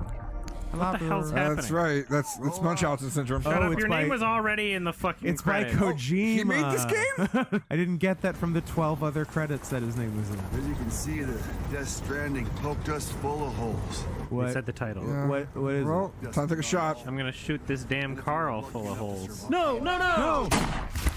Rainbow! Oh god, But the it's- leprechauns. The gays! You know Orange Dude is dead, right? Yeah. Oh yeah. He might not be making it the whole. The driver's gone. Like the guy in who's seconds. not Norman Reedus. Yeah, driver's gonna get ripped out of the car. BB must be busted or something. This baby. Whenever I read BB, I just think of like ERP or like text chat, like love you BB. Love you, BB. Yeah, there you go. Oh, hands Oh. Is that like blood or goo? Glitter. What's up with the glitter? Just because you're dead doesn't mean you can't be fabulous. Oh. Why weren't you wearing a seatbelt, sir? Look at him go. Oh, look at the fucking glitter skull. This is cool. Oh. Nice. He died as he lived, yeah. being the Punisher. I think you guys are in trouble. What's with the glitter? Is that how you bleed? Hashtag glitter boys. Oh, what Take him the? into the deeps. Sorry. Ursula awaits. You're done. Yeah, kill him before he turns into a zombie. Do it. Oh, do it. Come on. Do it. What? You pussy. Oh my god, I so would not want you as Do my it. captain. Got him. Okay, why'd you wait that long though? He wanted likes to a challenge. prove how good of a shot he is. That's a pretty good shot. Oh, now it's fucking destiny. Help. Oh, Munchausen, baby. Daddy. Oh, baby. And I was like, baby, baby, Yeah. baby. Your Oh. fucking gun's gonna do some shit. Ah. Take my baby. Take my baby. Everybody just cries. Oh my. Whoa! Handstand. Yeah, he's a handstand tiger. tiger. This is so weird. I was just getting attached to him. Oh god. Oh, I mean, Your neck would be a better idea. So is that tank filled with look piss? at that big boy. Dr. Manhattan. Give me that blue dong. That's a big wiener. Oh, what the fuck just happened though? I'm enjoying this a lot I'm more than loving I was it. expecting, actually. You got arrested and you found a baby? Doesn't Break he, its neck. Doesn't he have to go in the baby chamber? Oops. What? Are you still Oh, a I convict? did You're it still a again. convict. Damn Why it. do I keep killing babies? This is the beginning. All right. 51 minutes through. All right. Yeah. It's a Kojima game. I was expecting the opening titles at like 10 hours through. so I died. Yeah, you died. Oh, Is it a real no baby nails. now? Thumbs up. Is there Double another? Is there vor. a second I've baby? seen this animation. Mads. BB. New drinking game. All right. Anytime there's a tear that runs down someone's face, There's been a with lot of no tears. other emotion. Lot I of think it's tears. you take a sip. Time to drink. Oh no! Hey! Guillermo! Guillermo. Is that? It is. It is, right? We'll see. I'll have to listen to see if it's his voice, though. I believe it's his actual likeness, but Jesse Corty's voice. Guys, it's Ballistic Gel Torso. I believe that he can probably take a couple 22 shots. Are we gonna ship these two? Ship them. Ship them. Ship yes. Ship it. Ship it. Monster Energy. Yes. Oh my God! So everyone's dead, but there's still Monster. This is a real gamer game. Look at those 3D printed little figurines. Well, somebody made something other than a gun or a dildo with a 3D printer. Yeah, I guess it's not a dildo. Aphanphosmophobia. What? Oh, aphanphosmophobia. No wonder you were out there alone, where no one could touch you. I would have loved for Guillermo to provide his actual voice for the game, and also Nicholas Winding Refn, who will show up later. Because Winding Refn just sounds funny to me. I like that Jesse Corty is just doing an offensive impression of Guillermo del Toro for this. Oh, sí, I'm Guillermo del Toro. I like tacos and burritos. It's me, Dead Man. Hey, Dead Man. No. Hey, Dead Man. Where's Dead Man? Is he... Dead Man, is I'm that scared of touching. Argentinian? The first and last female president of the United States. Surely you remember her. Your mother? She raised you? Oh, right. My mother, the president. Everyone's saying it's Hillary. Die Hard Man. Bruce Willis? Was everyone's name made by a 9-year-old. He's Die Hard Man. And then there's Axe Cop. And then there's... Cool mask, bro. Scoot, is this guy your prime suspect? He gets a skull mask, and Norman Reedus gets a fucking shitty made Dreamcatcher. Oh, it is Hillary. Shit. Yeah, it gives us the little title credit. Hillary Clinton. Bill, is that you? Bill, why did you go to Little St. James Island a 26th time? Why did you Pokemon Go to Epstein's Island?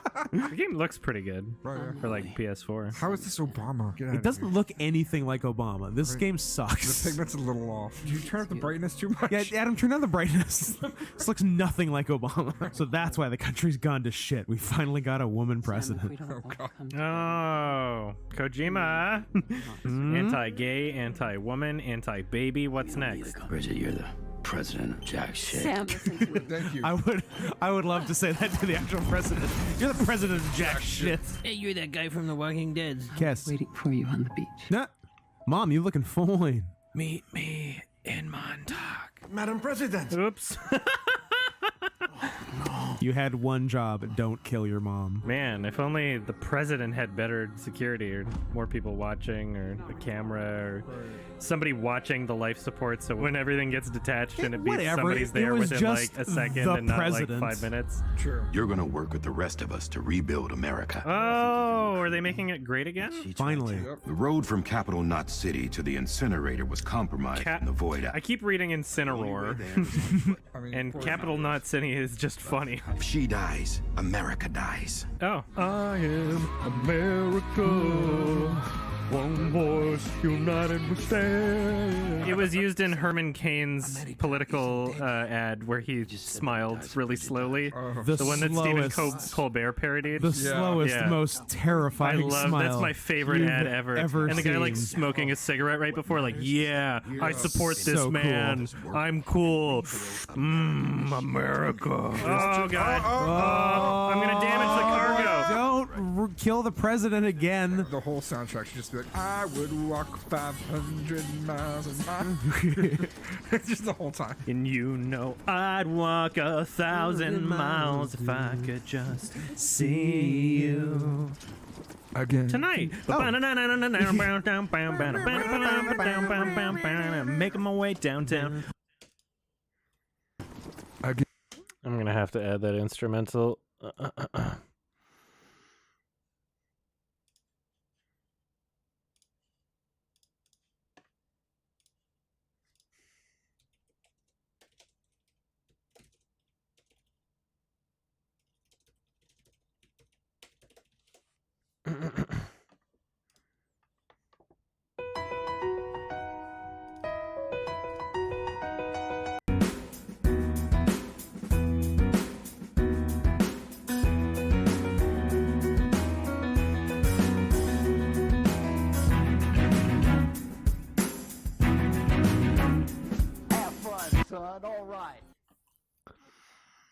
It's a fucking good song. She's totally a one-hit wonder, though. I can't name a single other Vanessa Carlton song, though.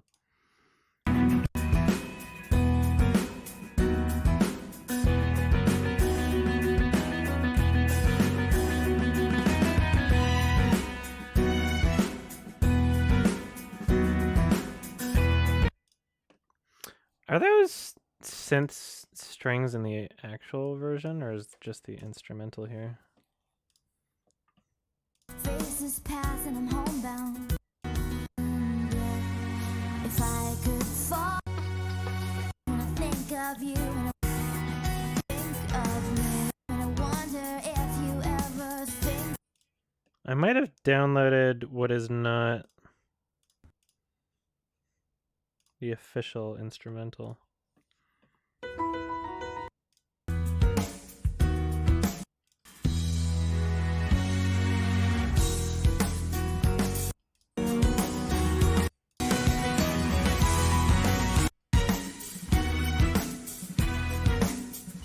Yeah, this one's better. I think the other one might be a phony. There's some subtle differences.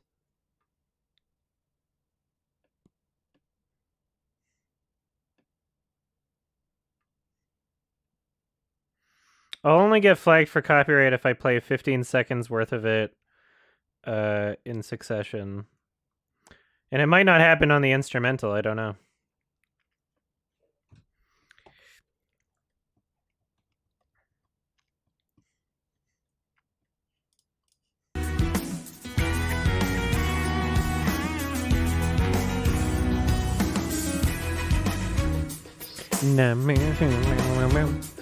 Not miss you, and now I wonder if I could fall into the sky.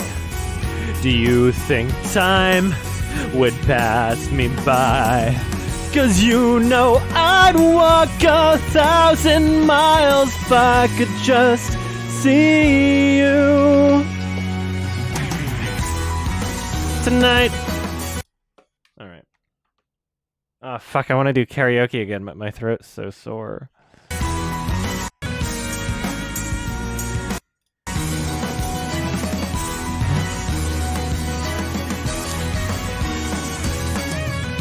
Nah, I don't wanna let you go. I drown in your memory. I don't wanna let you go. Down to making my way downtown, walking fast, faces past, and I'm homebound.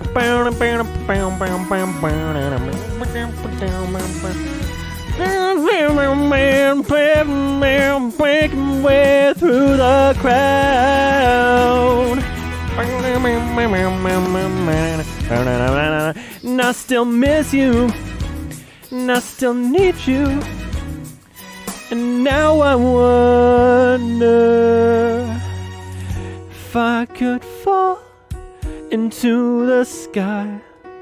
Do you think time would pass us by? 'Cause you know I'd walk 1,000 miles if I could just see you.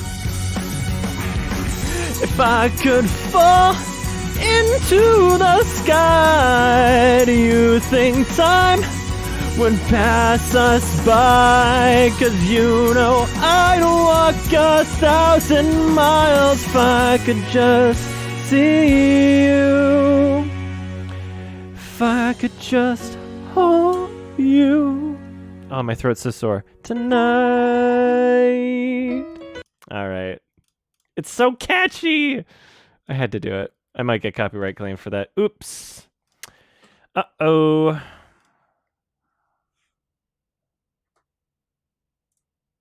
right. Tonight. It's just the whole time. And you know I'd walk 1,000.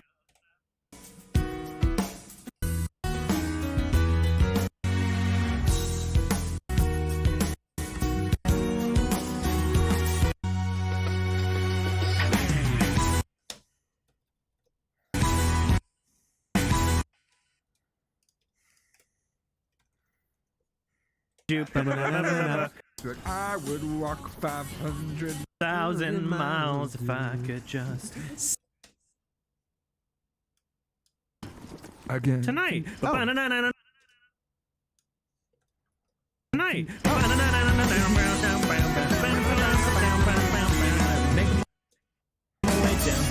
Walking.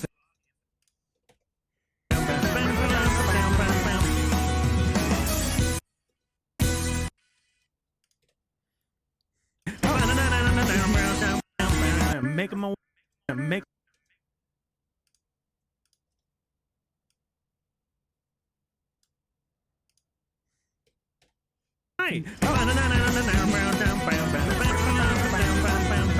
Making my way downtown. Walk. Tonight.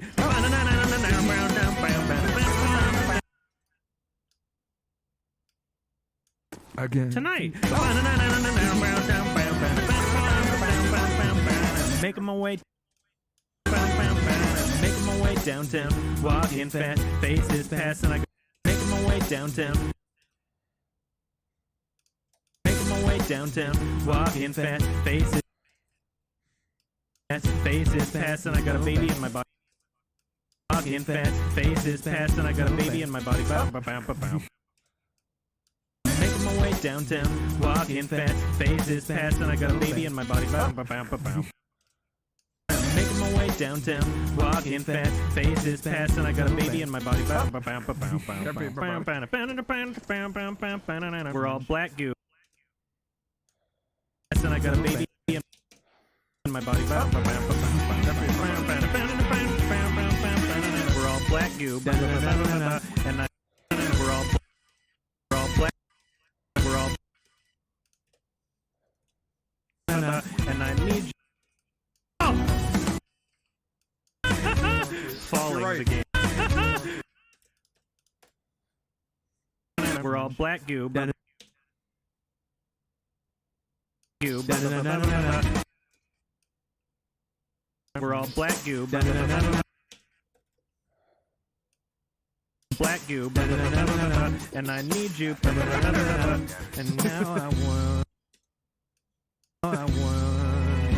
Oh! Oh! I might need to pitch correct that. Tonight. Making my way downtown. Walking fast. Faces past. And I got a baby in my body. We're all black goo. And I need you. And now I want. Oh! Falling right. the game. Oh, fuck!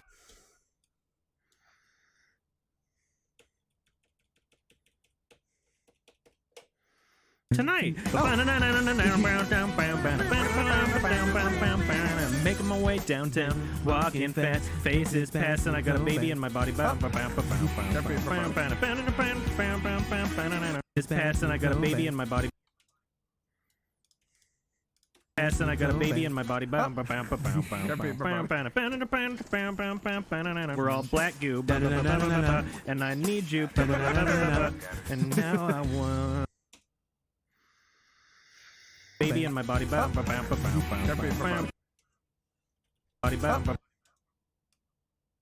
Baby in my body.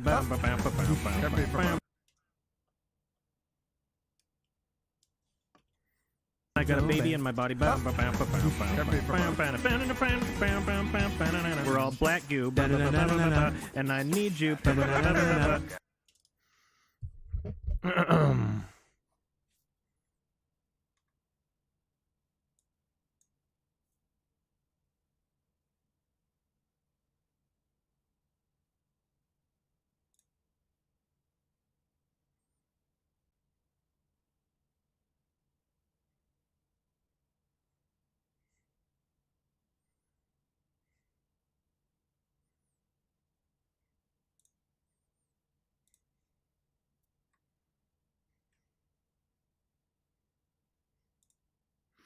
And yet they didn't even follow me back. All right. Again. Tonight. Making my way downtown, walking fast, faces past, and I got a baby in my body. We're all black goo, and I need you. And now I wonder. Oh!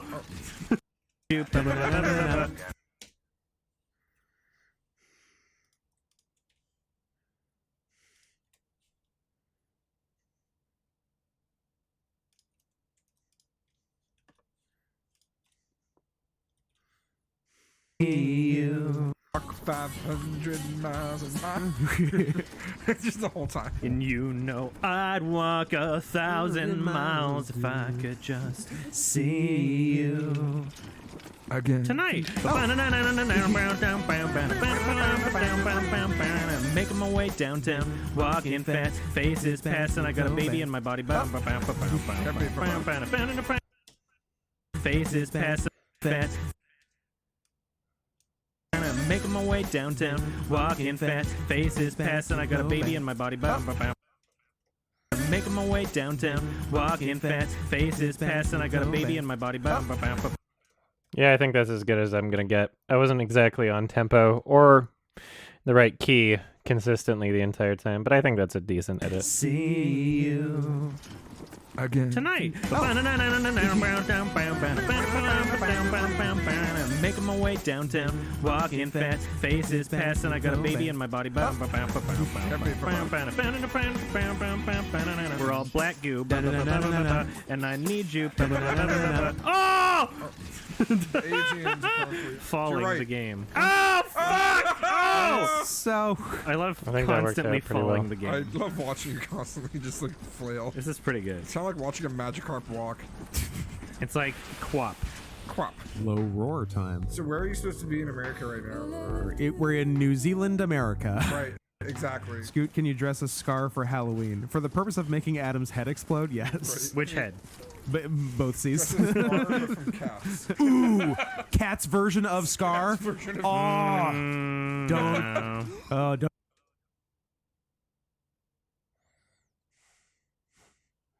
Quap. Quap. Low roar time. So where are you supposed to be in America right now? We're in New Zealand, America. Right, exactly. Scoot, can you dress a scar for Halloween? For the purpose of making Adam's head explode, yes. Right. Which head?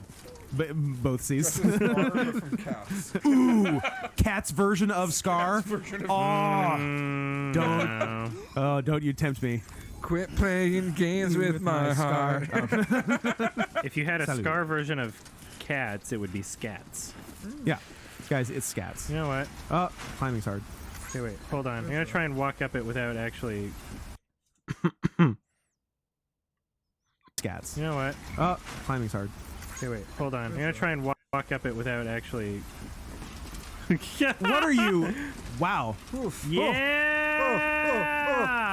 Oh, I like it. I like it a lot. Deliver the president's corpse to the Incineroar. BB-28. It's the unit equal Not to be confused with BB-8. This reminds me of the 6th Teat of Good Intentions episode of Xavier Renegade Angel. That was a really... Oh, yeah, when they went in the sewer with when the he's babies. eating all the babies. And the snake hand ate him. Why is Mads Mikkelsen hanging out inside the baby? Covered in blood.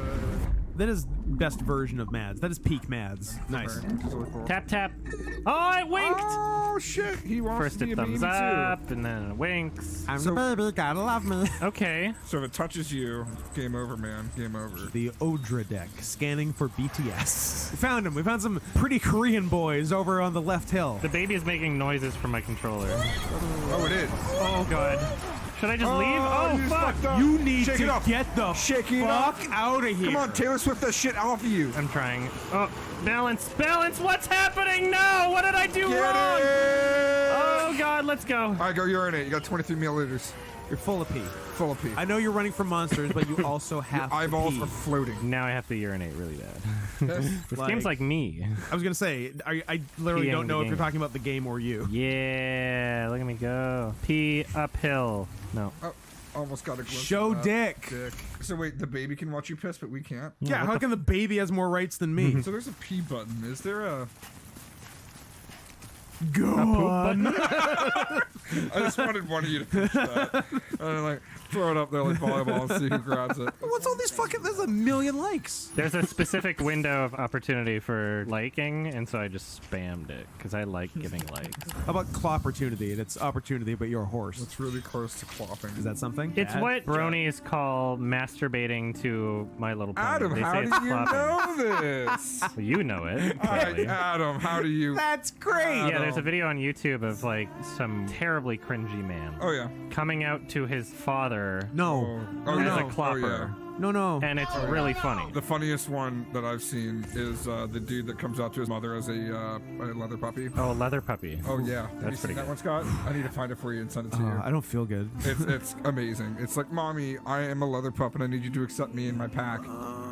And he's wearing his pup hood when he says this, and so she comes into the room. And Scott, she accepts him. That's the cringiest part. You know, fucking power to them. If she don't accepts, let people be happy, Scott. if parents are weird and their child's weird and they're like, "Yo, mom, guess what? I'm weird." Yeah. She's like, "I'm weird." Scott has so good much for to them, say. you know? Good for them. Nothing wrong with that. Props to whichever demon grabbed my butt. I'm a demon. there's a few. There's definitely a handprint there. They're nice. One of them gave it a good squeeze. Full left cheek That is squeeze. not a flattering fucking onesie though. Sorry. Now you're a black baby. Eat it. And now I can get rid of you because I don't love you anymore. Consume the child. Oh, now you're white again. Now I love you. Hello. You wouldn't eat a baby, would you? You wouldn't steal a baby, would you? Who made that really shitty song from the perspective of a fetus? It wasn't anyone of note, but it was called Diary of an Unborn Child, Yeah, and a I terrible love song. it. Diary of an Unborn Mommy, And like please he don't sings kill like me. a baby, and it's like Yeah, this yeah. pro-life thing. Yeah, Oh, it's it such is. bullshit. It's really Do funny. yourself a favor. Look I that guess shit my up. mommy doesn't love me. Ow, it hurts.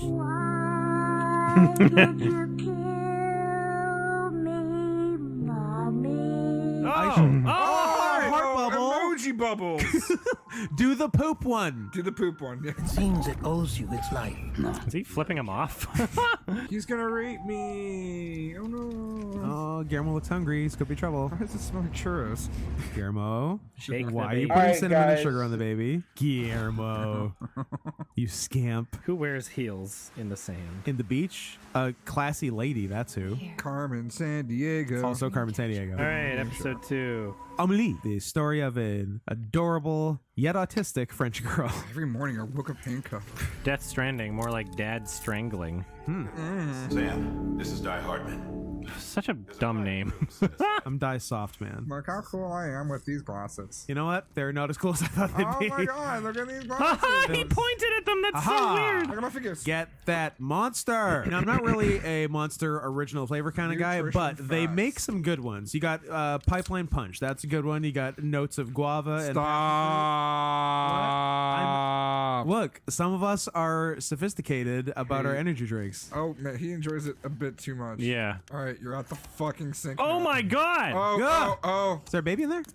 Is there a baby in there? Any babies? Look down. I took a photo. Huh. This is really funny. Google Glass taken to its natural conclusion. Can I pose? That's Oh! A lot of uvula. Pull the baby. Pull the baby out. Oh, okay, so they're slightly different actions. Oh my god. Dick pics. Dick pic. Dick pics. Adam. Dick pics. Dick pics. Ship it. Martha. Hey. Dick pics. Give me a rar. Roar. Do tiger paws like roar fierce. Ha! Hey. Yes.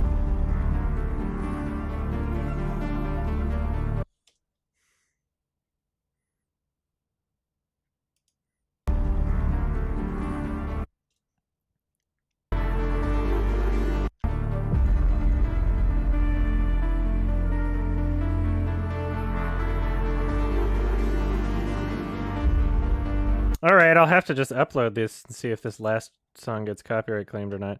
If I keep it under like 15 seconds, I'm pretty sure it'll be fine.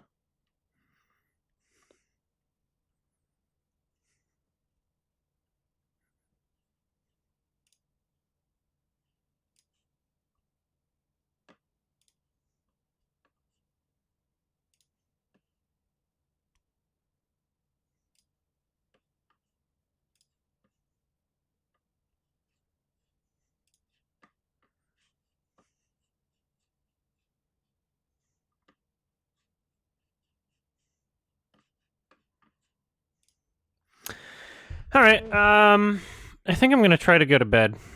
I could stay up forever, but I think I'm gonna try. I think I'm gonna try sleeping.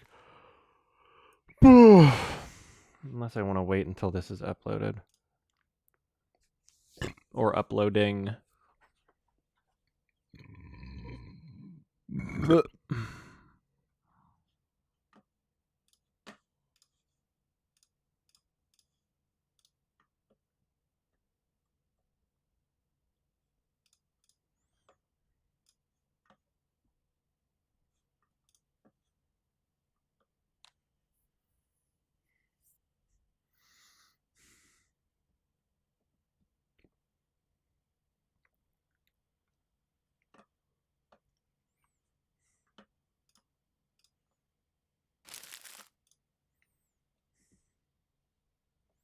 I'm not gonna drink an energy drink, no fucking way.